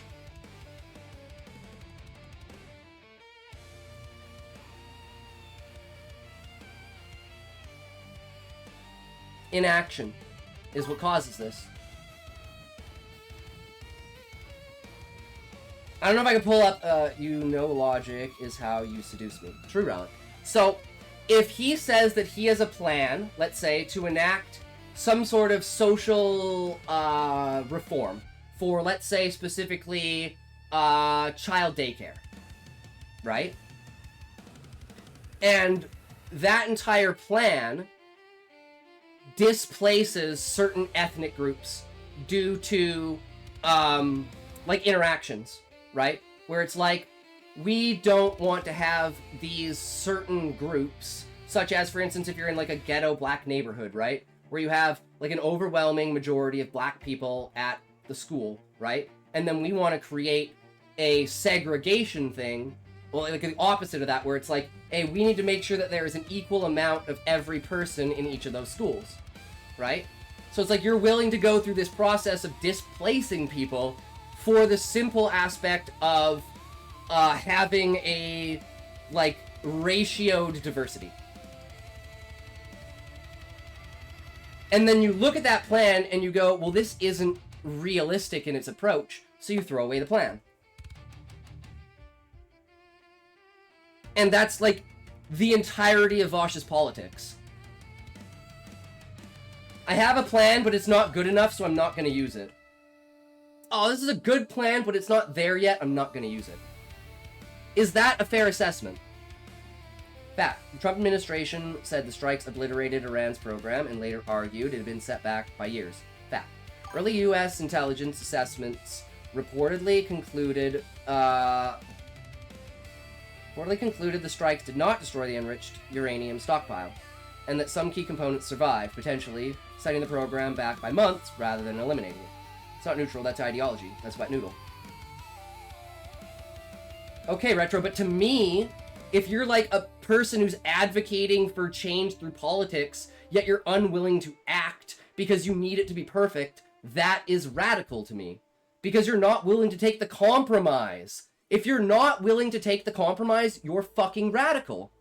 Because you only want your perfect outcome. Is that fair? Is that like a fair assessment of political radicalism? It's not neutral, though. What about his stance is neutral? He's left-leaning. No, Retro. I argued that his means of action is neutral. He does not take action despite advocating for action. So he is sitting in the room with the fire being like, I'll come up with another plan. Vosh. So, like, I'm trying to explain... Stop. No, stop. Play your stream back. You said Vosh is radically neutral. Okay, Retro. When I said he's radically neutral, the way that I used the word was non-action. So, you caught me. I used the wrong word. I didn't mean neutral as in centrist. I meant neutral as in non-action. As in, you will just take the situation you're in. So to me, Retro, you're just saying I said a specific word, you're attaching a definition to that word, and you're assuming that's what I meant by it, when it was a, like, I used the wrong word. You can call me out on that. Yes. Neutral was the wrong word to use, because I didn't want to use centrist, but I didn't think about inaction yet. So replace that with these radically inaction. Like, he just will, no matter what happens, he just won't act. Right? Again, is that fake? Don't pee on my leg and tell me it's raining. A better word is See, and that's why I'm bad at communication, Retro. This is why I always say, don't take my words one for one. Try to question the meaning of what I'm trying to say, right? Because yes, he's radically passive is a perfect way to say it, right? You should learn procession of language. Words are important, and don't make it seem like I'm latching onto a misused word and making a straw man. No, I'm saying, Retro, like, it's totally understandable why you would question why I would use the word neutral. Right? It's just, and then the reason why I didn't understand was because I wasn't technically using the word neutral. And this is where the miscommunication between words comes from, right? Because you say 10,000 words a day, you're gonna say 10,001 wrong, right? So that's where I'm trying to get back to the same page of like, okay, well, that's not exactly what I meant. Let's get back to what Vosh is a latte liberal. This means he's going to have lukewarm takes until the left does something. Then he will latch on to what he's doing and claim that he had his plan all along. Actually, Retro, that's a way better way of saying it. That's a way better way of saying it. Hey, Citation Chat. Yo, what's up, Avolia? What you doing? What you got? Welcome. Welcome. How's your day going today? We're having an in-depth thing. And Relic, again, Relic. Every single one of those things can be true. Scotty, what do you think the Trump is doing that is a benefit to humanity?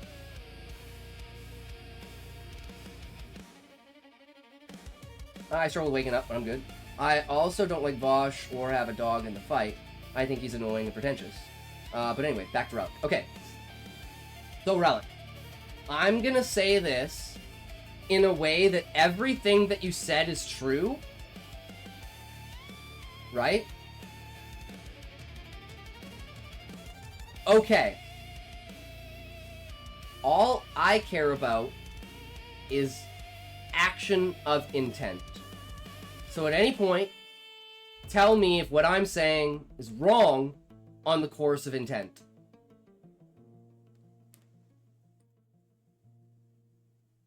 Trump needed a way to get people to be on his side. Because he knows that we need to do something about Iran.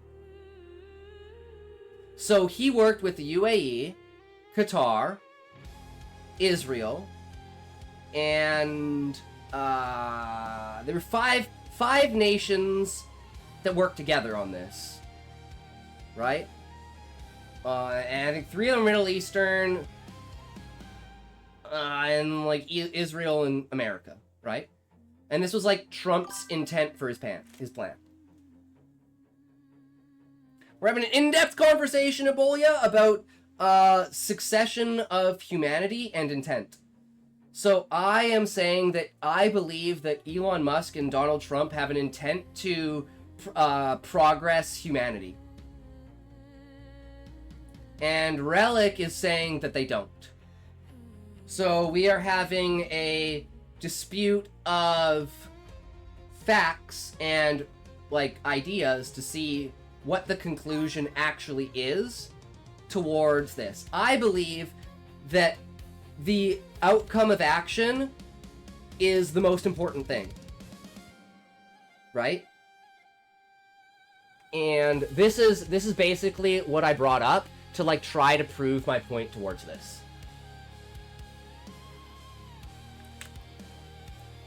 Because I think Relic is just thinking on an entirely different level.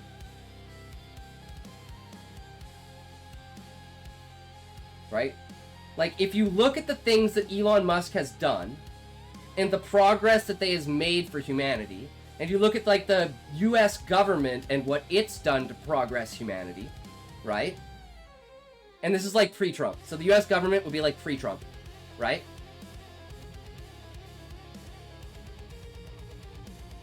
So, like, this is pre-Trump.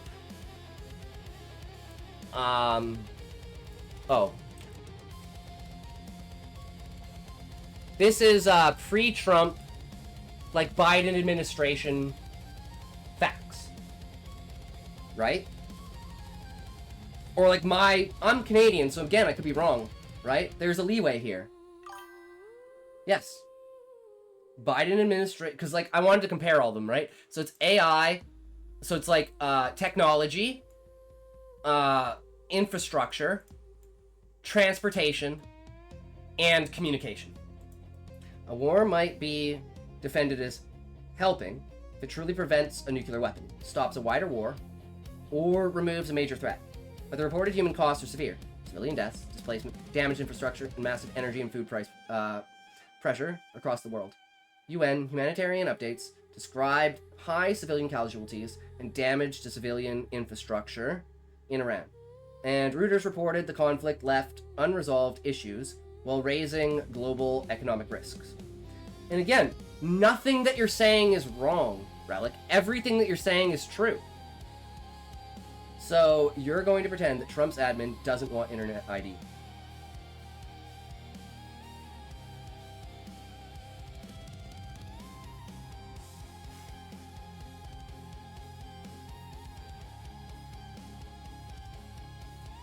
I think the misattribute there, Retro, is Trump's administration.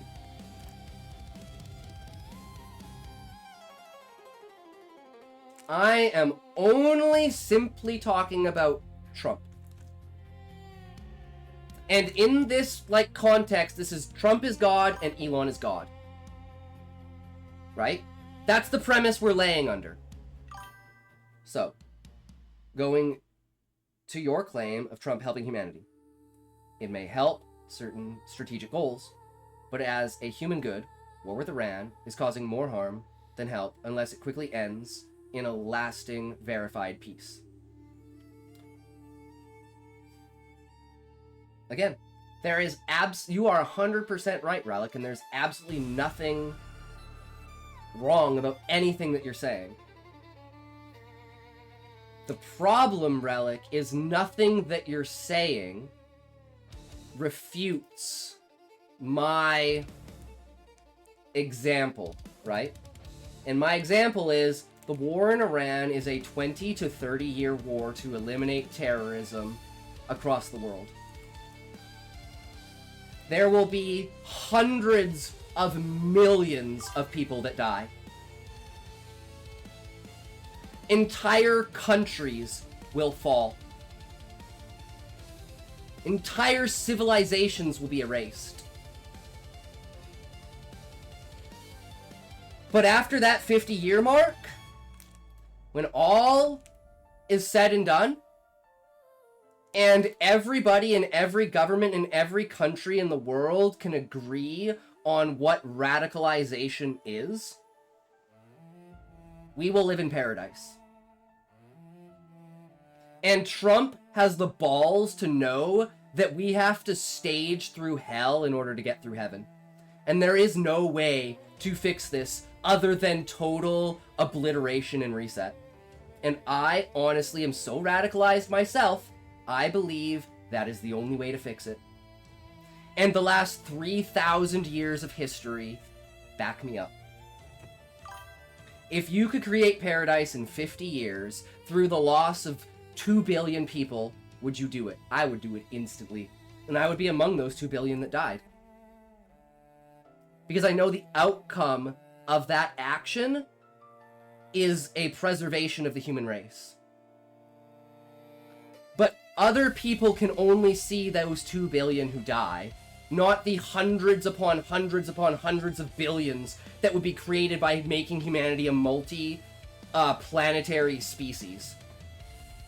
So my problem is that people are not willing to sacrifice enough, and they're not willing to look far enough.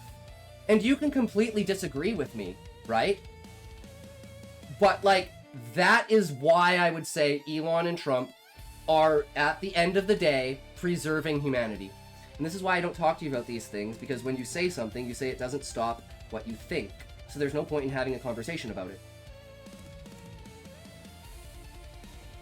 But Relic, I want to have a conversation because I want to know why you think what you think, and wanting to stop radicalization is reasonable. Wanting to obliterate a country is not. Killing civilians doesn't cure extremism, it manufactures the next generation of it. The problem is, Atox, you don't have a crystal ball to say what a guaranteed roadmap to lead to spacefaring / the culture. No, Retro. But the problem I have is that no one is trying. I don't care about success or failure. I care about the attempt. Right? So to me, Relic, when you're saying, oh, it doesn't change the way that I think, It's because you haven't given me an argument that changes my logic, right? Because in my mind, every argument you give me is Trump is a bad person, so he doesn't have an outlook for this. You know, oh, he did this, so he can't do that, right? I don't fundamentally agree with that representation, right? Because I don't think that dismantles my argument. I'm like, you can be an asshole piece of shit murderer. Look at fucking Genghis Khan. He almost ruled the whole world. Killing civilians should be enough to change your mind. No, Relic. Because I want to solve the problem. So here's the trolley problem, right? Okay, here's the trolley problem. I'm gonna bring it up. And this is why I fundamentally disagree with you, Retro. Please try to see where I'm coming with this. Right?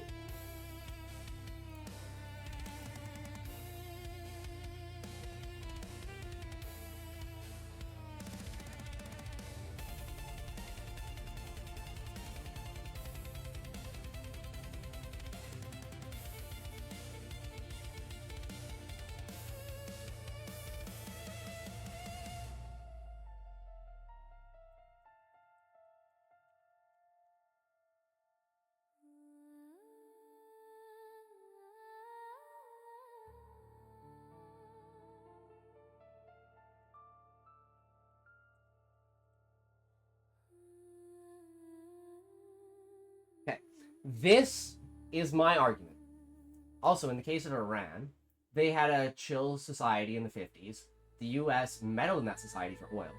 And their dramatically elected leader was removed. Democratically elected leader was removed. Then, radical Ayatollah took his place, and it's been the way ever since. So perhaps the issue is that the US needs to mind its own business and build its own borders up before going around playing Civilization 5 with everyone else.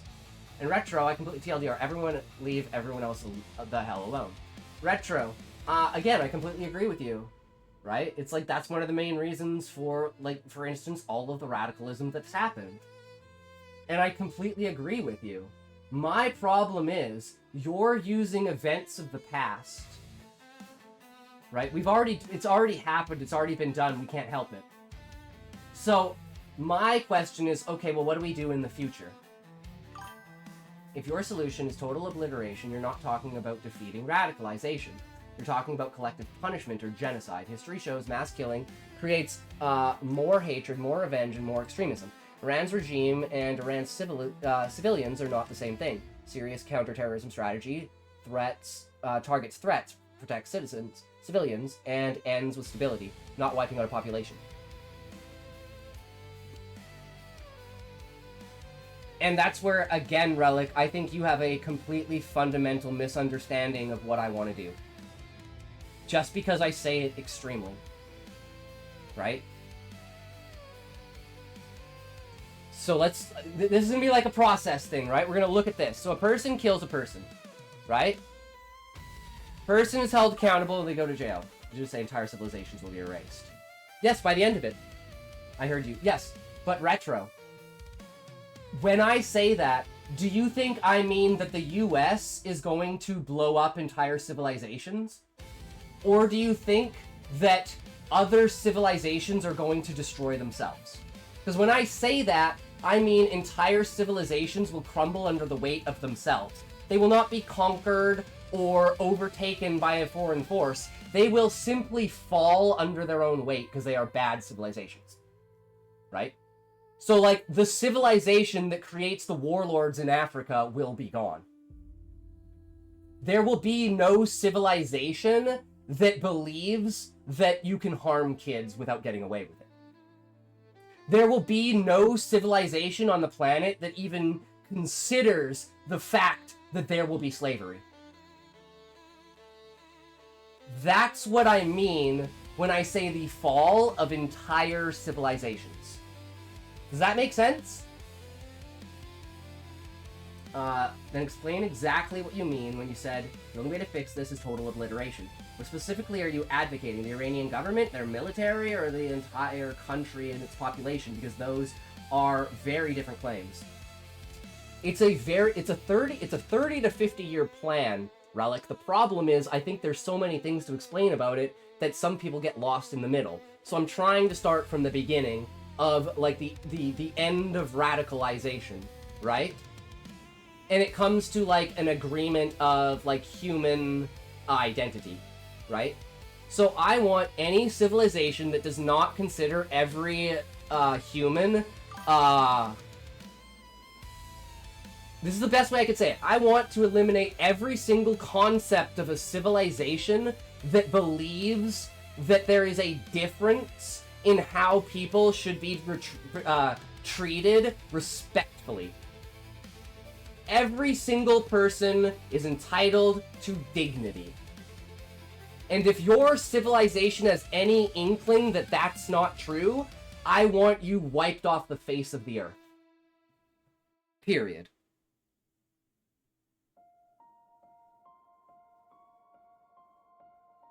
I only want civilizations that the ideology that everyone is different, but everyone has dignity and everyone should be respected. Because I think that's the highest form of civilization. And if you don't have that civilization, my thought process is either... We've proven... Okay, the problem is we've proven you can't just leave them alone. They'll find a way to come to you. Whether that's the Vikings invading England... Whether that's Africans selling their own people as slaves, right? So at the end of the day, the only thing I care about is if your culture and your civilization thinks that people should be degraded, I want you erased. How you love Indians so much, how about their caste system then? Before you start with me, they use it to this day. Well, Retro, the problem and the outcome that I don't think you guys are realizing of this is that there isn't a society that is on Earth today that has the standards on a wholesome that I want. Which is why I say I'd want Elon to go to Mars and literally start an entirely new aspect of humanity, because he has the outlook of being like everyone has their own use in society. Right? Like, I don't think Elon Musk is gonna go to Mars, make a bunch of fucking human clones and make them slaves. No, he's gonna go to Mars and make a bunch of human clones, and then he's gonna build 10,000 million robots, and they're gonna do all the shit, and humans are gonna live great. And I've never heard an argument that's against that other than the fact that it's genocide. I don't care. If you're a bad person, I want you to die. Period. I don't see the controversy in that. I think that the fact that everyone can't agree on that shows the fact that maybe humanity shouldn't survive. Right? So every person deserves dignity, but then you advocate killing millions of people because of the beliefs of the society they were born into. The two statements can't both be true. No, Rel, that's where I'm talking about sacrifice. And your willingness to sacrifice the innocent. And that's where it comes back to this. Well, you know, I just like humanity, and nights like these remind me of why. And it comes back to this. If you live in a society where a person can kill another person, they go into jail, then they get released, and then they kill 5 more people, and they go to jail for 12 years, and you repeat the cycle, right? This is the fundamental way that our society works, because we believe in rehabilitation. But I want a society that says, hey, you killed a person, we just kill you because you killed a person. You forfeit your own life by doing that, right? Because I care about the innocent people. And I know that by killing 2 billion innocent people, I can save 10 billion innocent people. And I have balls enough to kill 2 billion people to save 10 billion people. I don't think anyone else does, because they don't realize that by not killing those 2 billion people, they're condemning 100 trillion people. So people think that I have a bad moral because I want to kill 2 billion people to save 10 billion, when they want to save 2 billion in order to, or they want to kill 2 trillion in order to save 2 billion. And I just don't, I just don't care, right? I'm like, what will fix the problem? Do it. Period. And I don't think that anyone should have to agree with me. I know that I'm radical. I know that I'm crazy. I know there's probably other routes, right? But it's like, Okay, hold on. Let me catch up. You're saying every human deserves dignity. So what you're going to do about that? Kill yourself? Not a joke, by the way. No, Retro, I would include myself in that. I would include myself in the people, and I would include my entire family in the people that did not make it out. As I am willing to sacrifice myself for this. I know I'm not coming out of the other side. I'm just hoping that what comes out the other side is better than what was at the front. And I'm willing to sacrifice myself for that. You said it doesn't exist, and I agree. Well, you know, I dislike humanity, nights like these. I say the apes take over. You know what? I have a simple question that you can't, Scotty, speak your way out of. You're calling it sacrifice. Sacrifice usually means someone volunteering gives up something of their own.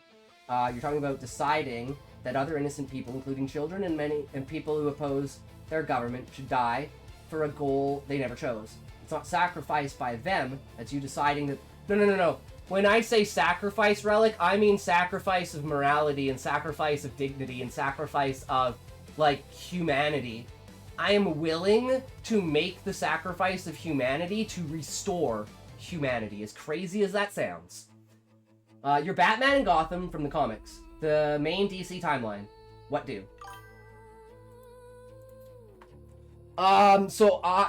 Okay, here's my answer, right? I am Bruce Wayne. I have massive, like, political influence, right? I would become the leader of the Mafia in Gotham as Bruce Wayne. And then I would slowly, from the bottom up, systematically erase it from the inside. Because I'm the leader, I know everyone, I'm paying everyone, everyone's doing my bid, and then I would use it as a trap card. And I would go up to politicians and I would bait them. And if they took the bait, I'd kill them.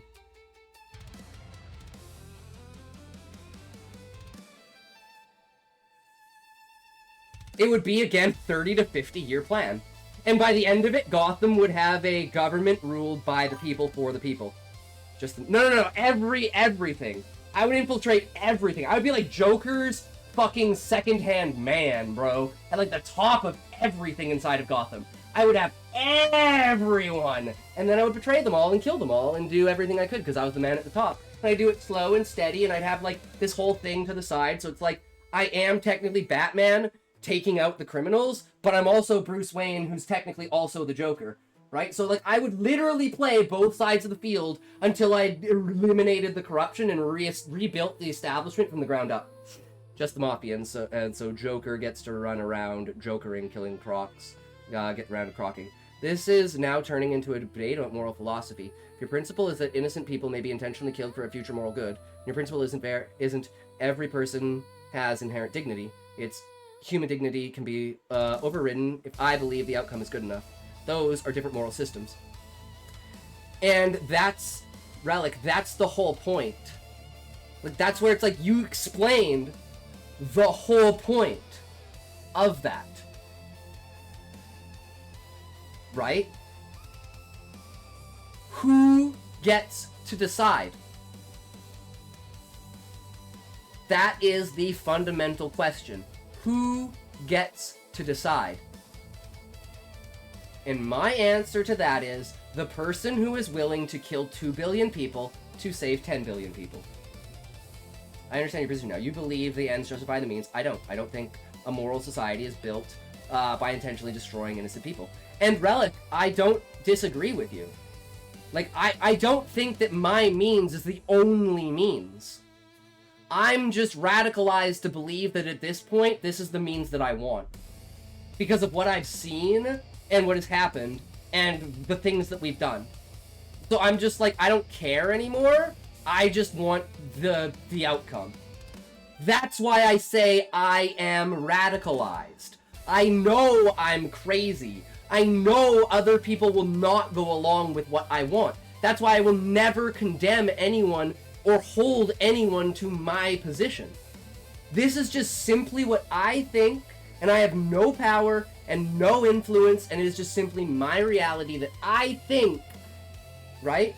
And I would never force what I think on someone else, which is why I am not advocating for this. I'm not trying to make this a reality. I am simply saying I think I see this reality coming out of Trump and Musk. And I'm Canadian. I have no means by which to support either Musk or Trump. I can't vote for them, and like I don't like invest in any of the companies. So my opinion is just null and void. I simply want to extend my opinion to people to see if people can pull me back from that radicalization, right? So it's like I'm coming at this as I'm the drowning man trying to reach for a life jacket, and you're the guy throwing the life raft to me, right? Does that make sense? It's a Tao, the greater good, I see. But it's only in certain instances, Retro. Like, it wouldn't be a totalitarian overall, right? It would be an evaluation of the system and how it works and what it does.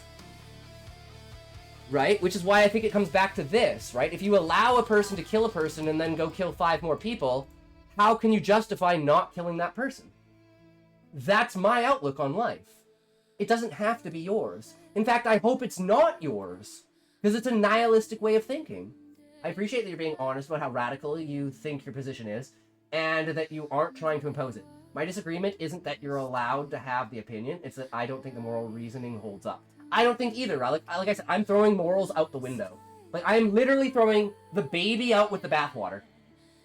And that's why I know that I'm radical. Because logically, you can't fucking have a system that does that. Right?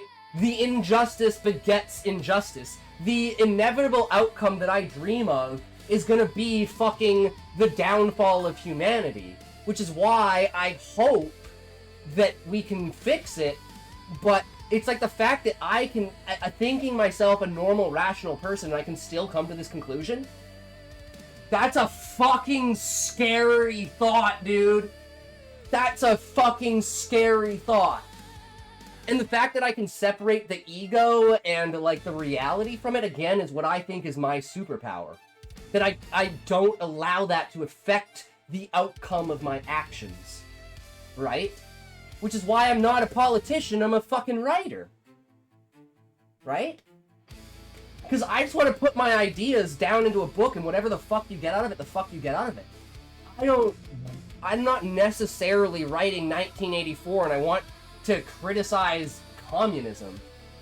Or like Animal Farm or some shit like that, right? It's like, that's not, I don't want to be a George Orwell. I want to be a fantasy writer like Tolkien, where you can have these ingrained ideas of good and evil and society and like rule, right? But it doesn't mean any more than it's a vision of a prospect of humanity. And it's placed in a fictional reality to know that even through that, it can never be. Which is like, as Tolkien said, it wasn't an allegory, but it's like, it's his lived experience of World War I. DVD now. And I'm streaming in your Discord general chat. Fuck you. Relic, that's great. Let's move over to that. I see exactly where you guys are coming from, and the only thing that I want to do is make you guys see, like, kind of where I'm coming from, so it doesn't create this dissonance between it. And you know that, like, if I had an idea of an alternate route, I would choose that. I don't want to choose the outcome and the idea that I have. The unfortunate reality is that that's the only way that I've come to something that I think would solve the problem. And again, I think it would solve the problem, and probably won't. So it's why I would never advocate for it. Because I'm a retard on the internet, right? But I do think that there is an innate, capitalism concept, this is the last thing I'll say, for, like, providing a value towards something, right? And I think Trump is trying to provide a value towards the government, and I think Elon is trying to provide a value towards technology. Whether they succeed or not, it is what it is. But I fundamentally think that, like, despite everything that they do, and that you have to compromise, and you have to go off the wall, and you can't just, you're not a god, you can't just do your own thing, which causes, like, hiccups in it, which is, like, what I was gonna say, the whole thing with Iran, where it's like, if you just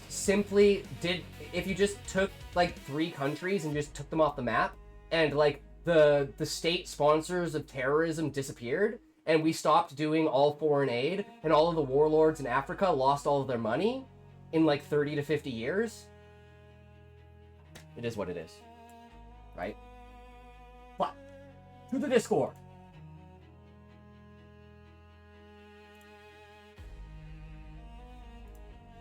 I hate this stupid.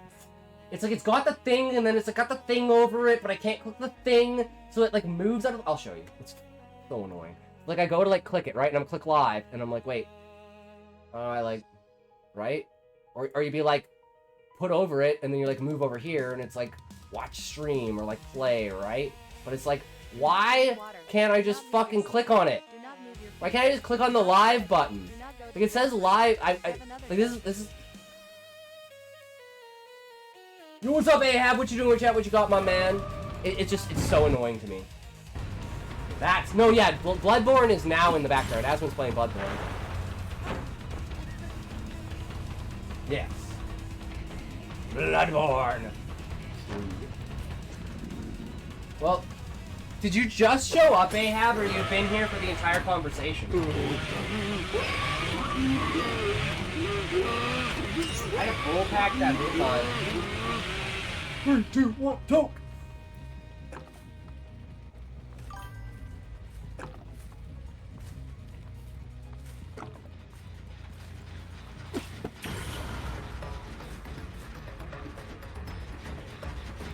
Then I'll say you're lucky, Ahab, because we had like a 2-hour conversation about Trump and Elon Musk, and you can just imagine how that went.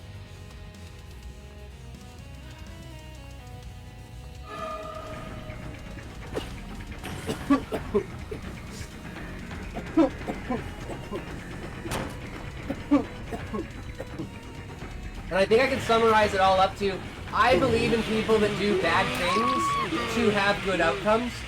I don't like people that aren't willing to do bad things to have good outcomes. Good people need to do bad things to bad men. That's my prospect on life. Guess what the fuck happened? What, Ahab? What happened, Ahab?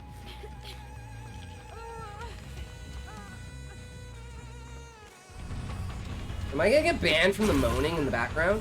Is it because they're like poisoned? So they're like, I have to leave work early because my roommate's son got the police to raid the house. How the fuck does that even happen?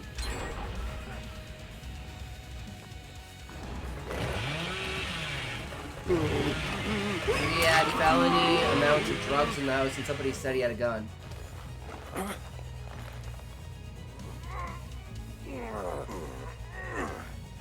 I locked my room because, of course I would. So wait. So that's like actually true? Wait, so like, this guy like actually needed the police to, like, or is this like a false report? Cop broke down my door and threw all my shit around. Because I'm coming at this assuming this is a false report from fucking a spiteful fucking retard.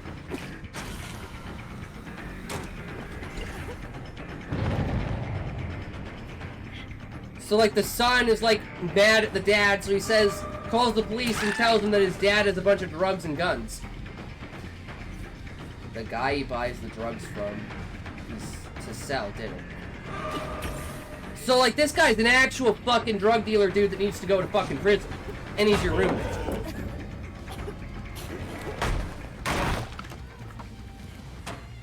And now you're caught in the middle of it.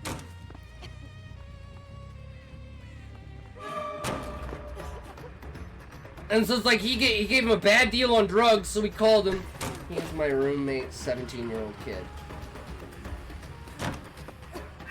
Okay, maybe I'm fundamentally misunderstanding this, because you said I had to leave work early because my roommate's son got the police to raid the house, as in your house. So your roommate's son got the police to raid your house that lives with your roommate. And that son is the drug dealer? I don't think I have a grasp of this, Ahab.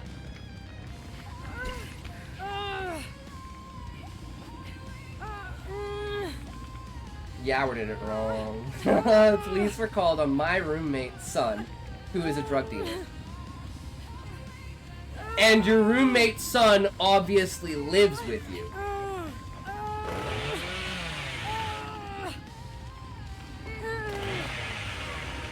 By the guy who supplies him the drugs.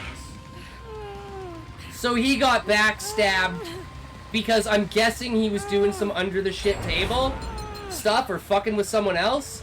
Dude, that's why you don't fuck with the suppliers. They will end you. They know everything.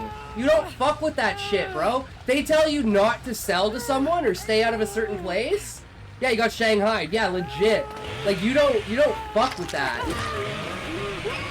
He's a retard. Oh my fucking god.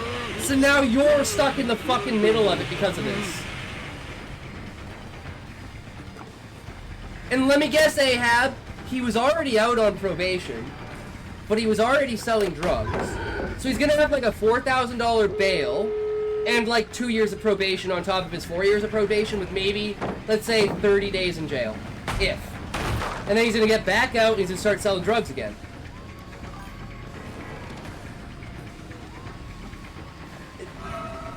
Do you guys see why I just want the government to just be able to kill these people?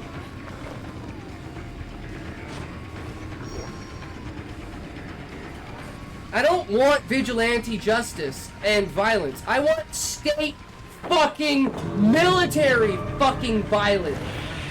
The military to roll through every fucking street in the US and kill every fucking drug dealer. Period. I know it's stupid that weed's illegal, but if you're doing something illegal, it doesn't matter. Advocate to change the laws, then do it. Don't try to fucking just fucking and Relic. This is where I'm radicalized, because like I don't care if you're innocent or bullshit. If you're dealing drugs, and I'm not talking about like killing like homeless people that are like addicted to drugs.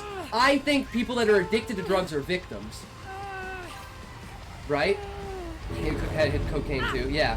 So it's like I want to just have the state's ability to just be like, you know, there is like you have to do a little bit of investigation, make sure that the guy didn't get fucking like it wasn't a blackmail, it wasn't fraud, right? It's like you've got 18 people that buy drugs from this guy, and you have them on like CCTV cams like handing drugs to people.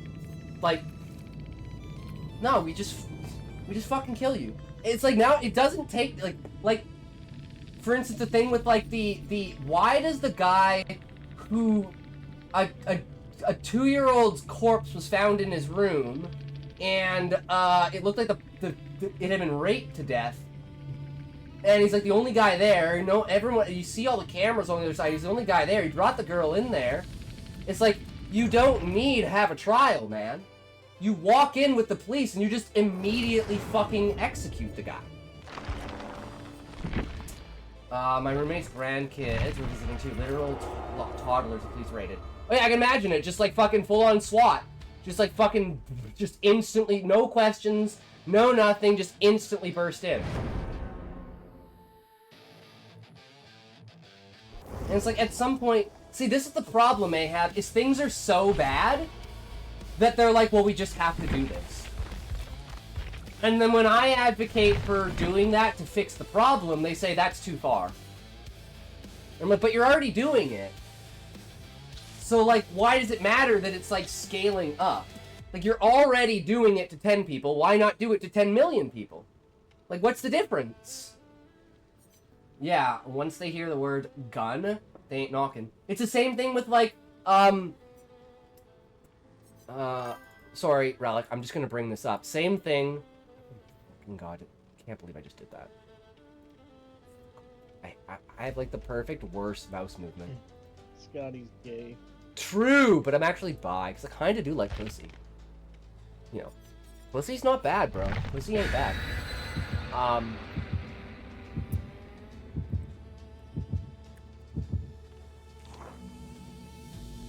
not subscribed to Reckless Ben? What? Let me see if I can find the video. So if you know anything about the Lego situation, right? Is it part 2? Yeah, no. Is it this one? Yeah, literally, look at this. This is the story of how I got. Where's the actual raid in here? Of what might be going on here. Yeah, the cops down there are definitely all in with the Mormon community, and but we got. I went in the car. He's gonna make up any lie he can to. Here. They can think of to protect their Mormon friends. Where is it? Is it? It's here somewhere. So Sean says, okay, and reaches in his pocket to Scotty, give it why to are him. you so rash? Radical way.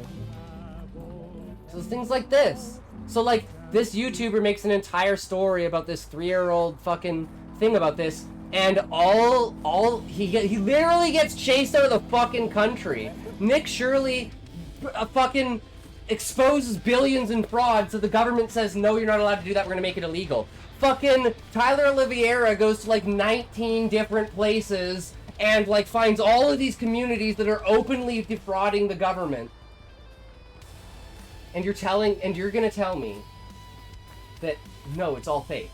It's all YouTube clicks. It doesn't actually exist. It's not real. You're just being deceived by propagandists. Almost like you should allow the state to have a monopoly on violence. Yeah, Retro, but you should also have, the state also has to be accountable to it. If there are police officers that are like doing shit like this, and like literally a guy steals Lego and then claims that the guy who's trying to defraud him steals Lego, and so this is what I hate the most, right? Is the owner of Bricks and Minifigs told the cops that Reckless Ben made multiple bomb threats on his business. He brought a gun and threatened one of the employees with a gun. He made multiple threats over the phone to employees that he was going to kill them. As far as I know, none of that is true. And it's all on camera, including the police talking to Josh, being like, hey, can we like set up some fake charges? And like, can you guys like write a report about like, you know, faking that he's done like some terrorist stuff? It's literally on fucking police cam! But no, nothing's done about it. Nothing's ever done about it. He literally has to leave the country and he's getting sued over it. And another thing is like, Bricks and Minifigs knows that they can sue you. How is the court system, hey, I know that you don't have any money. That company agreed to settle with the guy outside of court. I haven't seen the conclusion of it. I haven't. All I know is the last thing I heard is Ben's not allowed to talk about it because of a court order. No, it was in the news today that they agreed to So settle. there is a thing I'll be able to see about it? Fuck yeah. But like, okay, this is the thing. It happened like the Josh took over the Bricks and Minifigs a year and a half ago. So it took a year and a half for this guy to get his Lego back. It took a YouTuber to literally get kicked out of the country, and it took exposing the entire corruption inside of a police force to get this guy's Lego back. And you're saying, oh, it's okay because it's resolved.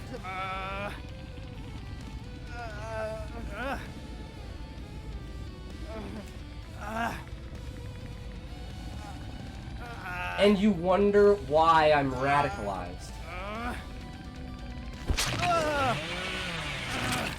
And Laser, that is kind of a massive problem. It's like, why do we accept... I just want to turn this down a little bit. Why do we accept the fact that these things happen? Right? Why do we accept that we know that there's corruption in the government, but we just accept that we can't do anything about it? No, I'm done, bro. I'm fucking done. Nah. Like I said, my plan to fix everything is you take every single person in power and you put them in jail. Any person who has any authority in any business, any say over any other person, whether they're a manager, a department manager or something, you just instantly put them all in jail. In the entire country. And then you have to retroactively prove that they're innocent. It would take you less than an hour to prove that you're innocent. And 98% of people would be out within a day. And everyone else would be all the corrupted fucks, and you would have fixed the system. And no one's willing to do it because we can't put innocent people. We can't ruin innocent people's lives. I'm sorry, I don't agree with that. If they have a monopoly, they won't be accountable. Source, current social media. Well, that's the thing, Retro, is why you have to have the people to be made accountable, which is why the First Amendment exists. If the government fucks up, you just go in and you shoot the government. Like, you don't do something like Luigi Mangione, where you just go kill a CEO. No, you get out petitions, you get these people together, and you basically create your own petition and your own militia, and you say, we know that the government's doing this. You go to, like, the courthouse, right?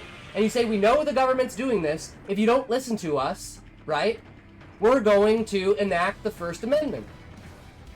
Because they're literally, there's a clause inside of the fucking Bill of Rights that says if your government is fucking you over, you're allowed to kill them.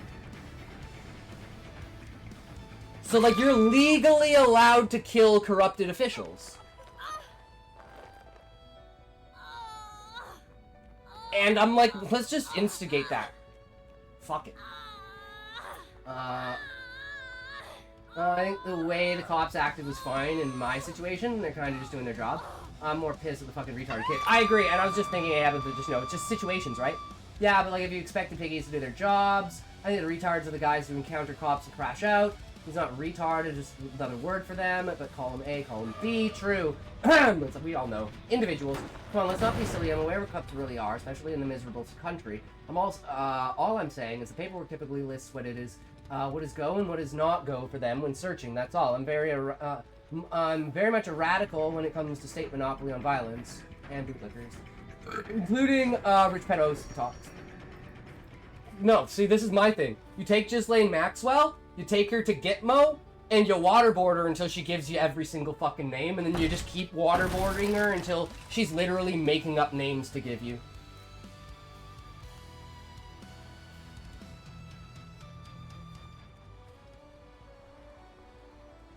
Easiest solution of my life. Easiest solution of my life. Or use that chemical thing that fucks with your brain that opens up the ways of truth telling. It's literally like a truth serum, right? It's like they use it in the CIA to fight against, it's like the whole thing of you have to be tortured, where it's like the whole Archer thing with the car battery stuff.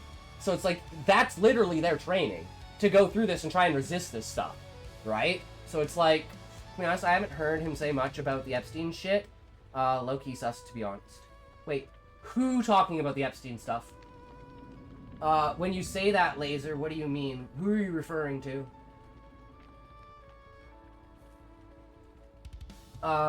Because I think the Epstein stuff should still be front page news on every single website, on every single place, until every single person is taken into...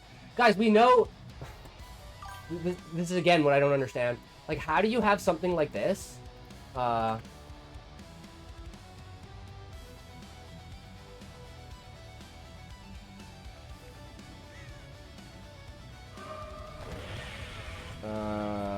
Where's, the actual fucking...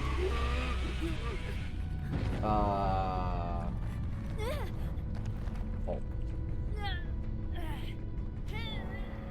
Is this, one of them?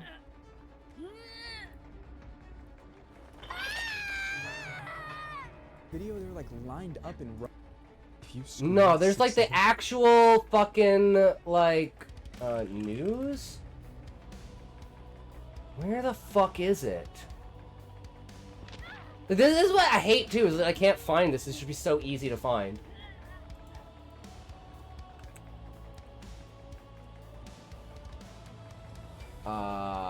Footage.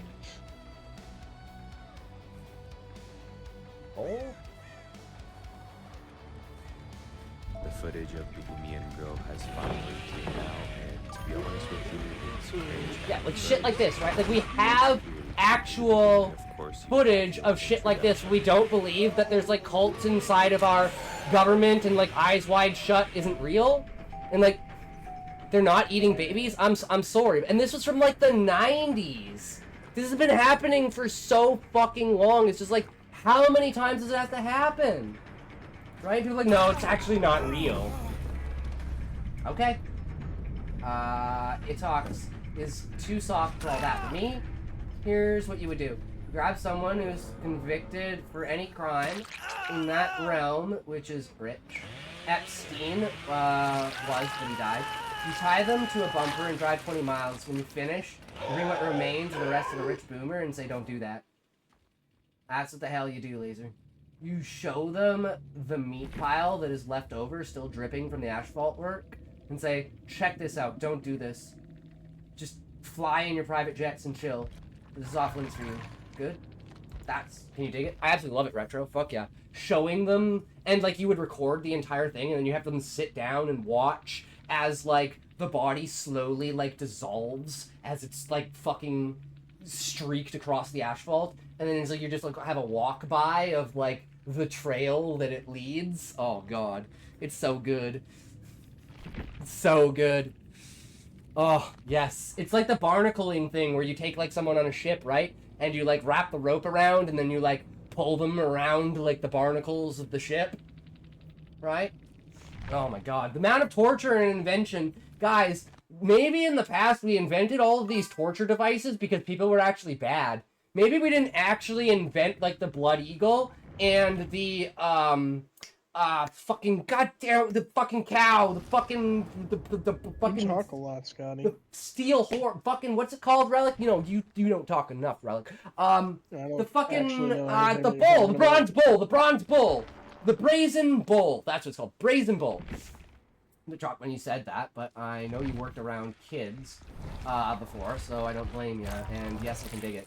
And this is another thing that radicalized me too, guys. Is like from other people's perspectives. So my sister and her husband were both in like special needs stuff, where it's like they're like taking care of people that are called mentally delayed, where they're like 45, but they have like the mind of an 8-year-old, right? And the amount of horror stories that they like saw and heard within just like 3 years of working in a small town. And this is like what I mean when I say like it's so fucked with like the difference between like physical torture and psychological torture for people. There was a family that they had like 6 kids and they treated the kids like paychecks. The way that they would do that is, this is the greatest example. They would put the cereal with the milk for breakfast in the fridge the night before so they didn't have to pour the kids cereal in the morning. What's wrong with that? That's fucking child abuse. If you don't think that's child abuse, I question what's wrong. Gotta learn, Scotty. No, that's fucking child abuse. These are people that are mentally delayed. They have a complete disorder. You're taking complete advantage. They're not just kids. They're mentally handicapped people that you are getting paid to take care of.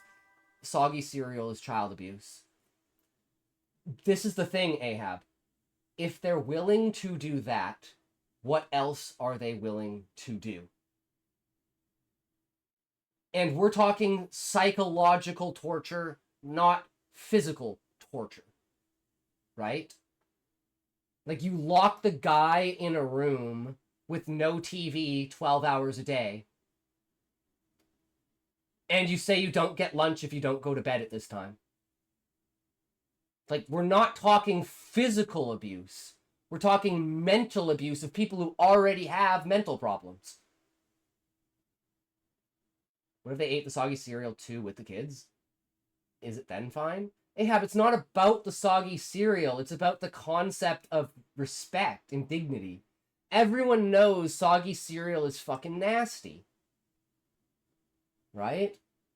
Maybe if you like porridge, I love porridge, but still. And it's like, think of the things that like how much do you have to be neglectful of someone to not want to pour their cereal in the morning? It's not about the soggy cereal. It's about the neglect. You are so neglectful of these kids that you purposefully brought into your life and like adopted, that you don't think them worthy enough of you pouring cereal in the morning because you're too fucking tired. That is what I'm talking about.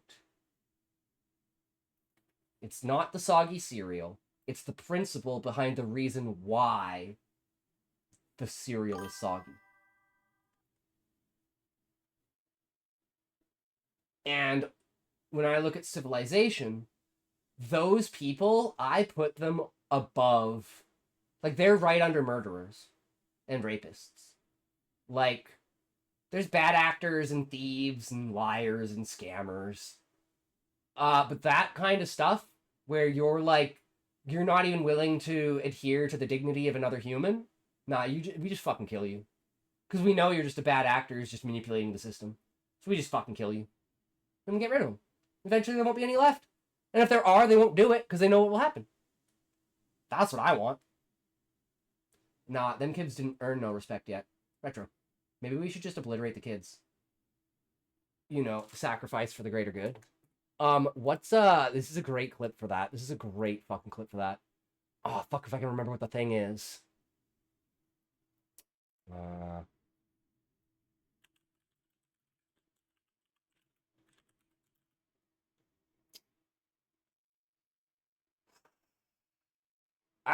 What is it called? So they go into the machine and it like clarifies all their like good parts and separates the bad parts, and the bad parts like escape from the thing.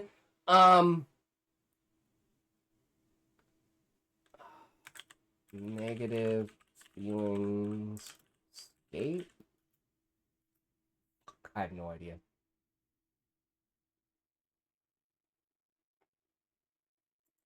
Toxic Rick. This moon tower, Morty, it's the perfect heightened metallic composition for the amplification of beaming of toxic energies. What do you think about that, Morty? Are you excited about that, Morty? Oh man, I'm just freaked out. It's too high up here. Once I flip this switch, the entire world is gonna be just as toxic as us, baby.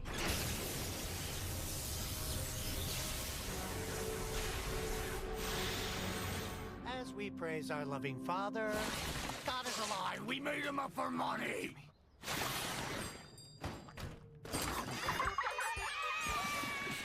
Santa Claus isn't real. You were all mistakes. Oh, we did it, Morty. Put your hands in the air. Yeah, you little piece of. Remember me? Didn't you learn last time that you can't beat me? Yeah, I did. And then I learned something else. This. That bullet is laced with an encrypted nanobotic virus that will disintegrate your Morty in about 20 minutes. You think I'd give it? I know you give it, dummy, because I know I don't. Here's another thing I know. The decryption key that neutralizes the virus, you want it? Come and get it. Merge with me and you'll know how to save him. Pfft, come on, man. I've been trapped in your pussy brain for 70 years of delusions, but this is the all-time weakest bluff that I've ever... Jesus Christ, what are you doing? He's cutting your time in half. 10 minutes. What is your problem? Oh, I had all my problems removed. My entitlement, my narcissism, my crippling loneliness, my irrational attachments. They must be somewhere. They ain't over here, bro. I'm not going back in there. Honestly, I don't care either way. I hate having you in me. And when I say honestly, you can believe it because we both know I'm too healthy to lie. Watch. All right, knock it off. You're not impressing anyone. Morty, not that I give a but are you okay? Jesus Christ, it hurts. Relax. Quit your bitching. You're gonna be fine. Grandpa's here. You think that's funny? You gotta have a sense of humor about these things. Oh, wait, you can't. You're literally incapable of seeing the bigger picture. I guess it's just funny because you've never done anything but complain about me being in charge, but if I ever gave you the wheel, we'd be dead in 5 minutes. Rick. You poor, dumb, sick animal. Rick. Just do it! Just do it, you piece of... I'm back, baby! Regular Rick! Master of both worlds! Check it out! Excuse me. Now we'll just reverse this hacky toxicity beam. Man, I really overthink shit when I'm angry. Give it to me. God is not a lie.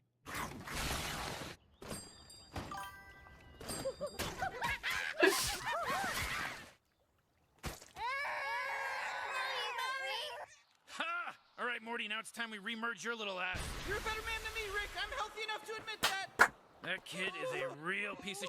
You're gonna save me, right? Part of me wanted to, Toxic Morty. Part of me really wanted to.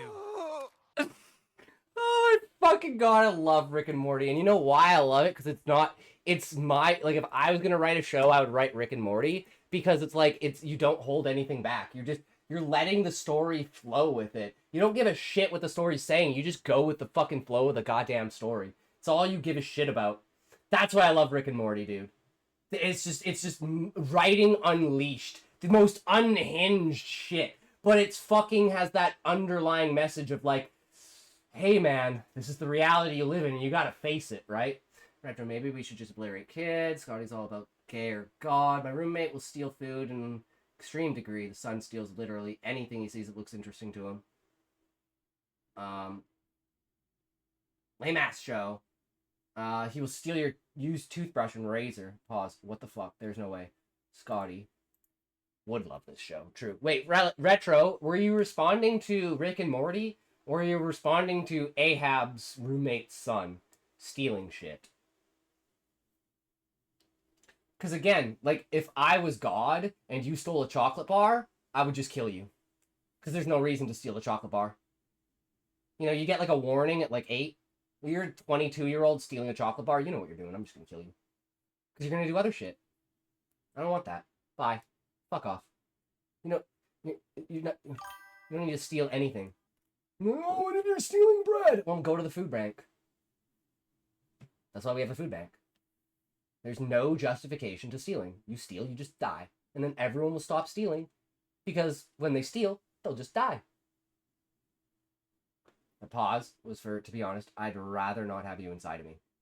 Yeah, Retro would think stealing is fine. And it's like, some people will say, oh, you know, this amount of stealing is fine. Well, now we have a thing where if you steal less than $1,000, it's fine. So, like, I wonder if I can find these, like, videos of this, right? Like, of, I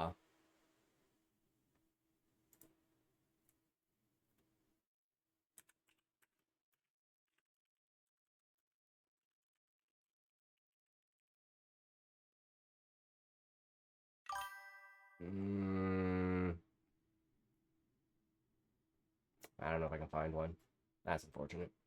Is this it? Okay, this has got to be one of them. Hi, everybody. I'm here on Broadway. So this is what people will do, right? They'll steal shit from stores, and then they'll set up, like, booths outside, and then they'll sell those things that they stole. Hola, mi gente. Estoy aquí en la calle de Howard. En Broadway, en la calle de Howard. Right? Like, that's what I'm talking about. So it's like, if you just let the random guy steal the chocolate bar, you eventually wind up with this.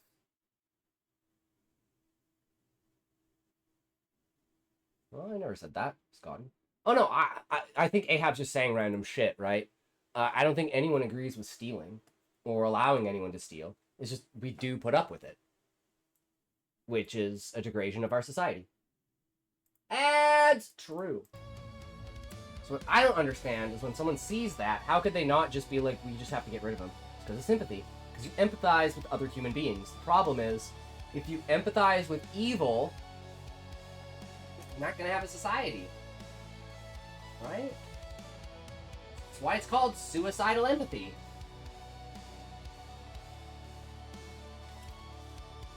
And I agree there's like a line between, like, you know, like I said, like, I think of drug addicts as victims. I don't think of them like, sure, you have to deal with them if they get violent, right? I had a bunch, like, my friends would do fucking coke and fucking shit all the fucking time. None of them would steal, none of them would, my buddy was, like, living out of his car, like, literally, like, doing odd job things for people to get enough money to buy coke every day. But yes, I never said that, sorry, that's wild. I know, I don't think you ever said that either. Who's the salesman? I hope it's the RE4 guy. I don't know. So Retro, again, I'm confused, but you never said that you were fine with people stealing.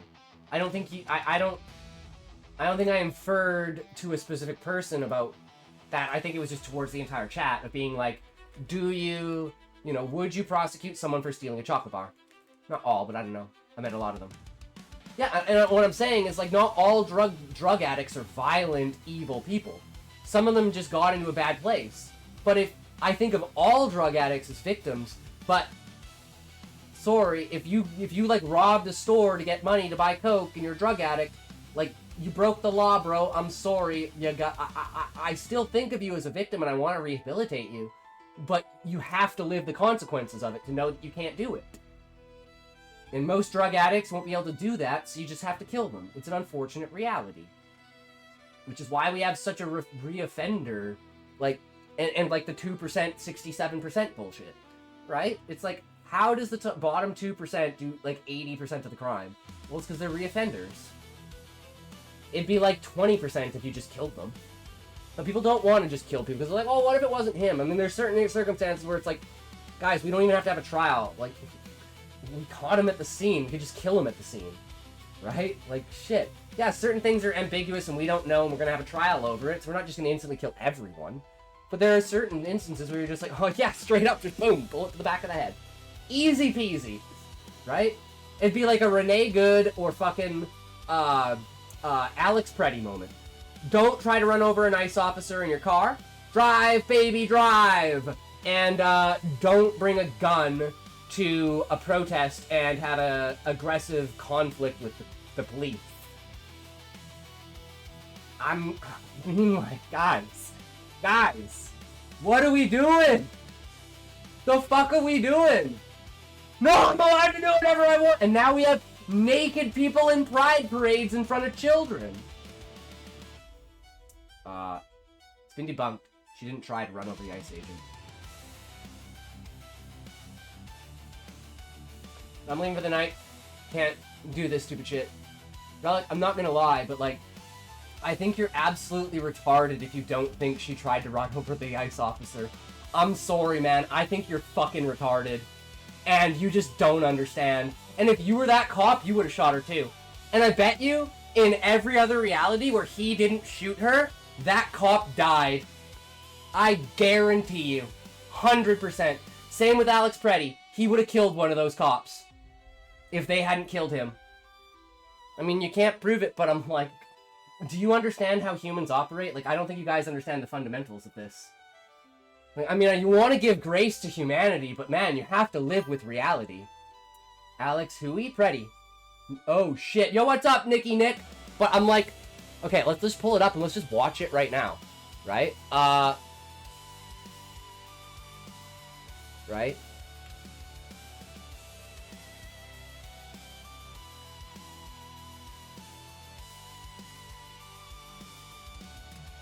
Okay, here. We're gonna watch it. Guys, we're gonna watch it. I'm national correspondent Shut the fuck up! Washington. The investigation into the ICE shooting in Minneapolis is taking a new turn. 3, 2, 1, talk. About the victim. Federal sources say Renee Good, the woman shot and killed by an ICE agent in Minneapolis this week, was involved in a, quote, ICE watch group that trained members to interfere with ICE monitoring and sometimes attempting to interfere with President Trump's nationwide illegal immigration crackdown. You have a woman who was trying to obstruct a legitimate law enforcement operation. I can believe that her death is a tragedy while also recognizing that it's a tragedy of her own making and a tragedy of the far left who has marshaled an entire movement, a lunatic fringe against our law enforcement officers. This picture of Good is in The woman sharp who was killed by contrast ICE also to did those nothing who knew wrong. her. A neighbor who, And you're allowed to believe that, is Nikki. not a terrorist, not an extremist. You're just That was a just a MAGA mom who right-wing loved her fucking kids, loser. loved her No, spouse. Nikki, I'm Critics Canadian. supportive of Good insist the ICE I'm agent was not in any Canadian. danger I'm and an wasn't Alberta justified in separatist. firing at her. Give me a break. Who are you talking to, Scott? No, he was Nikki, not ran over. the guy on walked Kick. out of there I don't give a fuck. with a See, hop why and would you... step. See, this is what I mean, is like, if you're a reasonable, normal person, then you can just agree to disagree. You don't have to call me a name. Alberta separatist is crazy. No, retros, because why would I make a comment on the U.S., right? In this incident, That's why this is what it is, you know? It is what it is. I don't make a comment about it, I'm just like... shows the SUV moving in the Boom! She got shot. Did you see that? Guys, okay, watch this again. And you tell me she didn't try to run over the cop. Let's go here, right? And let's go playback speed. And let's go 0.25. Let's watch it. Including footage. Look at the car, right? Look at the tires. Backs up. Look at the tire. Look at her hands. She is turning the wheel of the car. Look. She is going like this to turn. So she backed up. She turned the wheel, and now watch. She's going to drive forward, and the camera is going to fall off of the cop because the cop gets hit by the car. Watch for it. Boom. Look, you can see her hands on the wheel, guys. Look at her hands on the wheel. And instantly drives forward.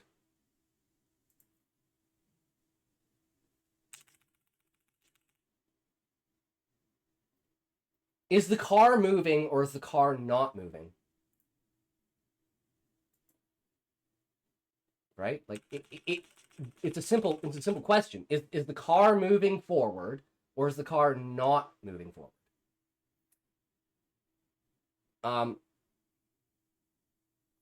Ahab, there's also the fact her wife specifically said, drive, baby, drive. Right there.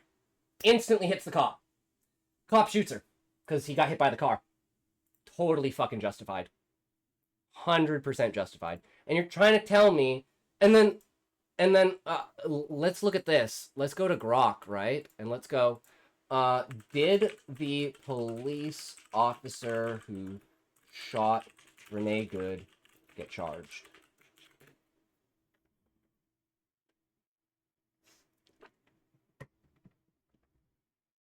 So if I can see her wife, I'm not sure what's going on. It talks.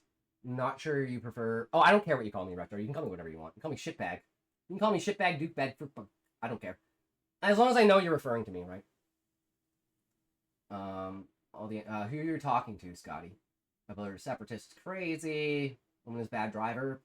Press. I'm not even sure what's going on. Her wife, for sure, unstable. Lesbians are insane. No, the ICE agent Jonathan Ross, who shot and killed Renee Good, has not been charged. Okay, well, let's do another one, right? Was the police officer who shot Alex Freddy charged? Right?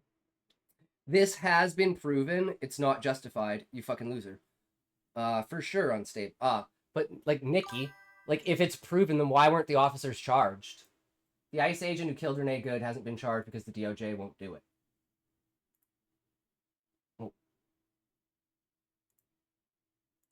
Okay, but Nikki, what's your okay, let's just take a step back, right? So what is your reasoning for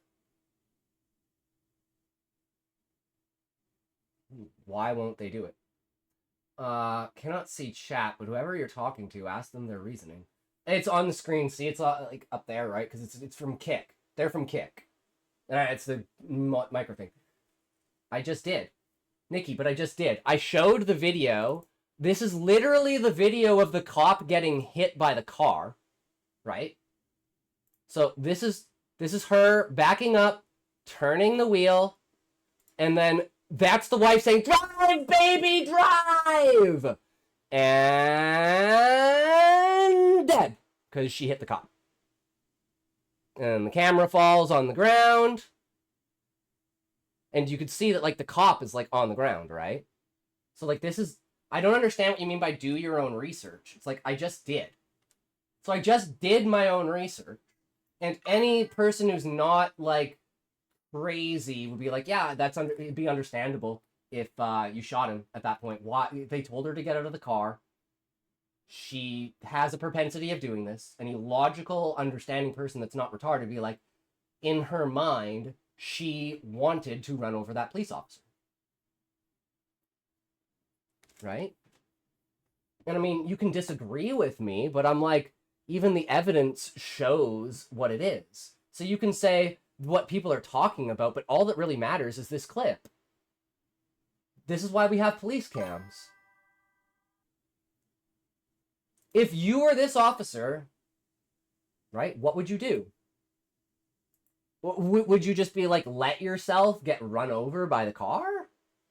See, and the thing is, I know you're dishonest, Nikki, because if you were this police officer, I guarantee you, if you were this police officer... Fuck, I went back too far. Fuck, I went back too far. Where is it? God damn it. You would have already shot her. Like, let's go back here. See, she backs up right there. I guarantee you, if you were that police officer, the second you saw her switch into drive and start turning the wheel, you would have shot her right there. The restraint on this police officer to not shoot her until he was actually struck by the car is actually crazy insane. Like, that's being held to such a high standard. Right? And I'm like, I don't give a shit. I want to protect the cops, right? DOJ declined to criminally prosecute. DOJ officials who handled the case resigned. Multiple lawsuits have come from it, and Congress inquired why the DOJ refused to pursue civil rights investigation. If I was a police officer, I wouldn't stand in front of a moving vehicle. Fucking moron. Wait, Nikki, you think he was standing in front of the car?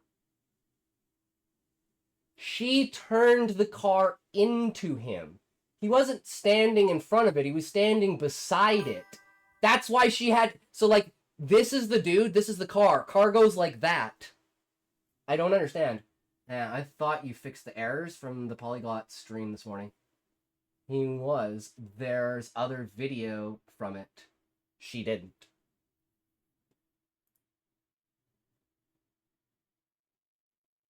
He was. There's other video from it. She didn't. Nikki is literally always dishonest. So, like, I'm very confused. No errors from that morning. Shut the fuck up, good lord. Okay, let's see this one.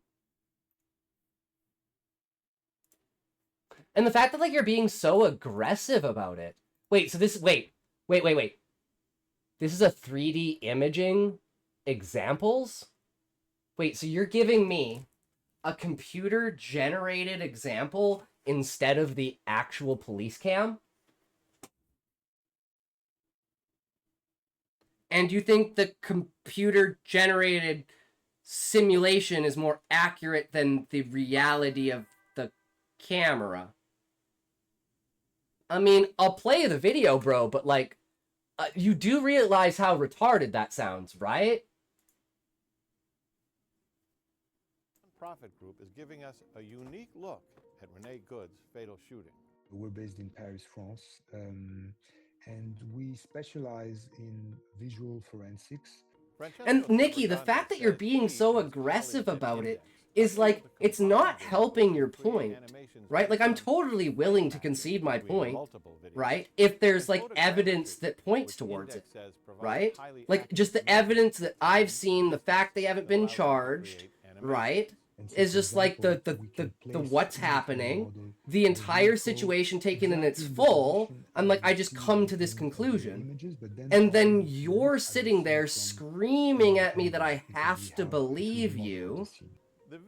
And you're like doing all of this like sideways stuff. So you understand like what's going on, right? Is what Index concluded.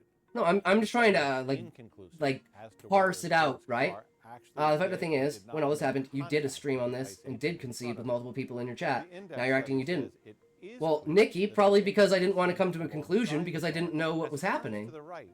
Because I did talk about this when it happened, and I said I don't know, you know.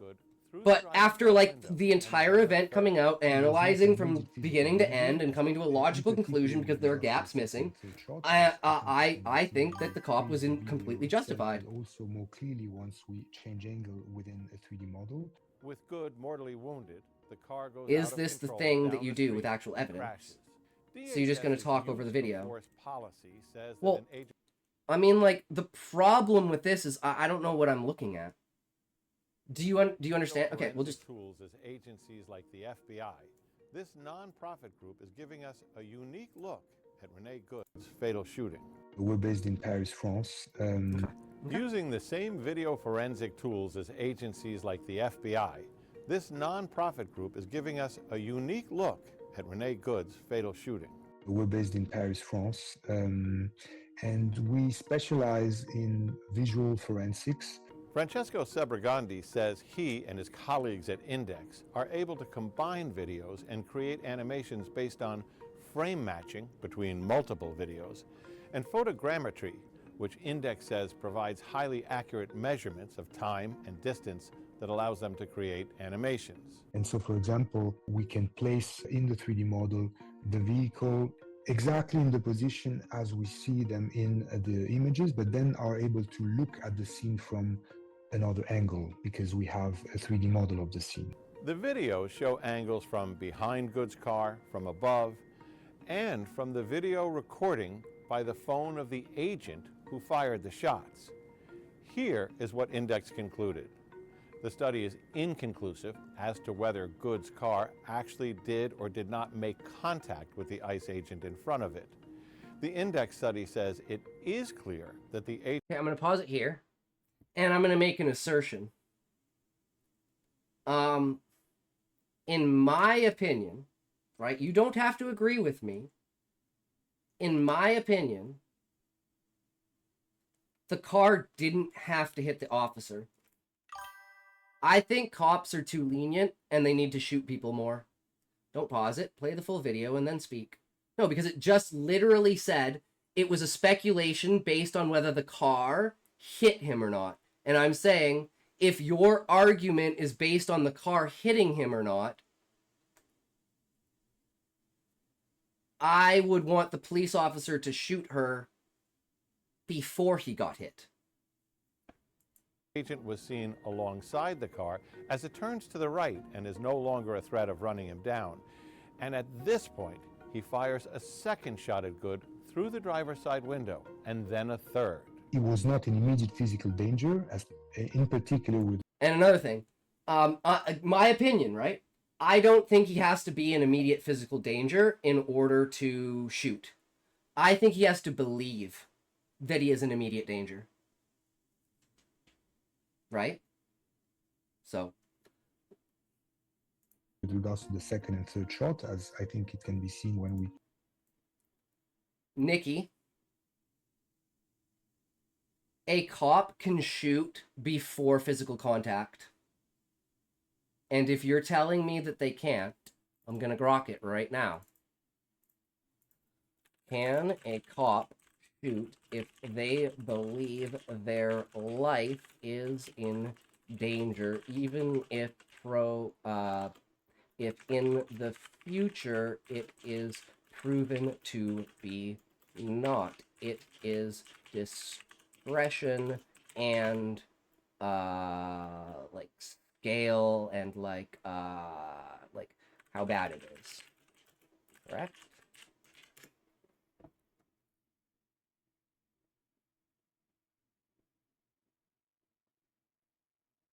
Again, I don't know what the answer is, but let's just see how nuanced it is, right? And again, you just saying like get fucked, like you're like I care, right, whether I'm wrong or not. If I'm wrong, right, by law, then I'm wrong. You yelling and swearing and screaming, right, doesn't change whether I'm right or wrong.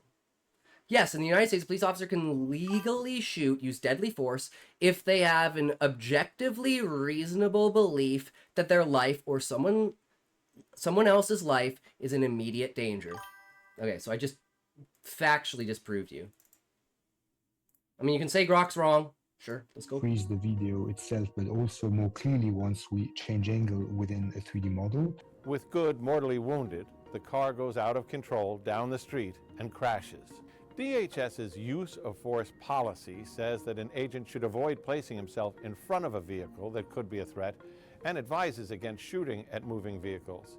Beyond questions about whether the shooting was within DHS or DOJ regulations, the question over whether the second and third shots could be justified legally may never be tested in a court of law.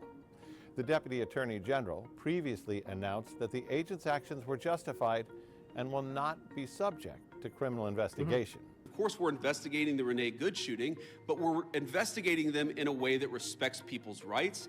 Sabragandi says So like this is just me, but this is like a hierarchy thing, right?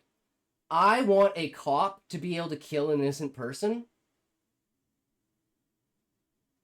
if it's completely reasonable that it was a mistake, right? Because if you don't allow that cop to make that decision, right, the scale between those two things will eventually fall apart. And proof and evidence is of today where people just don't listen to police officers. And it's like every cop slop you watch, you can say whatever you want about it. Okay, I'm going to go back through the chat and watch. And I want to know, Nikki, what is your exact argument? Because my argument is that there are extreme situations, and in those situations we have to like have the coin flip, and you can't be perfect about everything. So you have to analyze it from that perspective of like, how does this impact the future, right? And in every case, in every law, there is a factor of loss of innocence written into the law, right? My argument is you're an extremist. I can't follow you anymore. Enjoy your sloppy chat. Well, see, Nikki, what I think about this in the way of like, if you're not going to respect the opinions of the people in the chat and you're going to be rude to people, it's like, why would I want you to be a part of my community? Right? Like, me and Relic had like a 2-hour discussion about Elon and Trump, and we never swore at each other. We never had any maliciousness towards each other. We were simply expressing our opinions. Right? So, like, I mean, you're allowed to think whatever you want, but it's like, at the end of the day, it's like, do you want someone who's like swearing and yelling at someone because they don't think the same way they do part of the community? Oh no, Ahab, he absolutely did, but I mean, it wasn't malicious. Like, this guy's like, you're a fucking piece of shit, fuck you, you fucking loser, fuck, fucking fuck. But it's like, if Relic was doing that, it's like, it would be banter. But I know the way that Nikki's talking, that he's purposefully being malicious and trying to insult me with, like, saying what he's saying. Even though, like, it doesn't affect me because my dick just gets hard because you're insulting me and I love being humiliated. So, like, he's getting, like, the complete opposite reaction of, he's making me horny, he's not making me angry. Right? Hey, man, it's just the way I am, okay? I can't fucking help it, alright? That's why I love conversations and arguments and shit. It's like porn to me, okay? Fuck off!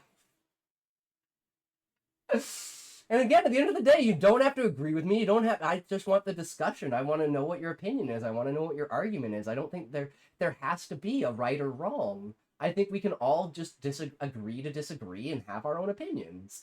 And again, I'm Canadian. I don't have any say in your laws, right? Like, if you don't think I'm right, then I guess that's the way it is, right? I don't want to impose on anything that way, right? It's just, it is what it is, right? And we have hard-going conversations, and I do get, you know, I'm putting on a show. It's entertainment. I'm trying to, you know, put it up and stuff, right? So there is a bit of that going on. So it's like, it's understandable how you could get to this point, right?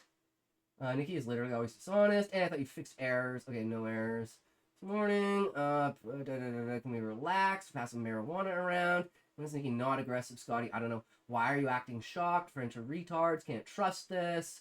I think Captain was around for a while and then he left. But I know you don't get messenger might get blocked for something. But yeah, I wasn't blaming you for Twitch errors. My laptop is just retarded sometimes. I don't think so. I don't think too hard. I just don't be Linux acting up, Laser, though I'm enjoying divorcing myself from Microsoft. There's no way Relic didn't call retard or something. I don't get this world anymore, man. I'll just come back when everyone chills the hell out. I don't mean to impose. It's because half of the people here LARP. Oh, that's another thing, right? It's like, I don't think that Nikki actually believes what she believes. It's the same people as, like, the people that say they want to abolish the borders and they want to abolish the police. No, you actually don't, because you live in a gated community. Like, you actually want... Like, you have security guards that walk around your building every hour. But, like, you don't want the police, and you don't want... borders? Latte liberals. I know, Retro. I know. I just have fun saying it out loud and, like, trying to just, like, put on a face comprehending it, being like, I just fuck this. Quiet. What? There's no way. But I'll always give you the benefit of the doubt, and I'll never put your opinions down, and you can believe whatever you want. Some people believe, I mean, guys.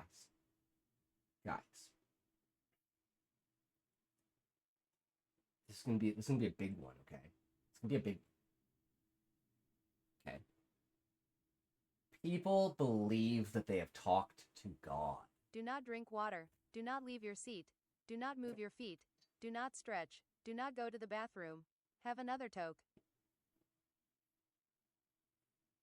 And yet the reality is that we've built AI.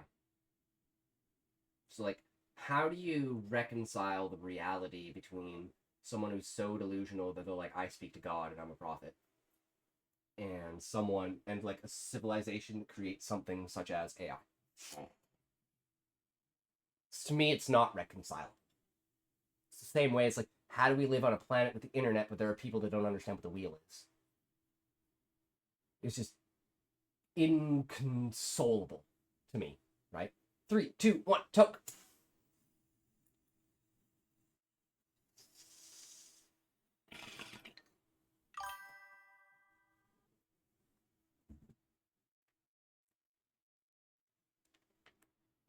It's inconsolable in my head, but it exists in reality. So that makes you ask the question, well, what's more important?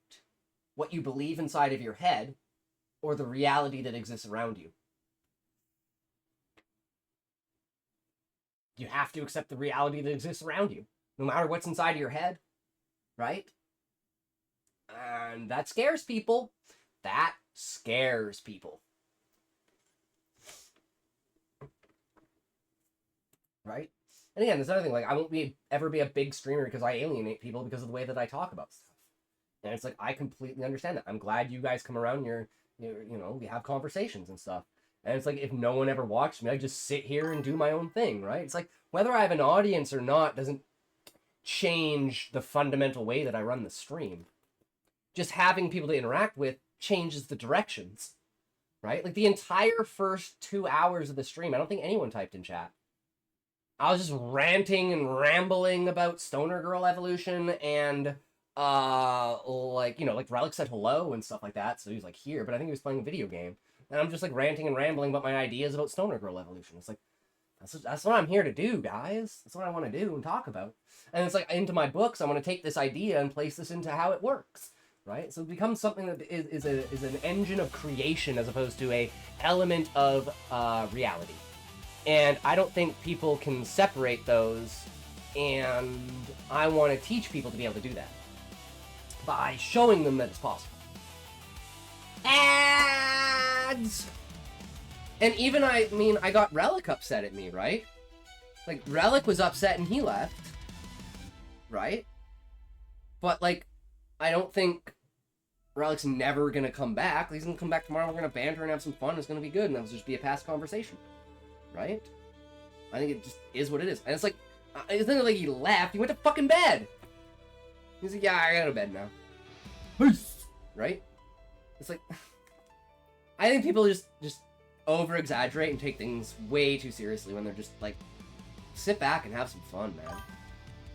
When are the people here not upset? Or whiny?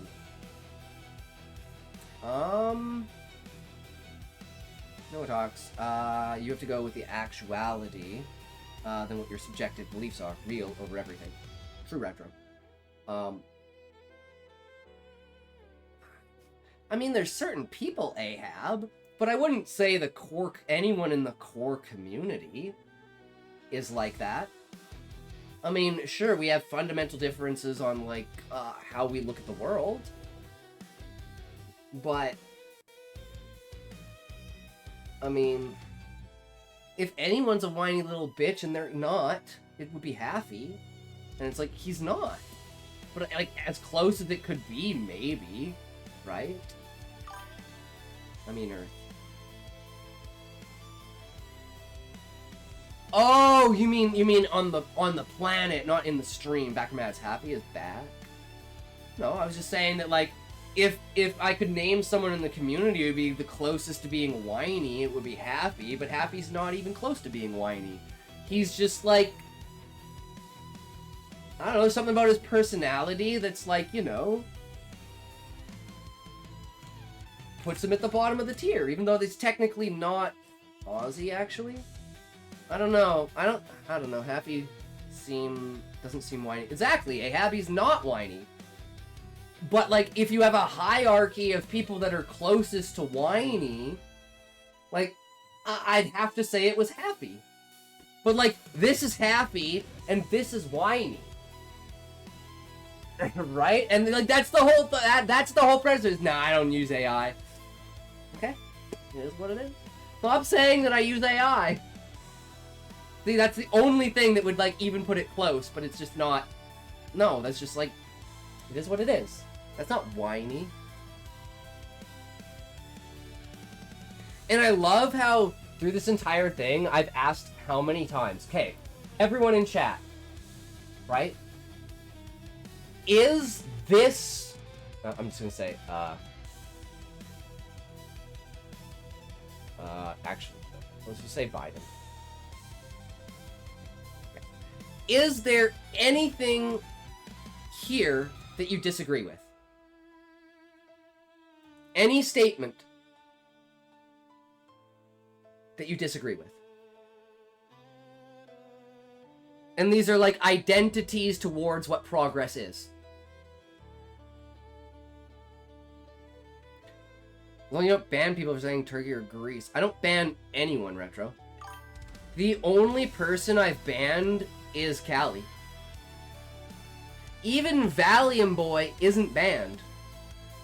I just took moderator away because he kept fucking randomly banning people. And then he freaked out and left the community. And I think someone even unbanned Callie. So I don't even think Callie is banned. I think the only people that are banned are just the random bots that come in that I ban.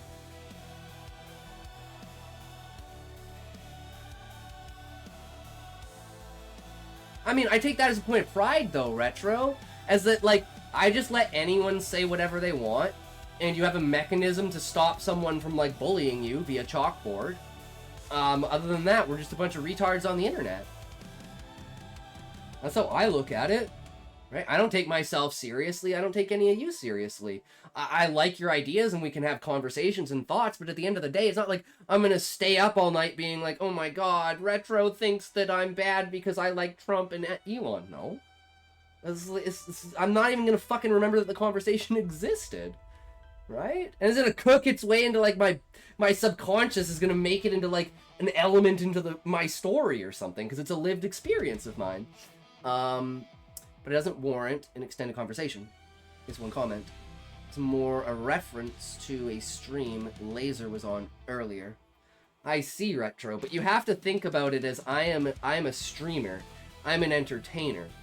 If you give me a millimeter of content, I will stretch that millimeter into light years. Right? I will take one comment in chat and turn that into an hour-and-a-half conversation. Like, that's my job as, like, a content creator, right? Like, that's my opportunity to provide value through discussion, because we're at, I would say, a higher cognitive level than, like, a gamer stream, right? Not maybe as high as, like, a Hassan, Vosh, or Asmongold stream for, like, intellectuality, but I think there definitely is a, like, mutual two-way street with the audience, right? And it's like you guys direct in certain ways how the stream is. And then I have, like, a neutral idea of what I'm gonna do if no one's here for 8 hours. And I have, like, my whole structure and I just do my thing. Be silent until topic comes up, you clown. Yeah, Scotty, quit interacting with your chat, you retard. No wonder I only have 4 viewers, guys. I keep talking to my chat. I gotta ignore them, and then they'll be like, hey, guys, you gotta come into this guy's chat because he's ignoring me, and we all gotta spam him. And then you have, like, 200 people spamming you because you ignore them. Oh, man. See, but I want authentic, real content because I'm doing this for myself at the end of the day. I mean, it's rude to say, and don't take it any way, but fuck you guys, right? Like, I'm doing this for myself, and you are just coming along for the ride, right? I just want it to be an extremely positive and enjoyable experience for everyone, so everyone gets something out of it. But don't think that I don't get nothing out of it. No, I get everything I want out of it. I get to sit here and talk to myself, I get to fucking ramble with people, I get to just randomly create ideas, and I can feel like there's 1,000 people watching me when no one's in chat. I think that's just an amazing, like, experience to have, and that's why I fucking stream every day. Because I fucking enjoy it. No, you wait until I come through. Start the show. True, Ahab. True. But anyways, I am getting tired. It is fall. We've been here for a while. And I'm going to ask one last time, before I close this, is there anything on here that anyone disagrees with? Because as far as I'm concerned, this is the reality we live in. Right? So when anyone says otherwise, I want them to question that reality. And every time I ask, no one answers. So then I say, well, obviously you can't answer because you don't have an answer. You know it's true. You just don't want it to be true, which is sad to me because you care about the person doing it, not the outcome itself. Which makes me really, really sad about the human race. That we care so much about the person and not the outcome. I don't care if it was Hitler. I don't care if it was Genghis Khan. I don't care if it was Mao Zedong. I don't care if it was fucking Stalin. I don't care if it's Skynet. Whatever fixes the problem is what I am going to be happy for. For simply fixing the problem. AI, make RAM more money. Make it gay. Well, it's like, Ahab, do you understand the fundamental reason why AI is making RAM expensive? Elon Musk is gay because now I can't play Kenshin on a super cool supercomputer, and he's South African, so he's a weirdo. I mean, fair enough. I don't understand the Kenshi thing, but is that like... I don't understand. I don't know. That's that went over my head, but yeah, sure. Absolutely, right? But is he not progressing AI? Is he not making, like, electric cars? Is he not advancing technology? Is he not trying to go, like make humanity, like, a multi-planet? Kenshi is a video game? Ah, I see. And is he not, like, providing internet for people for free in third world countries? Whereas, like, the Biden administration is like, we can't make AI centers, we need to get rid of AI. We don't need to go to the moon, we don't care about that shit. And nuclear or electric energy is bad because everything would fall to oil, and internet ID is needed to basically control the people. Video game is software you can play on your computer. I don't give a shit about humanity. And you don't have to. I don't think anyone has to. I don't think anyone has to think anything or do anything. You just have to be yourself. Yeah. Make things better for me. I like that idea, Ahab. Make things better for me. Mm-hmm. For free. I don't have to do anything, you just make everything better. Just snap your fingers and just... everything's better. I don't know. I mean, that's just the way I look at the world through, like, my lived experience. You can only look at the world through your own lived experience. None of our lived experiences are going to match. So thus we're all going to have different perspectives of the world, which is why I love talking to people. And it kind of annoys me that people get upset, but I can't say anything, right? Because, again, I can, like, separate things. I want to get this heart rate monitor set up, because, like, my heart rate is going to be at, like, 250 for, like, 2 hours straight while talking about this. Not because I'm upset, not because I'm angry, but because I have, like, a personal investment in it, in a way, right? That like, aggravates me. And it's not I'm angry at you, it's the concept overall.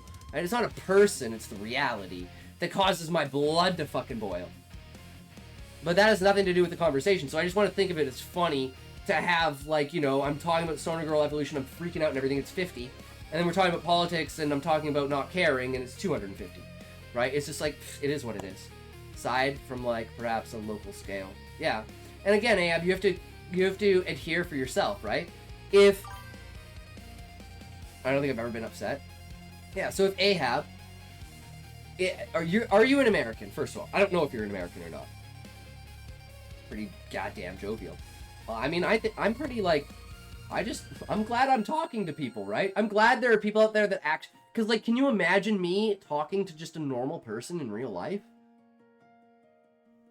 It doesn't work, bro. I literally have to, like, lower my status of conversation to, like, the amount of words I know in Japanese. And, like, pretend that I'm talking to someone in Japanese with, like, a very minimal amount of, like, vocabulary. Like, I'm literally talking about the weather, talking about how I feel, and, like, talking about, like, groceries. If I don't do that, I'm gonna get either the shit beat out of me or kicked out. Like, trespassed or some shit like that. Like, from anything in here. I mean, yeah, America. So, if you could press a button, Ahab, and it killed every single person outside of America, but it advanced America's technology to, like, multi-civilizational level, would you press that button?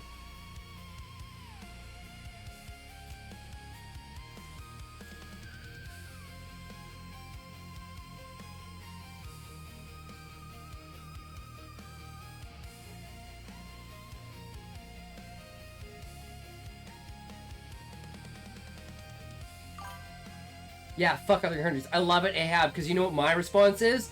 I would press the button too. And you know what the outcome of that would be? I would die, because I'm Canadian.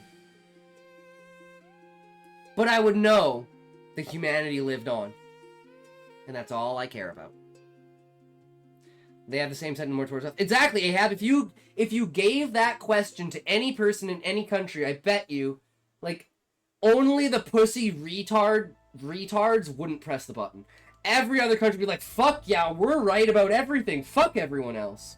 Right? And the fact that you know that everyone else would do that is, like, not even an inference of to why you do it, but it's still like, yeah, of course you do it, right? You have to have your own best interests at heart. These same sentiments were us, and eventually more nations would be created through time. Yeah, exactly. And it would be, you know, it's not like you start out as America and you're pure and Western and amazing, and you go to Mars and some other ideology doesn't come up that counters that in some way, and now you have Star Wars. And it's like Earth and Mars are like fucking at war or some shit like that. And you're like ready to blow up the sun just to annihilate the solar system just because you don't fucking care anymore. You never know, right? If it leads to more lives gained, does it justify the significant loss of life? And Ahab, that was my argument before, where it's like, I would kill 2 billion people to save 10 billion people. And I think one of the main problems is someone would kill 1 trillion people to save 2 billion people because they thought they were doing the right thing. It's like, well, the magnitude of the scale of loss of life because of your decisions, how could you possibly think that you were doing the right thing? It's like the suicidal empathy of, like, siding with criminals. Oh, they're just a victim in and of themselves. Well, no, they just fucking stabbed someone. You shouldn't stab someone. It's like, where do you draw the line on the scale? The point of the series I'm writing. I love that, Ahab. It's so good. So good. And, like, that's what I think is missing in literature, right? Is that, the yin-yang, right? Like, the good within darkness, and the darkness within good, right? There are the most evil fucking people on the planet that have done good things for people. And there are saints who have condemned, tortured, and mutilated people. It is the duality of existence. And it's not just humanity. This is something within all species. There is an element of this. Such as, like, parents like animal parents trampling their newborn children to death. Because, like, they know that they don't have, like, a way of sustaining the child. So they're just gonna die trying to take care of it. So instead, they just trample it to death and move on. Characters become worse people later on, but their actions will improve things. Yeah, that's like my thing of like the crossover between Stoner and Dilip. Dilip is an African fucking warlord who owns like basically Sudan or some shit like that, right? He's got like nuclear weapons and he's like holding the US hostage and he's like, he can do whatever the fuck he wants. And then he wakes up in a fucking zombie body and he lost everything. And then there's Stoner Girl, who's just this random stoner, is just chilling. And then she wakes up and she is literally like fucking magic. And then they're influenced to each other, where she is like, you know, I never really cared about the world and I kind of wanted it to burn. And that leads off of Dilip's. But then she has like the moment of clarity of being like what the world really is and what's trying to defend it. And then that leads off onto Dilip. To the point at the end when the question is asked, do you want to go back to your world? Dilip says yes, because I have the resources and the means to make it better. So he starts out as this piece of shit, and because of the events that happen and everything that he sees and how it works and how it's different than his entire life that he's lived, he sees an entirely new perspective of what could be, and he realizes that if he goes back, he could have the potential to change it. Whether he actually can or not is not the point, it's the fact that he wants to. And that's like the change of character through perspective, because you've seen it throughout the story of how he would just be willing to slit people's throats if he could get away with it. But because of the fact that he's a zombie and he can't put any pressure or notification onto himself, he has to basically walk on fucking eggshells and like align himself with these people. But in his head, it's like, this is fucking bullshit. I don't want to have to do this. Fuck these people. I would just kill them and take their power. And then that eventually, that handicap of how he has to act leads into certain prospects of how he sees the world, to the point where he eventually starts to question it and says, maybe my own nature versus nurture has been fucked because of how my raising is, right? Because he literally got sold by his parents to make bricks for 30 years, and then he got into a civil war. It was like, somehow, he was like connected to the warlord, and then he had to become the warlord. He was like a good guy, but he had to kill people in order to sustain, and then he started liking it, hated himself, and got to the top, and, you know, now he's like he's like a 67-year-old fucking warlord, dude. He like ruled over Sudan for 90 years, or fucking 60 years, or like 40 years, or some shit like that, right? I'm so tired, I can't even keep my head straight with this. But anyways, you see where I'm going with that, right? It's like, I totally understand, and I love incorporating that into my stories, but it's not a blatant, here, look at this agenda, like I was saying earlier, like fucking Orwell with 1984, or Animal Farm, or anything like that, right? It's just like, hey, it's an introspection of the human condition that I have lived, from the good to the bad, and how that interacts and changes. Same with me of being a little shit fuck with a temper, turning into what I am now, right? It's my own lived experience that's influencing what I write and how I write and what it is, right? I think that's super fucking important to remember. And I think that's why I can separate the ego and the ability and thinking that everything is fiction and not, like, getting upset by someone's opinion. Or someone's attitude towards my opinion.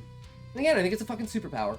I think it's a superpower everyone should have, to be able to separate their ego and the reality and their feelings from, like, their thought process and their lived experience.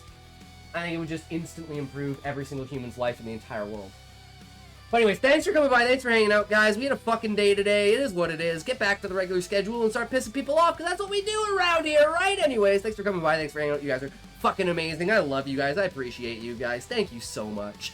And as always, never stop sharing, never stop imagining, never stop your ideas. Never stop being crazy like me. I mean, what? No, stop me from being crazy. Anyways, we will see you in the next one. We'll be back again tomorrow, as always. And if you can't say fuck you to your friends, who can you say fuck you to?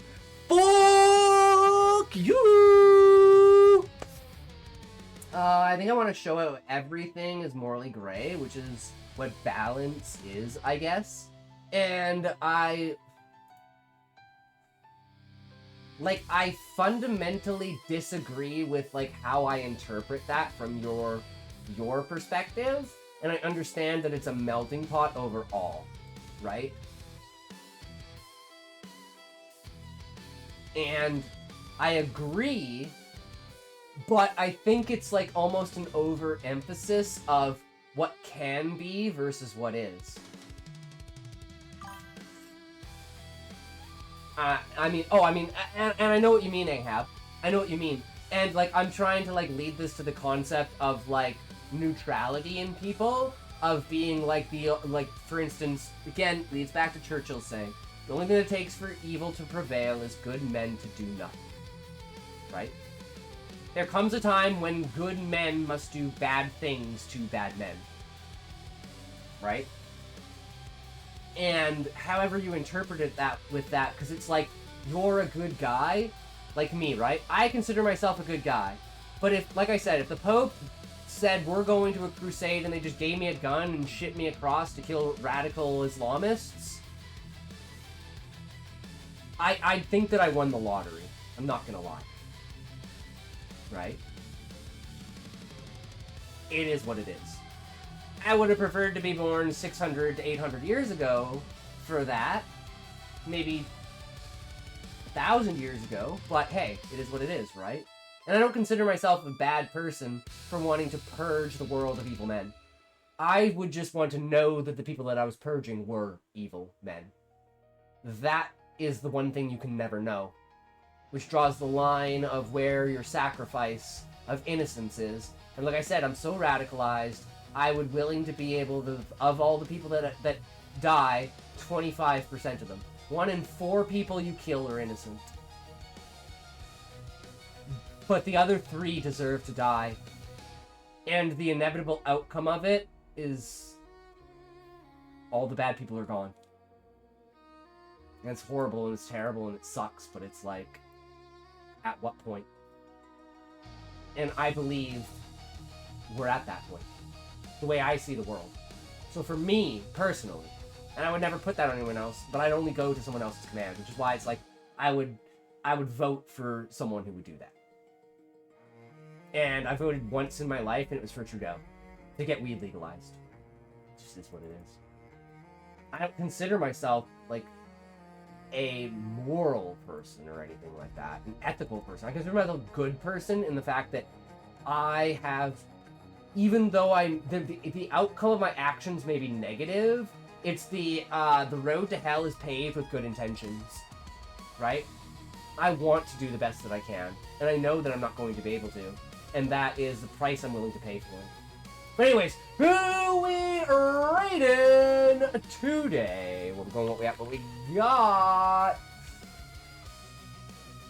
Oh, I know exactly. We got it. Here we go. Get your wheels ready. And we'll see you on the other side.